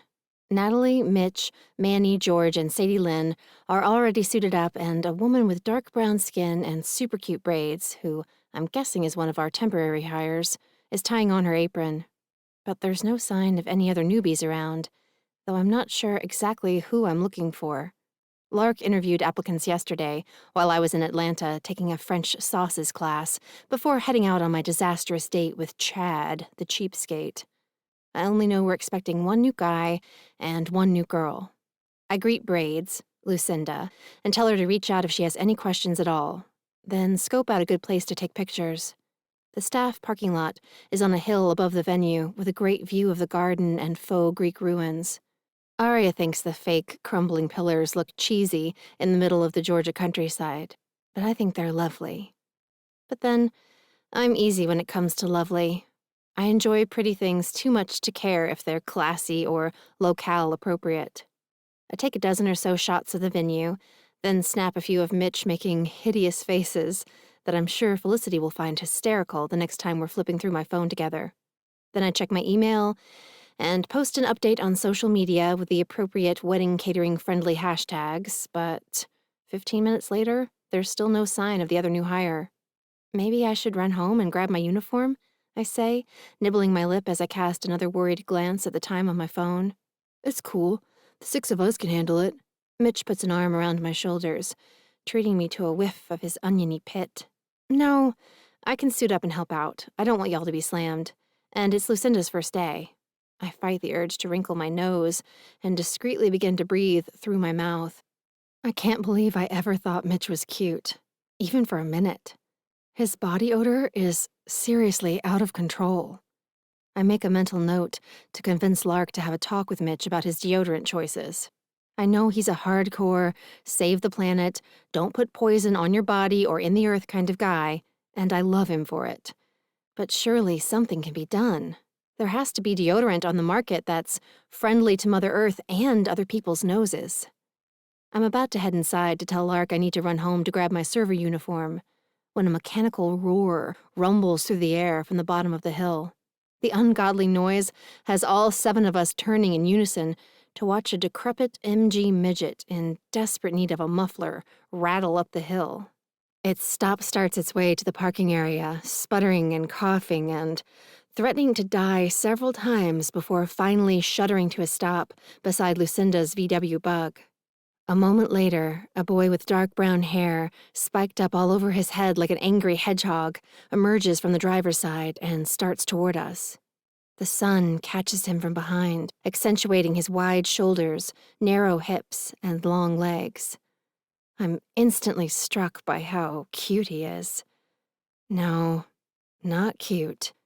Dangerously good-looking. With full lips a girl can't help but stare at, and enough swagger for 5 Mick Jaggers. Oh my, who is that luscious little dumpling? Manny asks beneath his breath. I'm assuming it's the new guy. I frown. New guy is admittedly easy on the eyes, but he's 15 minutes late, and the cocky expression on his face practically oozes defiance. He's the poster child for does not play well with others, and a far cry from Lark's usual grounded, easygoing hires. What in the world was she thinking with this guy? Hey. New guy jerks his chin at us by way of greeting. Nick. You're late, Nick, I say, sliding out from under Mitch's arm. Nick shrugs, his eyes skimming over me to take in the rest of the staff. Looks like we're all still standing around to me. My frown digs deeper into my forehead. We're all still standing around because we were waiting for you. Oh, well. He grins, and something about his smile makes me feel like a cat that's been stroked the wrong way. I'm sure we'll still have plenty of time to wait on rich people today. Don't stress, Blondie. Dude, Melody is like our boss, Mitch says in a whisper that's ridiculous considering I'm standing right next to him. Or like the sister of our boss, which is almost like our boss. Nick's eyes return to me, flicking up and down with a bit more interest, his attention arousing a strange mixture of nerves and awareness that only serves to irritate me even further. I'm attractive, but I'm not the type of girl boys like this pay attention to. I'm wholesome and sweet-looking, the girl most likely to be mistaken for a kindergarten teacher. Bad boys are as repelled by me as they are infatuated by tattoos, of which this guy has several if the ink peeking from beneath the sleeves of his white t-shirt are anything to judge by. So, you're the one who married Nash? He says with a huff, his eyebrows arching in surprise. Never took him for a cradle robber, but whatever works for you two. That's my other sister, I say through gritted teeth. And I'm 22. That's hardly fresh out of my cradle. Sorry again. My mistake, Blondie, he says, with a mocking smile that makes me see red. Crimson red, the color of blood, with bombs shaped like Nick's smug, spiky head exploding inside of it. You're fired, I snap, the words out of my mouth before I realize I plan to say them. Before I remember that I don't technically have the power to hire or fire anyone. Lark owns the business.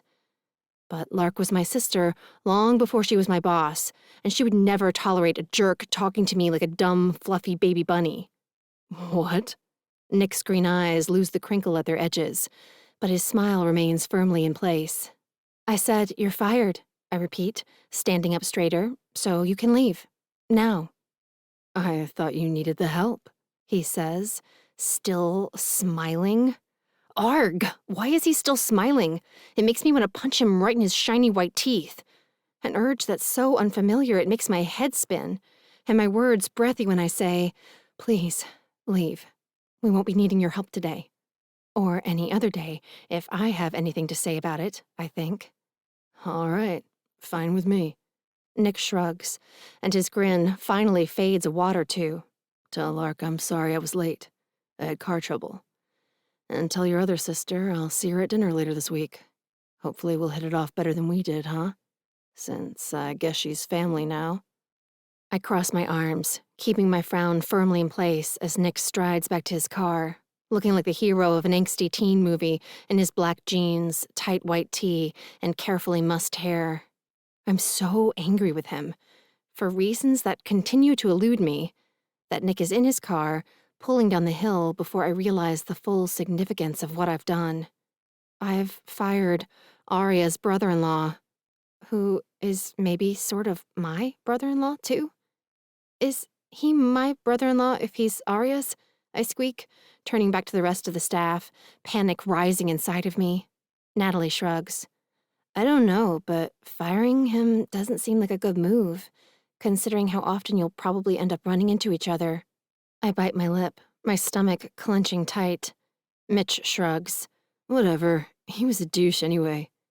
I don't know, Natalie says, casting an uncertain look my way. Maybe you were a little hard on him, Mel. For sure. That wasn't like you. You're the sweet one, sugar, Manny says, with affection that makes his words even harder to take. Was I too hard on Nick? I have been in a terrible mood all day. Did I allow that to spill over onto some unsuspecting stranger? If so, it would be bad under normal circumstances. But with Nick being Arya's family, it's flat out awful.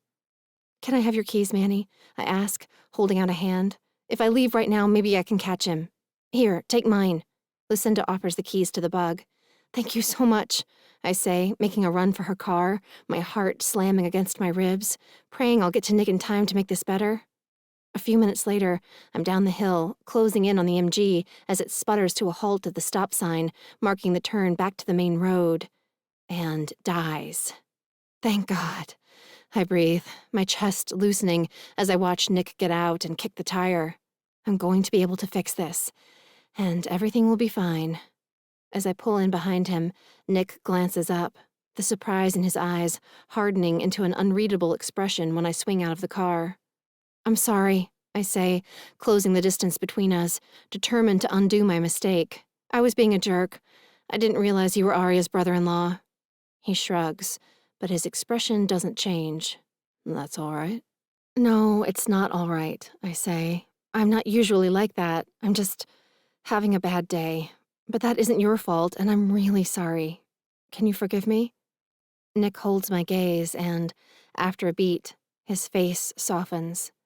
Shockingly, he looks even hotter without the attitude. Me too. A bad month, actually. He shoves his hands in his pockets. Sorry I was an asshole. He grins, but this time it doesn't make me want to punch him in the teeth. It makes me want to smile back. So I do, beaming up at him like a flower getting her first dose of sunlight, as Nick says, "Since you're not my boss anymore, is it okay to say you've got a really pretty smile?" Oh boy. This is trouble. Big trouble. And all the more reason to get him back as an employee, and off limits as a potential flirting partner, immediately. There are other reasons I've always secretly been glad I repulse bad boys. Namely that they intimidate the heck out of me. I would have no idea what to do with a guy like Nick if I captured his attention.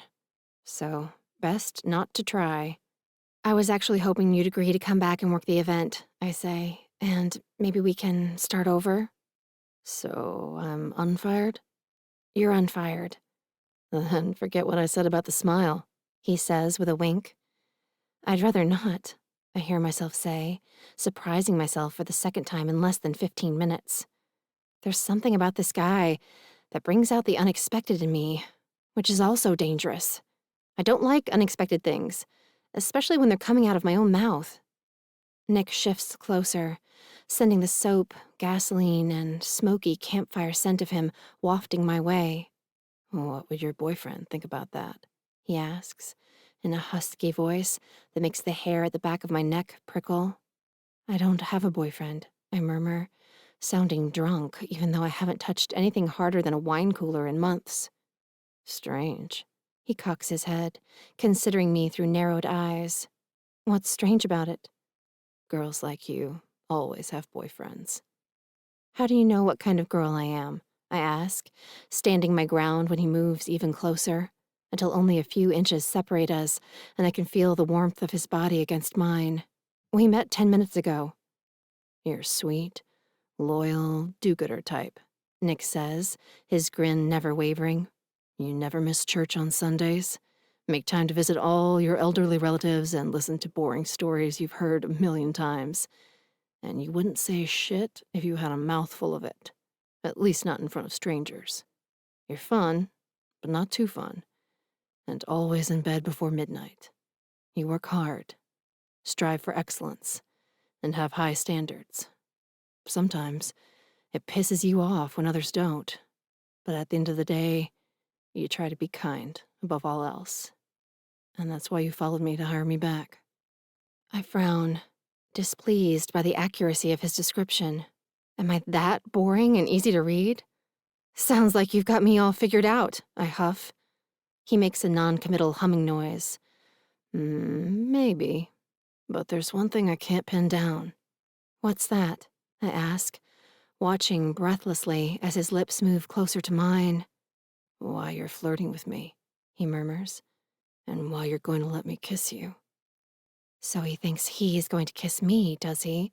The rogue voice in my head muses. A beat later, before I've made any rational decision to move, I'm cupping Nick's handsome face in my hands and pushing up on tiptoe to press my lips to his. Our mouths meet with an intensity that sends a surge of delight rolling across my skin. Lips give way to tongues, and before I can rethink the wisdom of pouncing a bad boy, Nick's fingers are digging into my hips, and I'm clinging to his shoulders as he presses me up against his car. He kisses me like I've always wanted to be kissed, like he can't get enough of my mouth, like he's starving, and I'm the only item on the menu. No, like there are lots of other things on the menu, but I'm the only one he wants. I am the sole focus of his lips, his hands, his... Oh, wow. His hands are trouble. I need to rein in my crazy before I cause a scandal. If any of my mother's friends see me like this, I'll never hear the end of it. Wait! I shout against his lips, making him flinch and step back.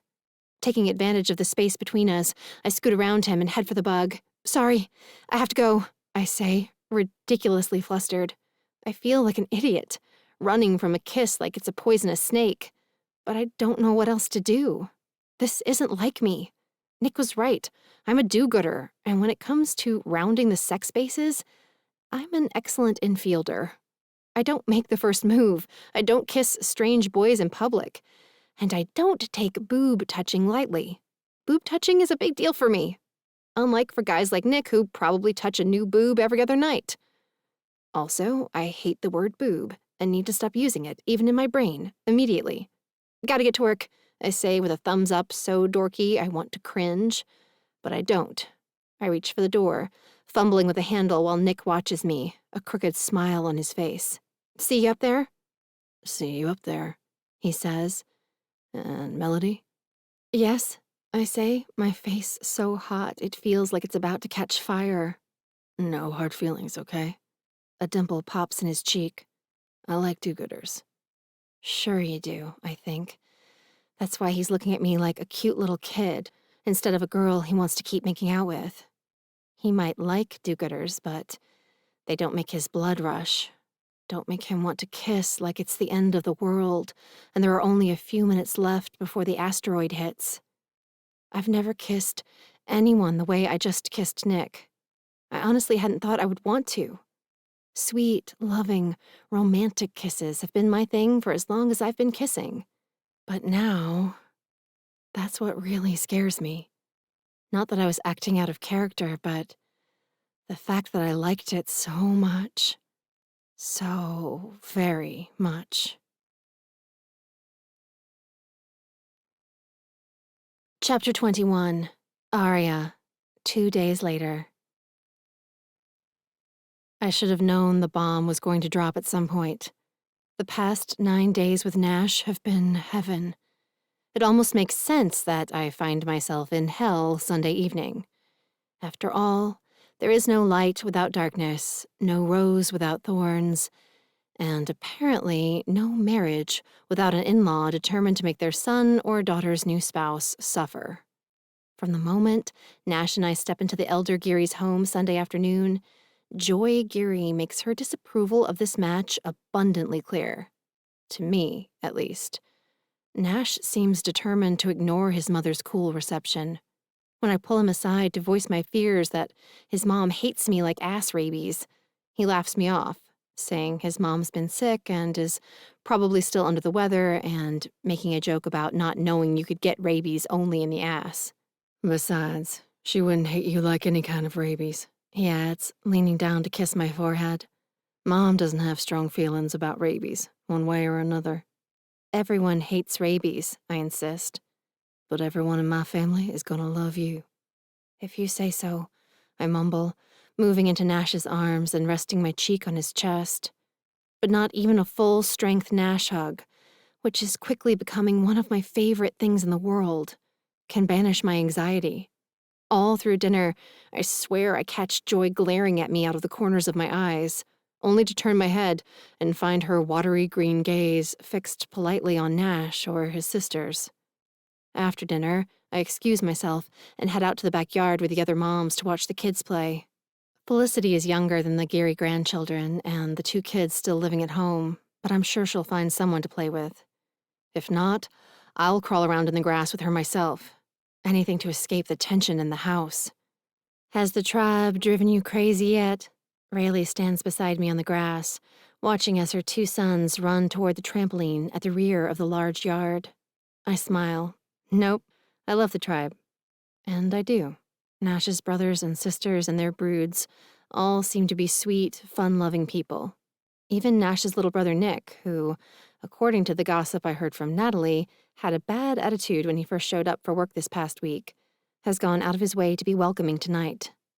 It's only Joy who has me on pins and needles. Joy.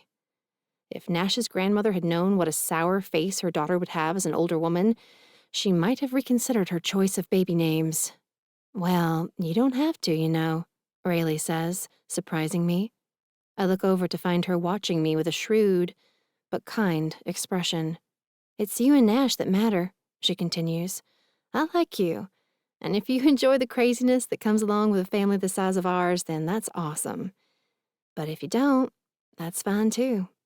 I'm not sure I understand, I say carefully, glancing back to check on Felicity, who is still crawling around by the swing set, pulling up handfuls of grass and throwing it into the air.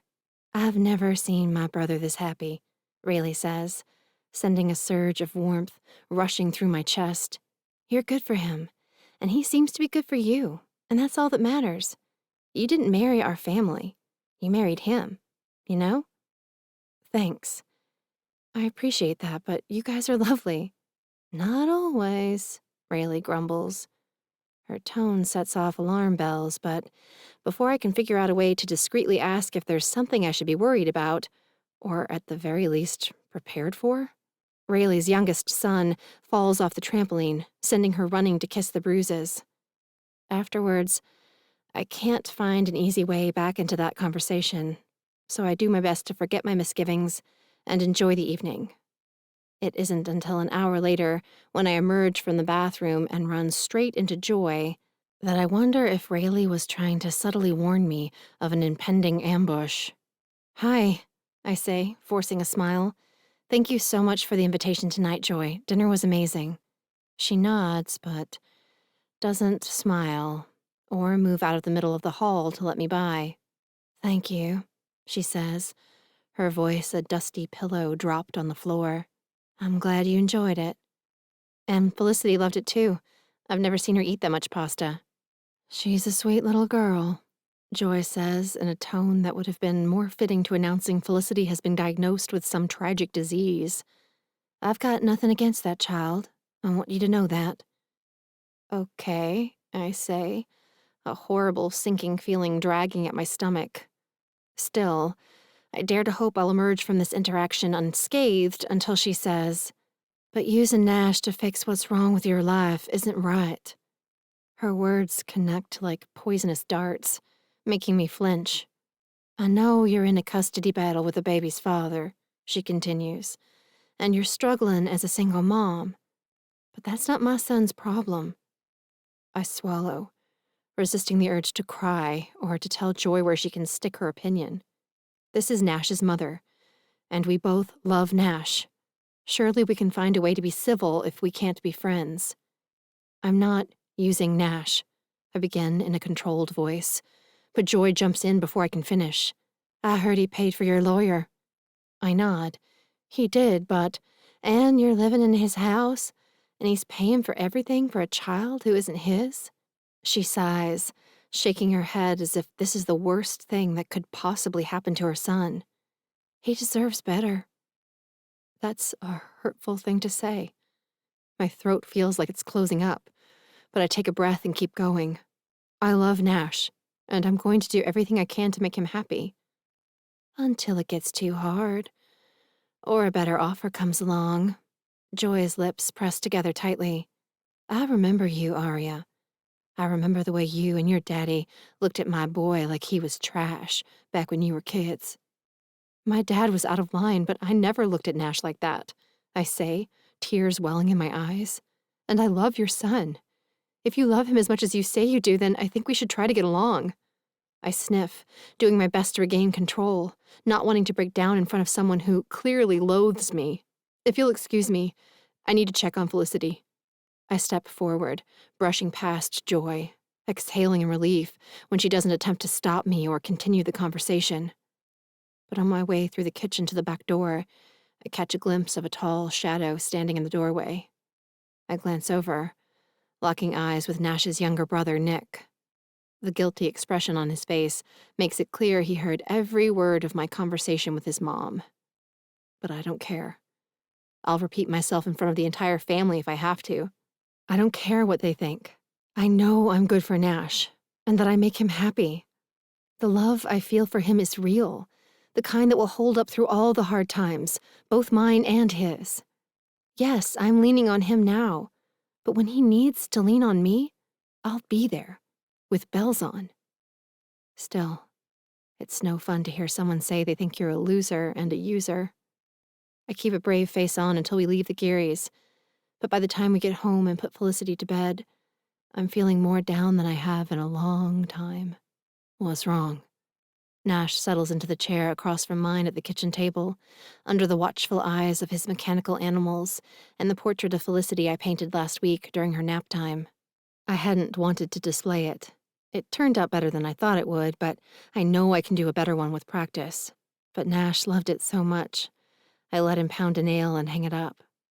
I study the painting now, remembering the way he smiled at me when he first saw it, how proud he'd been, how amazing and loved that pride had made me feel. The memory gives me the courage to ask, "You don't think I'm using you, do you?" "No." He scowls as he reaches for my hand, warming my cold fingers between his palms. "Why would you say that? Why would you even think it?" I shrug, staring at our joined hands, not ready to meet his eyes. "I don't know. I don't make much money, and babies are so expensive, and the lawyer's retainer was so much more than I thought it would be." "I don't care. It's just money." He squeezes my hand. "I'm doing well, Red. You don't have to work at all if you don't want to." I wince, his words hurting for some reason. I do. I want to work. I don't need someone to take care of me, Nash. I can take care of myself. That's not what this is about. "Well, I do need someone like that," he says, gripping my fingers tight when I try to pull away. "I need you to take care of me, and you're doing a damned fine job of it. I have never been this happy, Arya. I'm just trying to return the favor." My lips tremble, and my throat goes tight. "Are you sure? You don't feel like you're stuck with me, or trapped, or—" "Baby, what's wrong?" He reaches across the table, taking my face in his big hands with a tenderness that makes me want to cry even more. "Why are you stressing about this all of a sudden?" I start to tell him the truth, but stop myself at the last moment. Nash loves his mother. Most boys love their mothers, but Nash really loves Joy. She's a hero to him. The way she carried their family through all those hard times, sometimes all on her own when his dad had to leave town for work. I don't want to be the one to pull her off that pedestal. And a tiny part of me is afraid that he might not believe me, that he'll brush me off the way he did earlier tonight, refusing to see anything but the best in his mom. And I'm not sure I can handle that. Right now, it feels like Nash is completely on my side, and I don't want to do anything to drive a wedge between us. So, I lie. "I heard some women talking at the wedding the other day," I say. "One of their sons was marrying a single mom, and they weren't happy about it." "Well, I couldn't be happier." He presses a gentle kiss to my lips. "Come on, let's get ready for bed. I'll run you a bath and you can soak the sad out."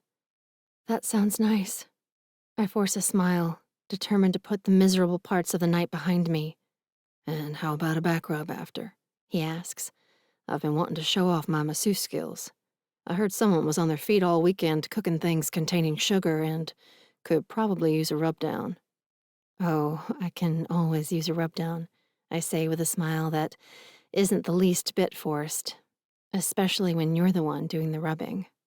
With a soft laugh, Nash takes my hand and leads me to our bedroom, and I promise myself that we're done with this. I'm not going to let Joy negatively impact even one night of my marriage. I've waited too long for a love like what Nash and I have to waste a single moment of it. Happiness is too precious to waste, especially when I know all too well how quickly trouble can rear its ugly head. Chapter 22. Nash. I'm up and out of the house for my Monday morning run by 5:15, slipping silently out of bed without waking Arya, and changing into my running clothes in the front bathroom. Something about last night is still bugging me, and running is my best shot at sorting it out. I always do my best thinking about mile 3. Today, however, I plod through mile 3, and am well into mile 4 before the gears start to turn.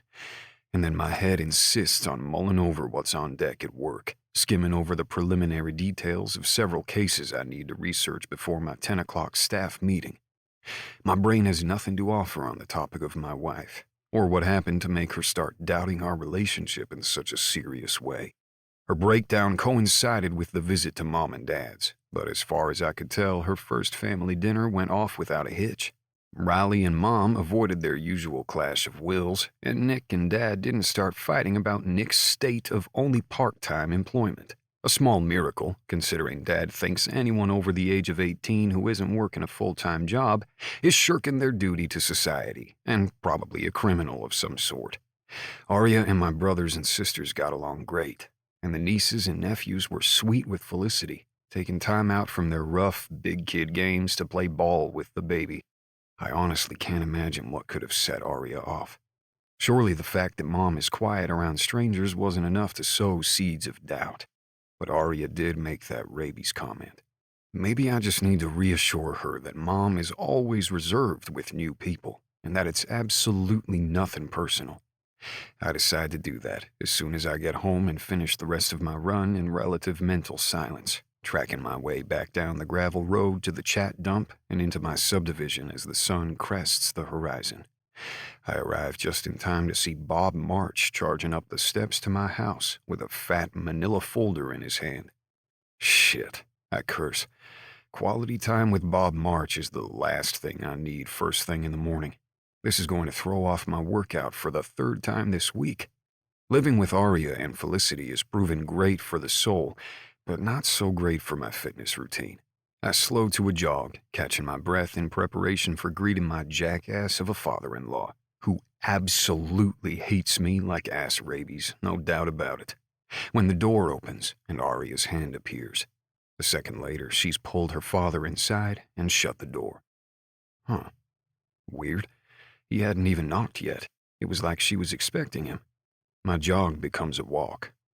Why would Arya ask her father to come over at 6:15 in the morning? Better question, why hadn't she told me Bob was coming over?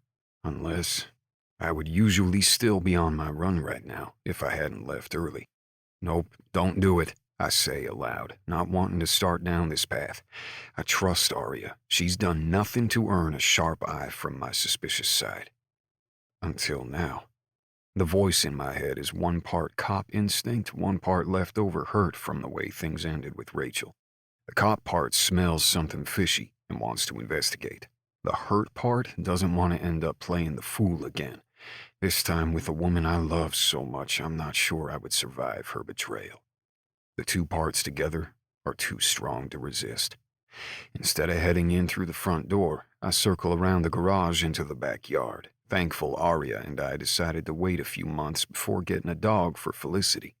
There's no animal barking, alerting people in the house to my presence.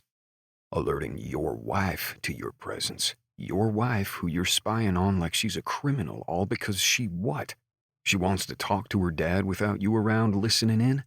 It's the decent part of my gut speaking up now, and it's almost enough to make me turn around and head back to the front door.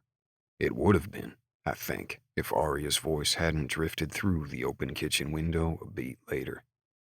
You're kidding, Daddy, she says with obvious relief. Oh, thank God.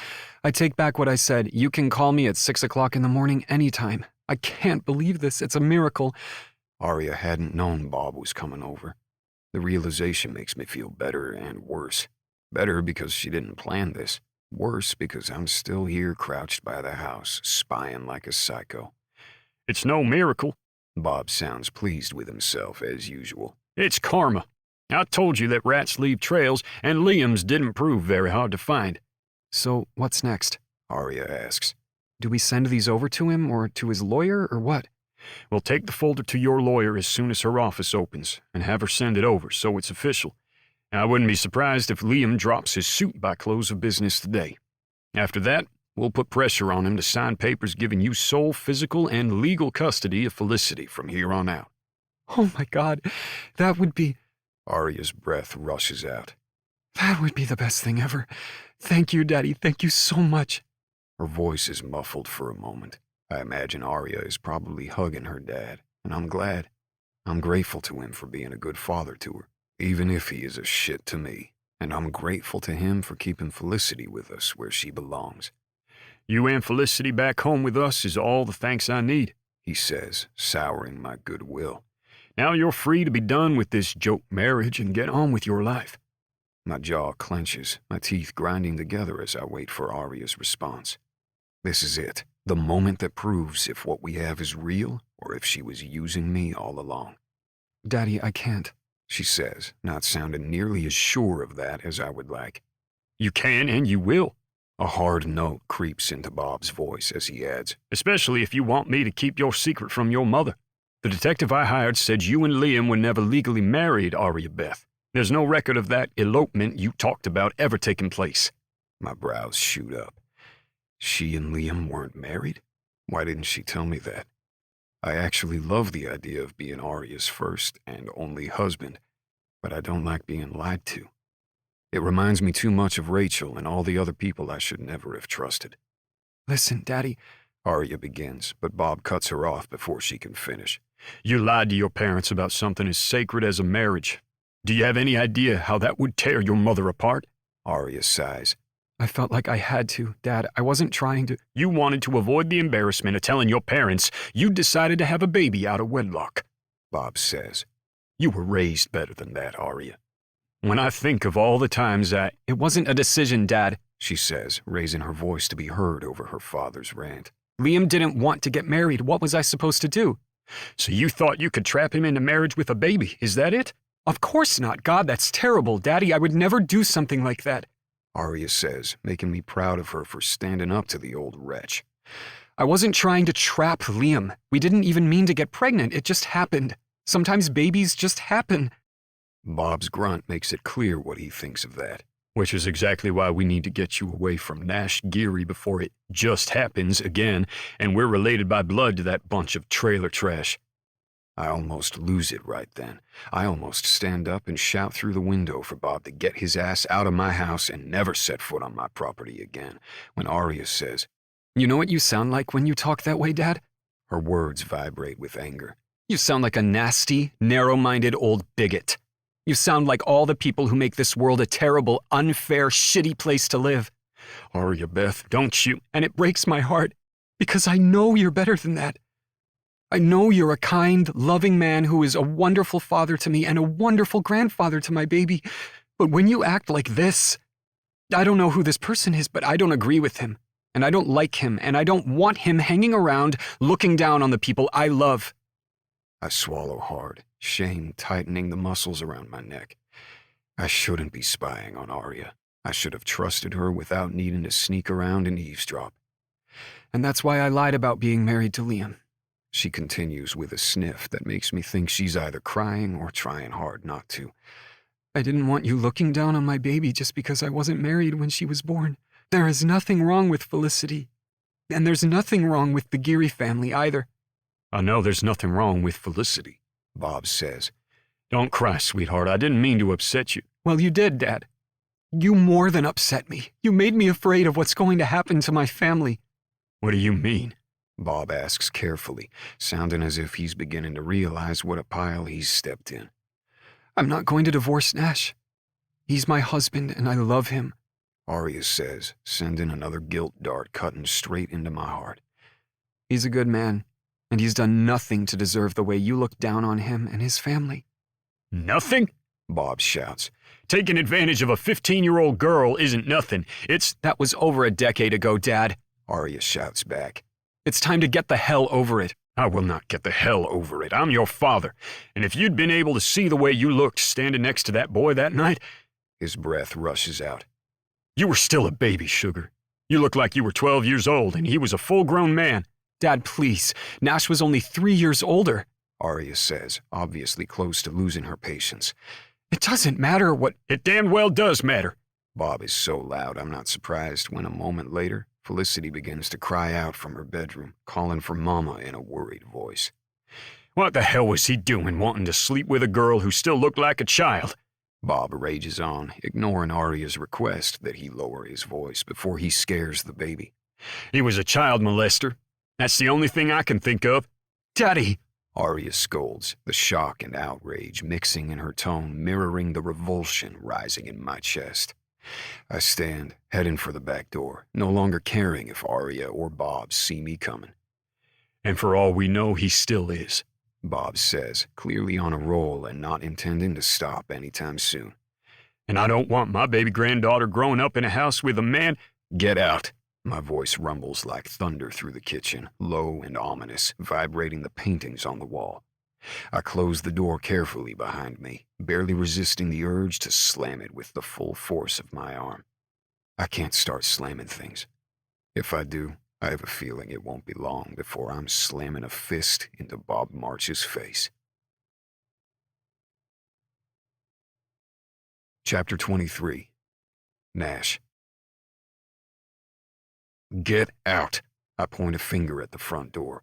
Now! Nash, wait. Arya's eyes go wide as she positions herself between us. He didn't mean that. He's angry, and he always says stupid shit when he's angry.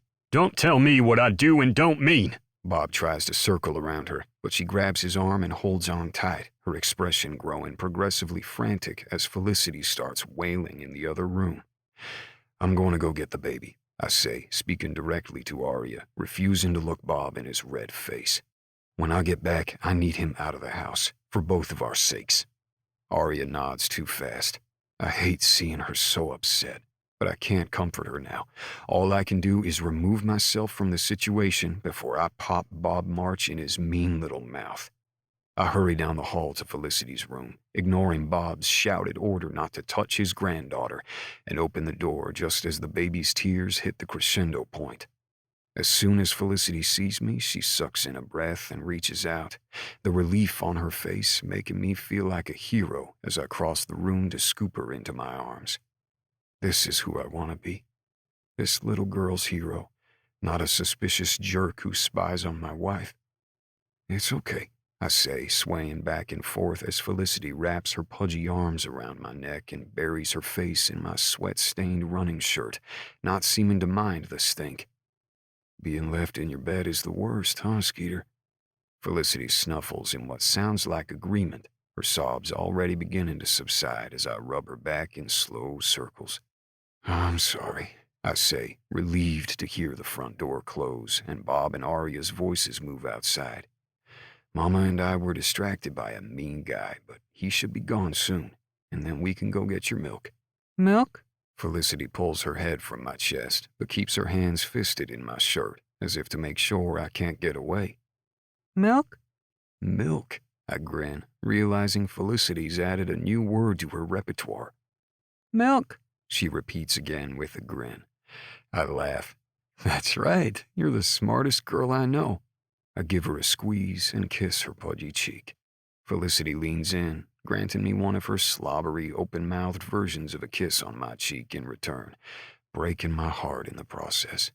I would never hurt this little girl. I would never hurt any child, and the fact that Bob March dared to say that he would even think that I'm the kind of man— I can't finish the thought. It's too repulsive and depraved to let it swim around in my head even for a second. I take a deep breath, forcing my rage away as I carry Felicity to the changing table for a fresh diaper. All right, let's go get that milk, I say when we're done, scooping her back into my arms. I bet it's safe out there now. I start down the hall and am nearly to the living room when I hear a car start out in the driveway. A second later, Arya slams back inside, making no effort to be gentle with her door closing. That man is impossible, she says through gritted teeth, forcing a tight smile when she sees Felicity. Good morning, sugar. Did you sleep well? Felicity holds up a hand and lets forth a stream of babble that sounds so much like conversation. Arya and I both laugh. Is that right? Arya asks, shaking her head. Well, I'm so sorry about that. We won't keep you waiting next time. No, we won't. Our eyes meet over Felicity's head, and a silent apology passes between us. But I know we still have to talk later. I have more to apologize for. Well, let's see if milk can still make everything better. Arya starts toward the kitchen, but stops when Felicity shouts, Milk! Milk! Arya spins, joy lighting her eyes. What's this? A new word? New word, I confirm. I told Skeeter she's the smartest baby ever. Well, she obviously gets it from me. Arya rolls her eyes. You won't believe what my ex has been up to. I mean, I knew he was stupid, but you're not going to believe. I was listening, I say, as I follow her into the kitchen, needing to get the guilty load off my chest. What do you mean? She opens the refrigerator door, reaching for the milk. I was coming back from my run and saw you pull your dad into the house, and I shift my gaze to Felicity, who was patting my cheek, still babbling in a softer voice, as if encouraging me to man up and get it over with. I had no idea why he'd be here so early, so I went around to the back window and listened in. You were spying on me? Arya asks. I glance back to see her hands braced on the kitchen counter, the bottle and milk in front of her forgotten. I was, I say, knowing better than to make excuses. I'm not proud of it, but I did it, and I'm sorry. I swear to you I'll never do anything like that again. You deserve my trust, and I mean to give it to you, if you'll still take it. Arya frowns, biting her lip for a long moment before slowly returning to her task. Okay, she says, pouring the milk into the bottle and popping it into the microwave. Thank you for being honest with me. Speaking of honesty, I say, I know I'm in no place to talk right now, but I wish you'd told me that you and Liam were never married. I wouldn't have thought any less of you or Skeeter. I hope you know that. Arya shakes the bottle and hands it to Skeeter, who is clearly past ready to have her milk.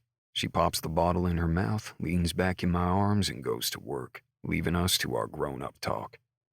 I know that, Arya says. I honestly didn't even think about it, Nash. I'm so used to lying about it, and, well, I guess I just knew you wouldn't care. She shrugs. It didn't seem like something I needed to bring up. Our marriage is the only one that's been on my mind. I take a deeper breath, bracing myself for what has to come next. I love you, Arya. Her gaze softens even as she crosses her arms over her chest. I love you too, and I love hearing that so much, but I don't like the but I'm hearing in there. Me either. But I'm done with your father, I say. I don't want to be in the same room with him ever again. And I can't say I'm thrilled to think of Skeeter growing up around a man who thinks people are trash if they don't have a lot of money or reproduce too frequently for his tastes. Arya sighs and rubs at the side of her neck. But he's not really like that, Nash. I swear he's not. He says all that stuff, but he doesn't mean it. He'd give the shirt off his back to a stranger if they needed it. He's a good man. He accused me of being a child molester, Arya.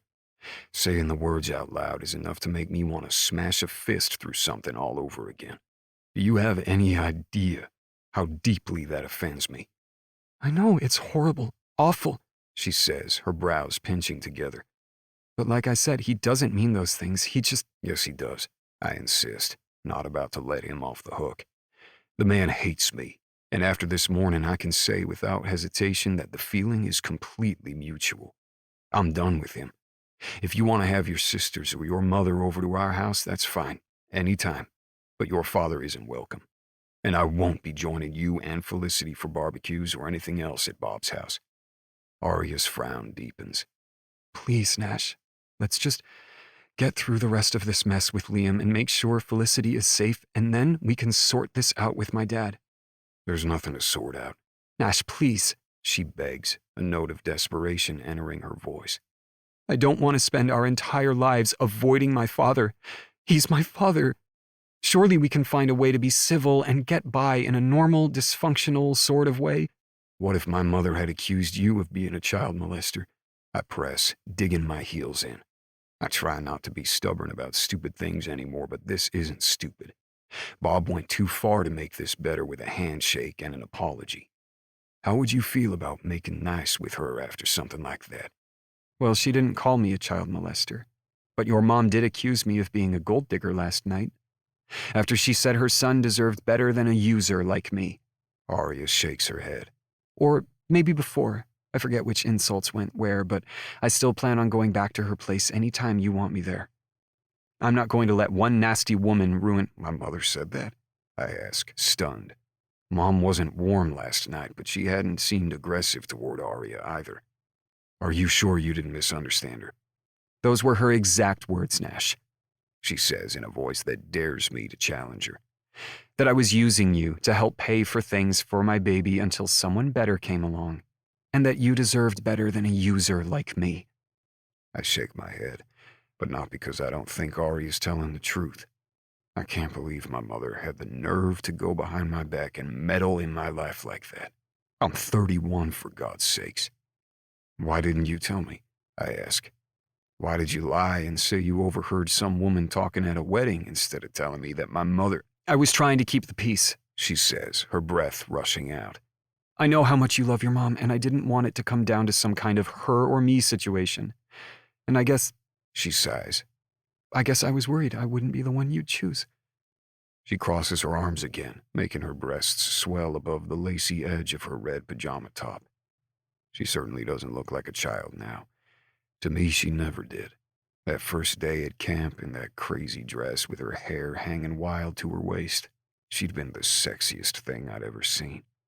But Bob March is never going to understand that I didn't see Arya the same way a father would, or realize that for all my size, I'd only been a kid back then, too. And I can talk to Mom and make it clear she isn't allowed to speak to my wife that way. But if Mom dislikes Arya that much, I know it will take time, lots of it, for her to warm up to the idea of us together. If she ever does.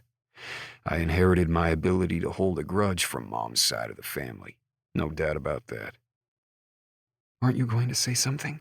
Arya asks softly. I don't know what to say. I look down at Felicity, my heart twisting at the thought of losing her or her mama. They're already such a big part of my life. The best part. But you believe me?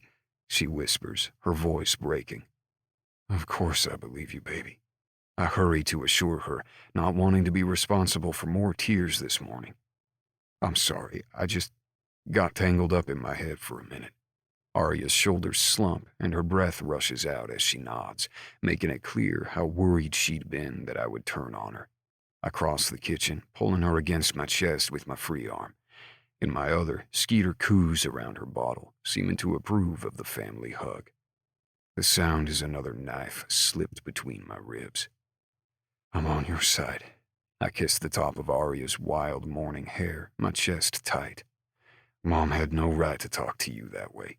I'll make it clear she's not allowed to do anything like that again if she wants me to keep coming around, but— But what? Arya tenses in my arms, as if she can sense where my thoughts are headed.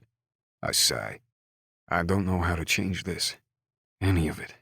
Your dad is always going to hate me, and it sounds like my mom isn't too keen on you either. I clench my jaw, hating what I'm about to say, but knowing there's no avoiding it.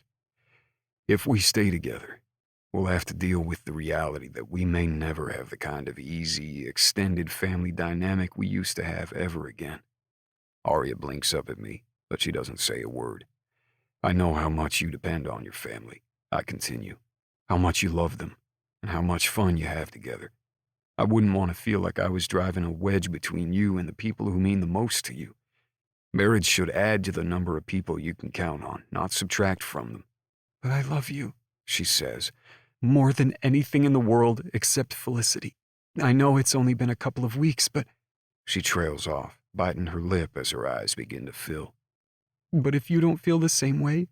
Hell yes, I feel the same way, I say, my voice rough with emotion as my arm tightens around her waist. You're all I think about. If I could spend every moment of every day with you and Skeeter, I would. I've never been as happy as I've been the past 2 weeks. Never. Not even when I was a kid. But we need to decide. What's to decide? She cups my cheek, rubbing her thumb across the stubble I've yet to shave away. Love like this doesn't come along every day. We'd be stupid to let my dad or your mom or anyone else take this away from us. Or Felicity. She loves you as much as I do, and I can't imagine a better stepfather exists on the planet. Felicity gurgled something unintelligible, but positive sounding around her bottle, almost as if she understands what we're talking about. What's at stake? I smile, but it doesn't last long. I don't want to lose either of you, I say, but I think we both need some time to think. About what? I try to hold on to her, but she slips out of my arms. What part of stupid to let them take this away from us needs further analysis? Her eyes flash, and for a moment all I can think about is how pretty she is when she's angry, and how much I wish I could spend the day naked with her in our bed, showing her just how much I need her in my life. But that's part of the problem. It's getting harder and harder to think straight around this woman. The harder I fall, the more it seems like nothing outside our relationship really matters. But I was raised to value family over self. Loyalty to my family and sacrifices made by the few for the good of the many are practically scripture to me. I gave up so much as a kid to help out with my brothers and sisters, but I wouldn't go back and do anything differently, even if I could. I treasure the tight, loving bonds I have with almost all of my siblings. My family is a source of chaos and upheaval, but it's also sacred to me, and such a big piece of my heart that I don't know how much I'll have left if part of it is cut away. I can't imagine skipping out on gatherings at my parents' house, never seeing Felicity run and play with her cousins, never seeing my mom hold her new grandson or granddaughter for the first time. But if Mom refuses to accept Aria, I won't be bringing our future babies over to visit me, Ma Geary. I don't work that way. I'm not going to let my family treat my wife like an interloper or an outsider. Aria's voice breaks into my thoughts. Nash, did you hear me? I hear you, I did. I shake my head, but it doesn't do much to clear my mind. It's a big decision, Aria. A lot to lose for both of us. I just think we should take some time apart to think about how this situation could affect our future, and Felicity's, and any other children we might have who will be innocent and deserving of a big, loving family. It's not just you and me, as much as a part of me wishes it were. I know. She reaches out, taking Felicity's now empty bottle as the baby twists in my arms, ready for her morning crawl to the toy basket in the living room. I set her down, for some reason feeling more vulnerable without her snuggled against my chest. I cross my arms and glance over at Aria. She's leaning against the counter, the bottle drooping from one hand, looking so defeated it's all I can do to keep from going to her. Instead, I stand my ground. We both need time to think, and delaying will only make the process more painful. I'll go pack a suitcase, I say. I'll stay with Riley for a while. No, we'll go back to my parents' house. Aria sets the bottle on the counter with a soft thunk. It's safe for us to stay with them now. Are you sure? Do you really think your ex is going to drop his suit? She nods, but she doesn't meet my eyes, keeping her gaze locked on the kitchen tile. My dad hired a private investigator to follow Liam. He got pictures of Liam and his new wife and a few other people naked in the hot tub behind my old house. There was some partner swapping and cocaine passed around. The guy got pictures of all of it, as well as some dirt on Liam's wife. Apparently, she was arrested for working the front desk at a brothel in the UK a few years ago. Wow. My brows lift. That's some heavy stuff. Thank God Felicity wasn't there when shit like that was going down. She nods. Yeah. I think even Liam will realize it's enough to ruin his case. Dad's taking the pictures and other stuff over to Betty's office in a few hours. Hopefully we'll have an answer from Liam's lawyer by the end of today. But you don't know anything for sure yet, I say, checking the clock over the stove, knowing I need to jump in the shower if I want to get to work on time. So let me go. I'll stay with Riley this week, and you and Felicity can stay here. No sense in moving her again until we know for sure what we're planning to do next. All right. Aria finally looks up at me, the sadness in her eyes enough to make my heart skip a beat. Only the knowledge of how much misery could be waiting for us just around the corner when our families implode keeps me from pulling her into my arms and kissing the sadness away. Kisses can't fix everything, no matter how much we wish they could. When will we see you? She asks. Let's meet up after I get off work on Friday. I'll come here and we can talk. Okay. We have an event Friday afternoon, but I'm free Friday night. I'll leave Felicity with my mom so we can have some privacy. Sounds good, I say, though it doesn't really. A day ago, a night alone with Arya would have been enough to keep a spring in my step all week. But now, Friday could be the night we end it all. The night we decide that the love we've found can't make up for everything we stand to lose. All right, I say, my voice thick. I'll see you then. I bolt from the room, suddenly feeling like a prisoner in my own house. I need to get out, to get some distance from everything that happened this morning. 10 minutes later, I have a small suitcase packed and am heading for the door. Didn't you forget something? Arya's on the floor in the living room, playing blocks with Felicity as I stop to grab my wallet and keys from the entry table. I'll shower at the station, I say, reaching for the door. Might as well get going. Okay. Arya says softly. Goodbye. Goodbye, I echo as I step out into the summer heat, hating how final the word sounds as it hangs in the air. Chapter 24. Arya.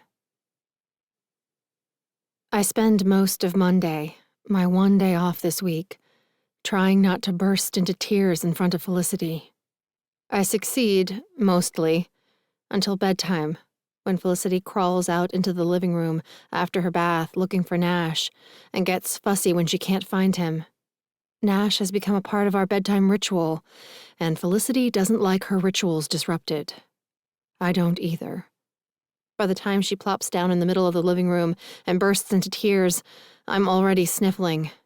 I try to comfort her as best I can, but even after 3 books and a long rock in the chair by her crib, she still isn't completely calm. She fusses as I lay her in her crib and hurls her bunny to the end of the mattress, instead of settling down to chew an ear the way she usually would. My daughter is clearly displeased with the way things are proceeding at present. "Join the club, sweetie," I whisper, as I turn out the light and start down the hall to the big, lonely bed in Nash's room. It might truly be Nash's room again soon, if he decides Felicity and I aren't worth the sacrifices he'll have to make to keep us in his life. That's not what he's worried about, and you know it. I sigh and grab my toothbrush. So exhausted from crying, I figure I might as well go to bed early. The inner voice is right.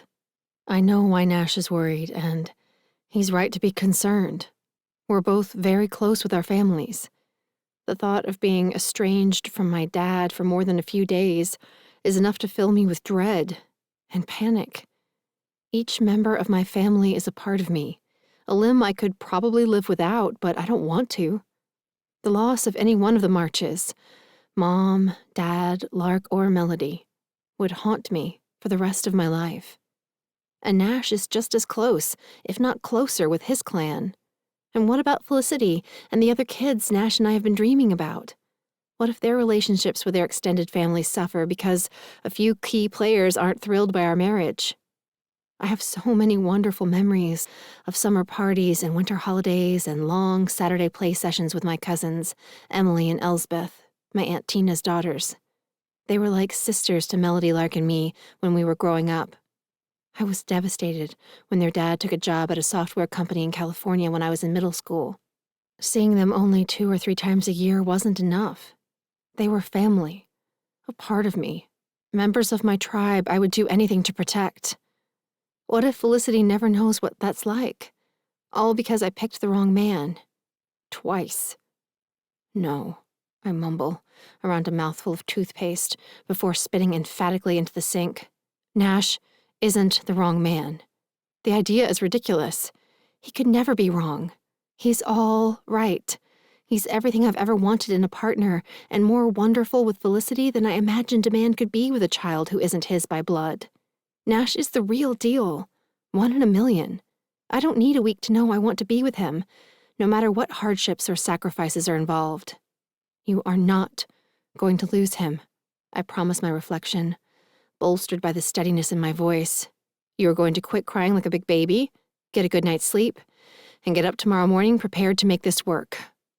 Pep talk complete, I change into my pajamas and head for bed, where I sleep, and dream of a little boy with Nash's hair and my eyes. The dream is so real that I wake up even more determined. Maybe I'm crazy, but it feels like there are more souls on the line than just mine and Felicity's. There's that baby boy, too, and any other children who might be waiting to join our family. Because we are a family. Newly formed, yes, but every bit as important and real as our families of origin. We are worth fighting for. And I, for one, am ready to do battle. Chapter 25, Aria. A few hours before the corporate meeting we're catering on Tuesday evening, I stopped by Dad's office in the back of the new Bob and Sue's smokehouse location. Betty, my lawyer, called this morning with the news that Liam has dropped his suit and agreed to sign papers granting me full, legal and physical custody of Felicity, provided he be allowed supervised visitation when, or if, he chooses to be part of his daughter's life. Thanks to the private investigator Dad hired, my ex had no choice but to capitulate and do what's best for Felicity. I'm so grateful. I want to tell Dad thank you again in person, but I also have another important discussion to get out of the way. So, you know there's another reason I stopped by, I say, when I've finished giving him the good news. I do. Leaning back in his desk chair, he lets out a long sigh. I'm sorry for what I said to your husband. I shouldn't have let my anger do the talking or confuse the present with the past. I didn't like the way you looked standing next to him when you were kids, but you're not kids anymore. No, we're not. And that's really good to hear, Daddy. I don't want to lose you, he says in a softer voice. And after talking with your mother last night, well, it's obvious what you have with Geary is special and important to you and Felicity. It is. I really love him. Glancing at the clock above his desk, I rise from my chair. I should go. Setup is going to take at least 30 minutes tonight. Dad runs a hand through what's left of his graying blonde hair and stands to walk me to the door. All right. Just know that your mom and I love you, and all we want is for you to have a good life. I trust you to know what's best. If Nash makes you happy and he continues to treat you and Felicity well, you won't hear another peep from me. And I'll apologize to him, too. I promise. Thanks, Dad, I say. That means a lot to me. It does. And not just because he's willing to apologize to Nash. It's nice to hear that he trusts my judgment on this. I spent a lot of time playing the fool, fighting to make things with Liam work long after it was clear we were a match made in hell. But I'm not fooling myself now. I'm seeing things more clearly than I have in a long time, and I don't see any good that will come from Nash and I going our separate ways. I just have to hope he feels the same way. I head to the venue, trying not to dwell on the possibility that I might still lose my husband, no matter how sincerely my dad apologizes. But it's never far from my thoughts. I've put off talking to Lark and Melody about what happened yesterday. I prefer to keep my troubles to myself whenever possible. But it doesn't take them long to sense that something isn't right. No matter how hard I'm trying to stay upbeat on the job, my sisters know me too well. You're not sparkling, Melody observes sadly as we lay out the spread for the dinner buffet. Did I kill your giddy love glow? I didn't mean to. I was just in a terrible mood the other day. No, it's not you, I say, forcing a smile. Then what is it? Melody presses. You seem super down all of a sudden. Is Felicity okay? She's fine. I hesitate, but decide I might as well tell them the truth. If Nash and I end up breaking up, they'll find out soon enough anyway. Nash and I are going through something, but hopefully it will be okay. But you two are perfect for each other, Lark says, her brow furrowing. What could possibly have happened? Daddy happened, I say, triggering a moan of sympathetic understanding from my sisters. And Nash's mom hasn't been on her best behavior either. But like I said, I'm hoping we can work things out. I hope so too, Lark says, because I'm already planning a special treat for you and Nash at my wedding. No, Lark, I say. That's your day and Mason's day. We don't want to intrude. Oh, please. Lark waves a hand in the air. You won't be intruding. The more love to celebrate, the better. And maybe Melody will have a special someone by then, too. At the very least, I can aim the bouquet in your direction, Mel's. No thanks, Melody says with a nervous laugh. I think I should stay single for a while. Probably safer that way. Lark and I both turn away from the buffet table to shoot her pointed looks. What does that mean? I ask. Nothing, I'm enjoying being alone, she says, suddenly very intent upon arranging bread rolls in a basket just so. I need time to myself to sort out some things. About myself. Okay. Lark arches an eyebrow my way, but I shrug. Melody certainly seems happier than she did the other day. Maybe some solo time is what she needs right now. Time to yourself can be valuable stuff. Though, personally, I've had enough alone time. By Wednesday night, I'm so lonesome for Nash that my chest feels bruised in the center. By Thursday, it's all I can do to keep from calling his cell and hanging up, just to hear the sound of his voice. Instead, I call my mother. I've been listening to the latest family gossip for nearly an hour when Mom lets it slip that Nash swung by their place to see Daddy earlier. He did? What happened?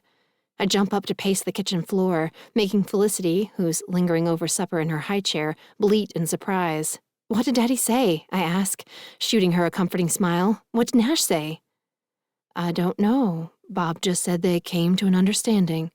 An understanding? I screech. That could mean anything, Mom. That could mean they've come to an understanding that they will hate each other until the end of time. It could mean they've come to an understanding that... I'm interrupted by the sound of a doorbell. I freeze. I'm not expecting anyone. And who would show up at 6:30 at night except...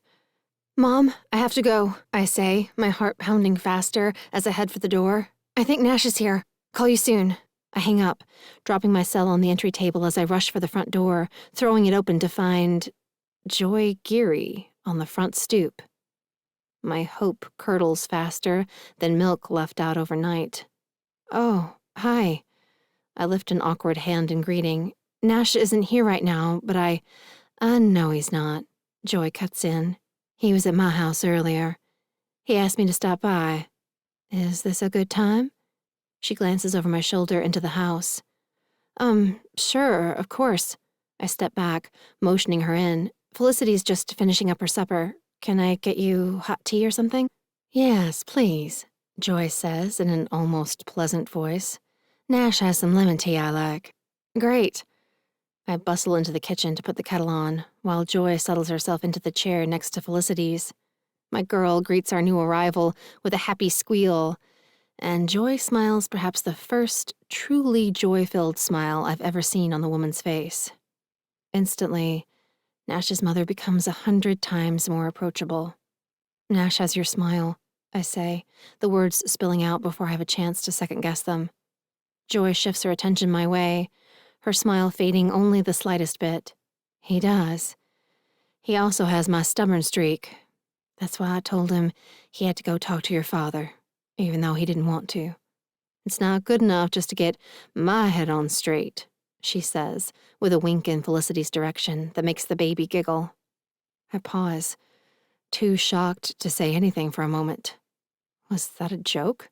Did Joy the Joyless actually make a joke at her own expense?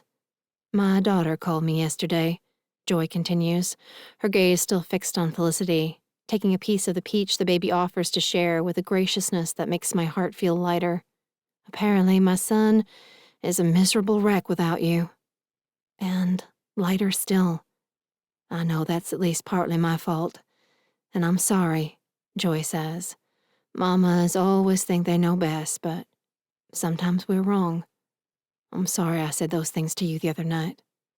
It's all right, I murmur, more than willing to forgive and forget.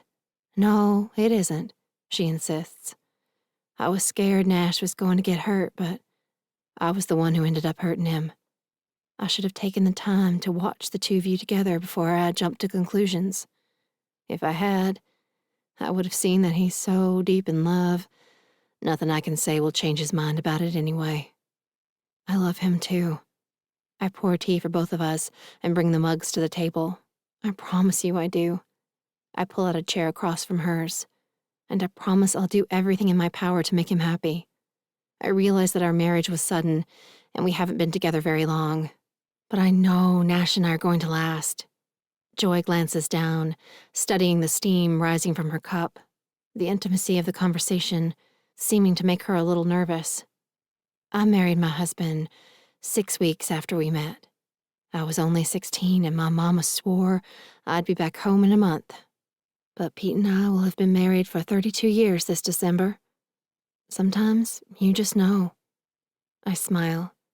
Yeah, you do. We sit in silence for a few minutes, sipping our tea while Felicity devours all of her peach cube dessert, and I ponder the best way to welcome Nash home tomorrow. Within minutes, I have an idea. Joy, what's Nash's favorite kind of cake? Red velvet with cream cheese icing, she says fondly. He's had that same cake for every birthday since he was 8 years old. Red velvet with cream cheese icing. I can work with that.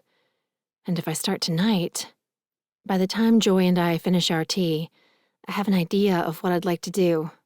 By the time I walk her to the door, I'm mentally checking through my list of ingredients, and by the time Felicity's ready for bed, the batter is ready to go into the oven.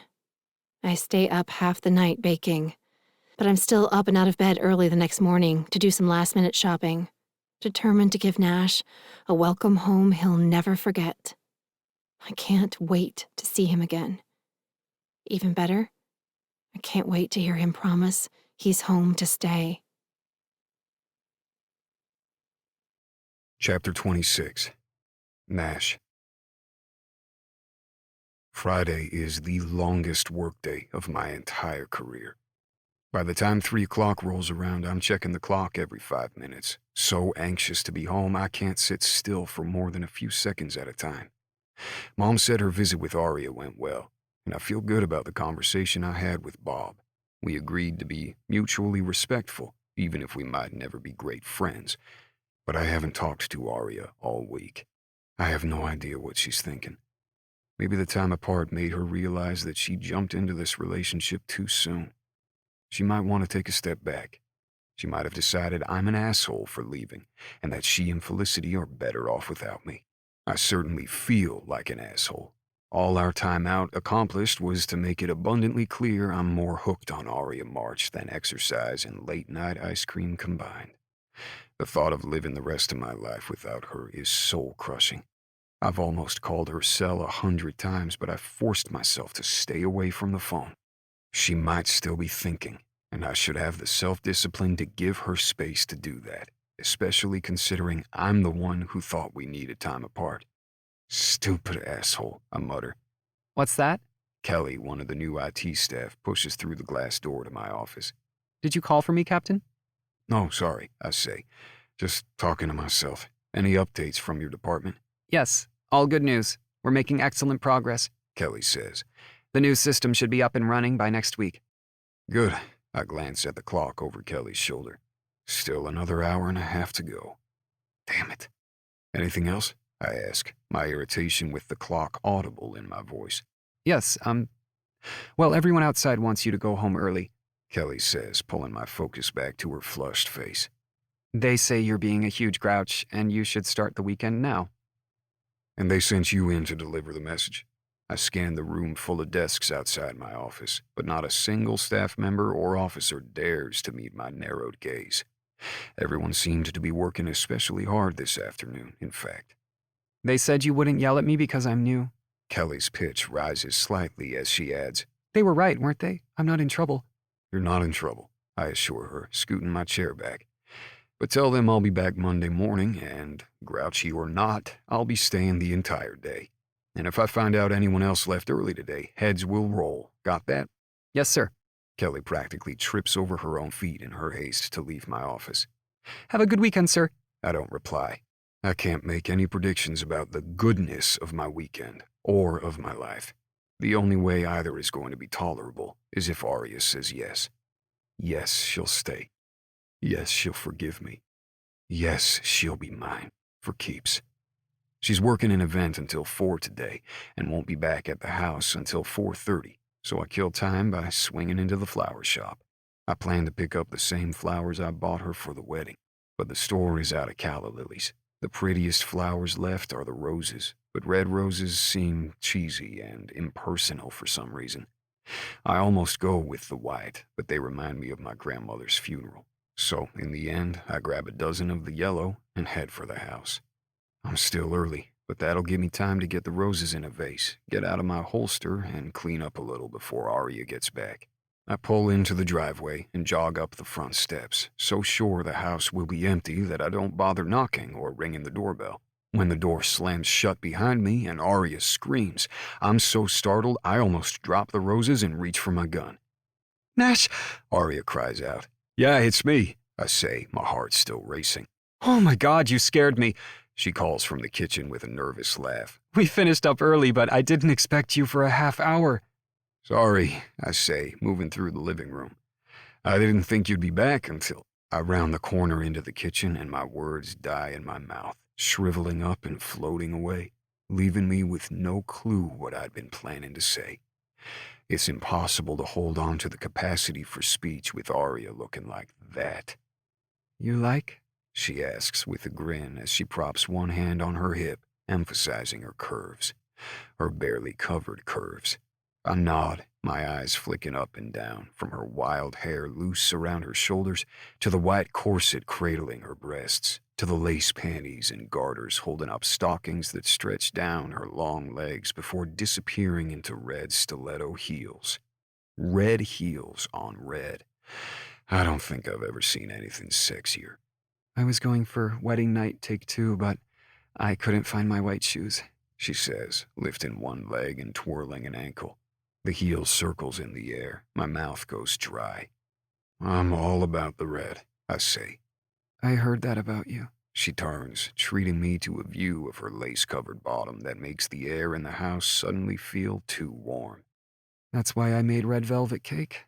I still need to ice a few flowers, but... She glances back at me with an expectant look. It takes me a second to realize she's pointing to something on the counter by the stove, and another, longer second to force my eyes away from my insanely sexy wife. When I do, my jaw drops. Is that... I trail off, shaking my head in disbelief as I circle around the counter. Did you make that? Of course I made it, she says, as if whipping up a 3-tier wedding cake covered in paisley-iced swirls with pearl centers is something she does every afternoon. You think I'd let someone else make my wedding cake? I stop. You made us a wedding cake? We never had a wedding cake. We never had a wedding night either. Now that we've decided to stay married, I figured we should have both, right? My relief is so intense my knees buckle. I brace myself on the counter with one hand, taking deeper breaths, shocked by the depth of my gratitude, and so grateful I close my eyes and send out a quick prayer. A prayer of thanks for this second chance, this life, this woman. We have decided to stay married, she adds, a tremor in her voice. Haven't we? God, yes, we have. I drop the flowers on the counter and reach for her, dragging her against me, hugging her so tight her breath rushes out. Yes, yes, yes, I whisper into the crook of her neck as she wraps her arms around me and holds me just as tight. You had me worried for a second.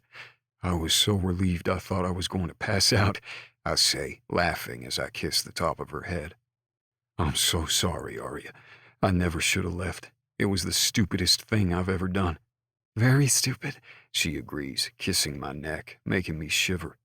But it did convince me of one thing. I pull back far enough to catch her gaze. Without you, I'm no good to anyone. I don't care what we have to go through to be together. I'm all in. I heard you talked to my dad, she says. Thank you for that. I know he isn't easy. He isn't, I agree.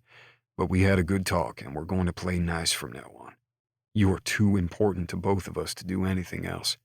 I'm a lucky woman, she says, her eyes glittering with emotion.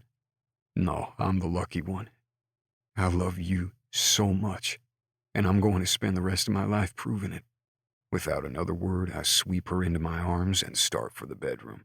Wait, she says. I want to feed you cake. Wedding cake before wedding night. There's an order to these things. I'm not hungry for cake. I kick open the door to the bedroom, cross into the bed in 3 steps. You're the only thing I want in my mouth right now, Red. Maybe cake can wait, she says. I need her so damned much. I need her in my arms, her skin hot against mine. I need to feel her legs wrapped around my hips, her fingers digging into my shoulders. She bites her lip, holding my gaze as I work open my belt. I've missed you so much. Let's never sleep apart again. Never again. We come together with twin sounds of relief, her lips tasting every bit as sweet as I remember. You're way better than cake. You haven't tasted it yet, she says as I roll on top of her. I don't need to. Even if it's the best red velvet on earth, you're still better. I kiss her again, murmuring against her lips. The best. And don't you forget it, she says. I'm so happy I get to keep being your wife. And I'm honored to be your husband. I capture her hands and draw them over her head, pinning her wrists to the mattress. I don't want to be distracted for this part. I want her to know what she means to me. Arya March, I promise to love you and honor you and live up to every other vow I made the morning we were married. There's nothing pretend about this for me anymore. You are the realest, most important part of my life, and you always will be. She smiles, even as her eyes begin to shine. I promise all of those things too. For now and always. She sniffs. Now will you please take my panties off? I think I might love you even a little bit more if I'm not wearing panties. I kiss her, smiling against her lips as I curl my fingers over the top of the white lace. All too happy to oblige.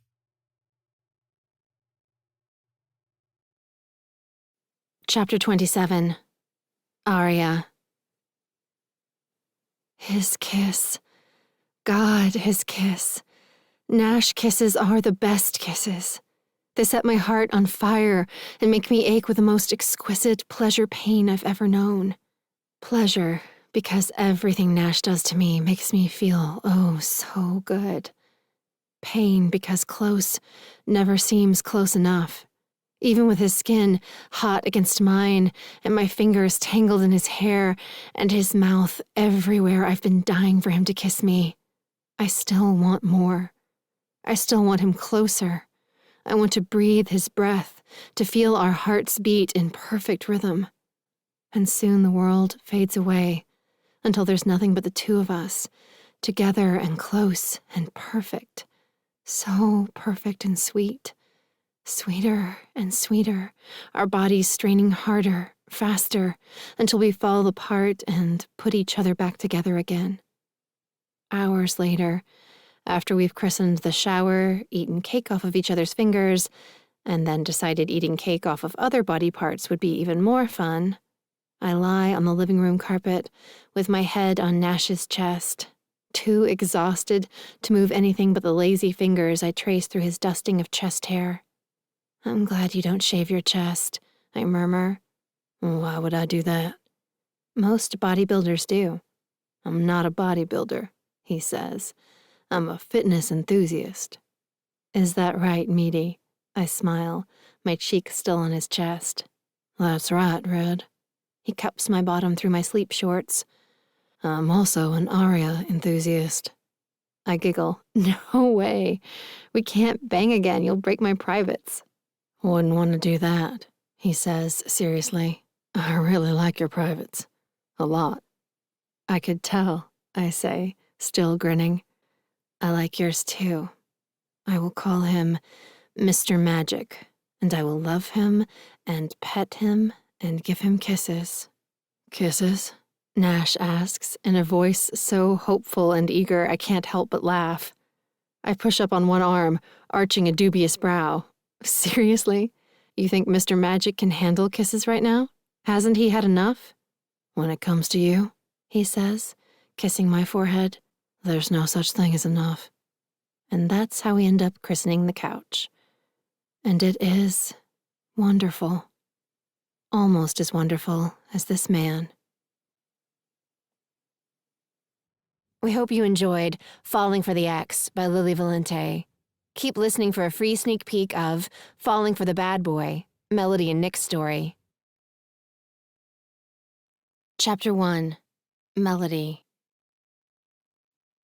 Being a grown-up is way harder than my parents made it look when I was a kid. I'm about to turn 23, the same age my mom was when she had my eldest sister, and I'm not even close to having the whole adulting thing, or myself, sorted out. But there are a few things I know for sure. 1, I'm not the kind of girl who drinks 3 margaritas in less than 2 hours. 2, I don't stay out past 11, or wear dresses that emphasize my already far too abundant chest, or delete texts from my ex-boyfriend without bothering to respond. 3, I don't wear eyeliner and lipstick at the same time, or dance when there's no music playing, or take off my shoes to wade in the fountain at the quiet end of downtown, ignoring posted signs that clearly state, "No waiting, please." The fact that at the present moment I'm guilty of all of the above would be enough to make my head spin, even without the tequila pumping through my bloodstream. I don't know what's come over me lately. "Oh, yes, you do," the inner voice slurs. It's him. The jerkiest jerk who was ever a jerk. It's all his fault. The inner voice is so right. This is all his fault.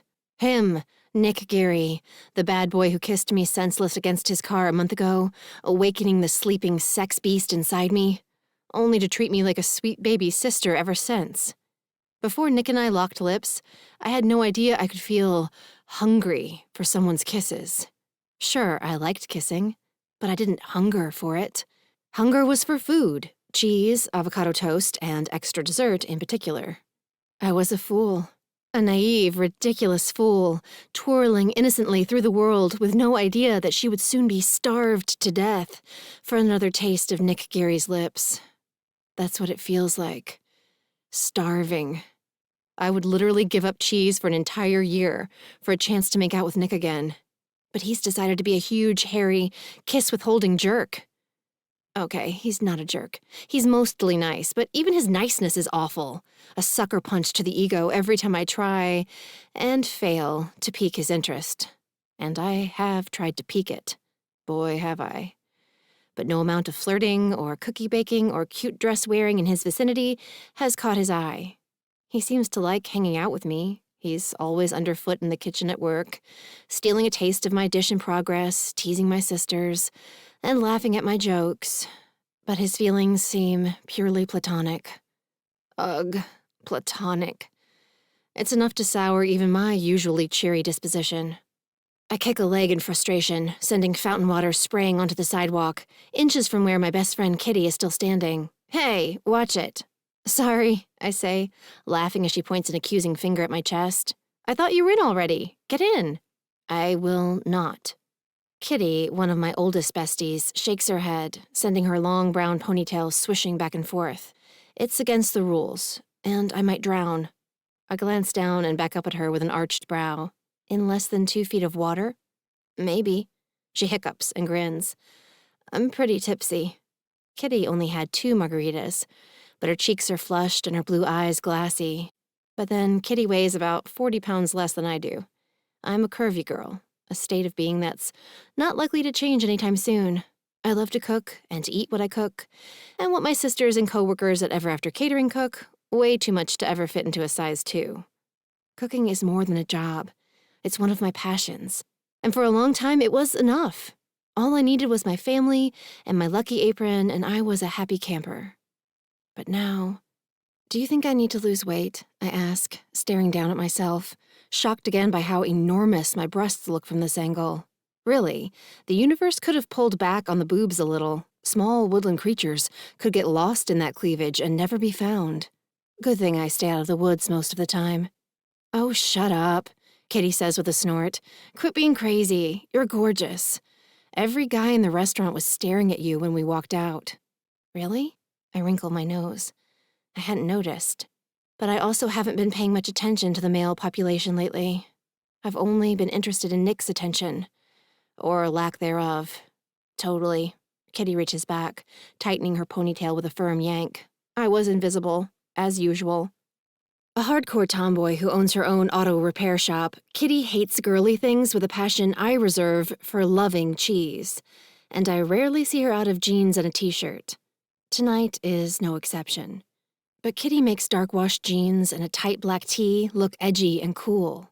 She has a tough, lean, sexy thing going on that makes it hard for me to understand why, aside from myself, Kitty is the only other girl from our high school graduating class not coupled up, engaged, or already married. Hard to understand, but still. I'm grateful not to be the only odd girl out. Since my 18th birthday, I've been a member of 10 wedding parties, and was just asked to join our friend Dinah's bridesmaid crew last week. At this rate, I'll have a dozen bridesmaid dresses collecting dust in my parents' garage before my birthday in October. A collection of bridesmaid dresses, but not even a hint that a wedding of my own might be in the near future. The past few months, my dating life has been dismal, even before I started crushing on Nick.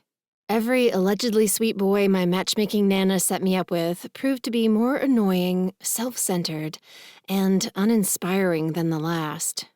It's enough to make a girl want to give up on the opposite sex altogether. If there wasn't an irresistible bad boy in tight black jeans, strutting around under her nose every day at work. Geez, the strutting. It would be laughable if he didn't look so darned good doing it. If I ever want to get laid again, I guess I need a makeover or something, Kitty says, pressing her hands to her flushed cheeks with a groan. But I hate makeup so much.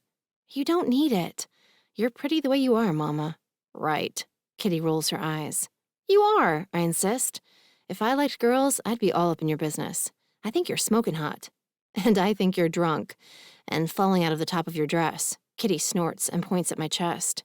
I glance down again, blinking in surprise to discover even more unruly boobage spilling out of the V-neck of my purple dress. I chose this dress for this exact effect, but it's still a little shocking to see so much of myself on display. Shocking and a little exciting. It isn't just feeling starved for another taste of bad boy that's been different lately. I felt restless, experimental, tempted to push the limits and bend the rules in a way I never have before. A part of my brain insists it's just a risque dress and not a big deal. But another part wonders what the heck is happening and how far this will go before I revert to my old self. Tug that thing up and get out of there, Kitty presses. Let's go have coffee and donuts. Sober up. I shouldn't drive right now. Me either, I say, my stomach rumbling at the mention of donuts. I could definitely go for a fresh glazed or two. I wade to the edge of the fountain, enjoying the way the cool water swishes between my toes. My high-heeled sandals were killing me. I can't wait for the late September heat to fade, so I can pull out my comfy boots with a wool lining and slip back into cozy fall sweaters, and, hopefully, a less tumultuous state of mind. Maybe it's just the lingering summery weather that's made me hotter than usual. I step out onto the sidewalk and slip my damp feet into my sandals with a resigned sigh, wishing bare feet were socially acceptable. Where to, I ask, propping my hands on my hips. Donut Time Diner or Dippin' Donuts? Donut time, obviously, Kitty says. Having to dip my donut in coffee to make it soft enough to chew is sacrilege. Agreed, I say, looping my arm through hers as we wander down the street toward the older part of downtown Bliss River. At 11:30 on a Thursday night, the downtown area is quiet. The click of my heels on the pavement and the muffled music pulsing from behind the thick metal door of the Horse and Rider at the end of Main Street are the only sounds. The Horse and Rider is the only place, aside from Bliss River's many churches, where a person can regularly catch live music in our sleepy little town. The bar also has a reputation for attracting a rough crowd after 10 o'clock. I've been old enough to get into a bar for nearly 2 years now, but I've never even thought about going to the honky-tonk, even though I've been a huge fan of live music since my sister, Aria, took me to my first all-ages show in Atlanta when I was 16. But I'm a nice girl, and nice girls don't go to places like the Horse and Rider. Nice girls volunteer at the retirement home, go to church at least once a week, head to bed before midnight, and watch their language in polite company. I try not to cuss, but when I really need to drop an F-bomb, I make darned sure it doesn't happen in front of my parents, Nana, or anyone who might report back to the above. And that's all good. I've always liked being a nice girl. It's a way of life that's come relatively easily for me. But for some reason, the throbbing beat pulsing from behind the honky-tonk's door calls to me tonight, in a way it hasn't before. I want to know what's going on in there. I want to check out the size of the dance floor, taste the allegedly awful draft beer, and feel the music pulsing through my bones. I'm about to ask Kitty if she wants to duck into the bar for a look around before we head to the diner, just to check it out for future dancing possibilities, when Kitty stops dead in her tracks on the sidewalk and squeezes my arm tight enough to make me squeak in surprise. "Melody, is that who I think it is?" she hisses beneath her breath. "Who?" I look around, but there's no one else on the sidewalk on either side of the street. "Where?" I ask again in my normal voice. "Hush! There, in the tattoo shop," Kitty whispers. "The red sign. Big, glowing, says tattoo in all caps." My eyes widen as I home in on the neon sign affixed to the brick edifice above the store to our right. The shop was a crafting supply store for about a year, but has languished empty since Craft Happy went out of business. The Main Street area is a hopping place, but this end of downtown is older and more faded than the refurbished buildings closer to the square. The landlord of this store always seems to have a problem retaining renters. Every business that opens ends up closing within a year or less. Sadly, I doubt the newest tenants will do much better. They'll be lucky to last until Christmas. "A tattoo shop?" I arch a brow, laughter in my voice. "In downtown Bliss River? What were they thinking?" Maybe he was thinking he's tired of working as a part-time cater waiter. That's Nick, right? Kitty points a discreet, but jabby, finger toward the shop window. I follow the direction of the jab. There, on a rolling stool, tattoo gun in hand in the brightly lit shop, is none other than Nick Geary. As always, his dark brown hair is carefully spiked, sprouting wildly around his head. But instead of a tray of champagne flutes, his magnetic green eyes are focused on the beefy forearm of a bald man in a Harley-Davidson t-shirt. The moment I lay eyes on him, my tequila-numbed synapses snap and flicker. I remember Nick said he used to work in a tattoo parlor in Atlanta, but I had no idea he was planning to open a shop in Bliss River. Did he mention that? Surely he didn't, or I would have remembered. For better or worse, I tend to remember every word that spills from Nick's smirky, sexy mouth. Silently, I wish this shop a long, happy life. Nick is even more handsome with that look of complete concentration on his face. I watch, mesmerized, as he deftly guides the buzzing needle across the man's skin with an assurance that makes it clear he's achieved mastery of his craft. The muscles in his arms flex deliciously as he works, drawing attention to the tattoos trailing from beneath the sleeves of his t-shirt, making my breath come faster even before Kitty says, "We should go in and say hi." I gulp and freeze, anxiety dumping into my bloodstream. Am I ready to face off with Nick right now? I never used to be nervous around boys, even boys I thought were cute. But that was BNG, before Nick Geary. Before he made me tongue-tied, before he remained unfazed by my gifts of mouth orgasm-inducing cookies, before he made it clear my flirting game isn't nearly as solid as I'd assumed, before he proved immune to it. I only dated a handful of boys during high school, culinary school, and the years since. But my affection was always returned. My crushes always crushed back. Until now. Now I'm off-kilter, off my game, and anything but smooth. Every time I run into Nick outside of work, when I'm prepared for an encounter with the object of my unrequited affection, I feel like I'm stuck in an anxiety dream, the one where it's opening night of the school play, and I don't have a single line memorized. "Okay, but what do I say?" I ask, biting my lip. Kitty shrugs. Hi? What's up? When did you open the shop? Why don't you want to have wild, passionate sex with me? Or I could ask for you." I squeeze Kitty's arm. "If you say that, I will kill you, dead. Or at the very least, carve out your tongue and keep it in my pocket." "Gross," Kitty giggles. "You never would have said something like that before. Seriously, woman, this crush is affecting you in strange and mysterious ways." "I'm sorry," I say, feeling terrible. "Are you mad?" "Of course not. Don't be silly." She rolls her eyes. "I like the wilder Melody. She's more fun to go drinking with.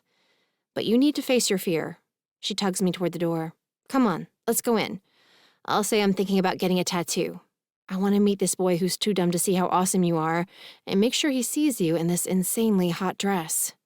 I grin. "You're the best friend ever." "True," she says, before adding in a whisper, "Just let me do the talking, and act surprised to see Mr. Hottie." I suck in a breath and nod, keeping my gaze fixed on the wild, tattoo-inspired art tacked to the walls as we step inside the store, setting off a tinkling bell that's barely audible over the punk music pumping through the speakers. Still, Nick seems to have heard the jingle. "Be with you in just a second," he calls over his shoulder, shouting to be heard over the buzzing of the tattoo gun. "Feel free to look through the books."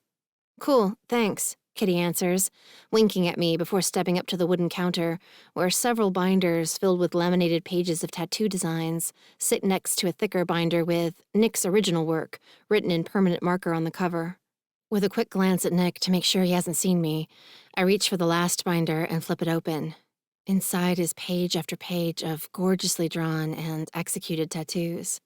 Arya mentioned that her new husband, Nash, the town captain of police and Nick's oldest brother, is a talented artist. It must run in the family because Nick's work is breathtaking. He's done a wide variety of tattoos, everything from a cute little unicorn with a rainbow mane to a giant, scary-looking robot that covered a man's entire back. But he seems to specialize in animals. The feathers on his birds are extraordinary, and the muscles on his tigers and panthers ripple with life, even in a still picture. But it's the phoenix on the last page that really catches my attention. Nick used vibrant colors to capture every exotic detail of the mythical creature. Turquoise for the scaled patches of skin, lush purples and greens for the feathers, and an orange so bright it looks like he dipped his needle in liquid sunshine for the flames. The expression on the phoenix's face is equally captivating, somehow managing to be both pained and hopeful at the same time. It touches things inside me that I never imagined a tattoo could. It's truly a beautiful work of art. And suddenly I wonder why I've always thought tattoos were tacky. Nick's work certainly isn't. Melody? Nick's voice pierces my thoughts, making me aware that the buzzing of the tattoo gun has stopped. I glance up, meeting his bright green eyes, doing my best not to shiver as a current of electricity leaps between us. Oh, wow. Something's different. He's not looking at me like a baby sister tonight. He looks startled, but also a little hungry. I understand that hungry feeling. And I'm suddenly very glad I decided to wear a scandalous dress. Very, very glad indeed. This has been Falling for the X by Lili Valente, narrated by Jason Clarke and Lili Valente. Copyright 2020, Lili Valente. Production copyright 2020, Lili Valente.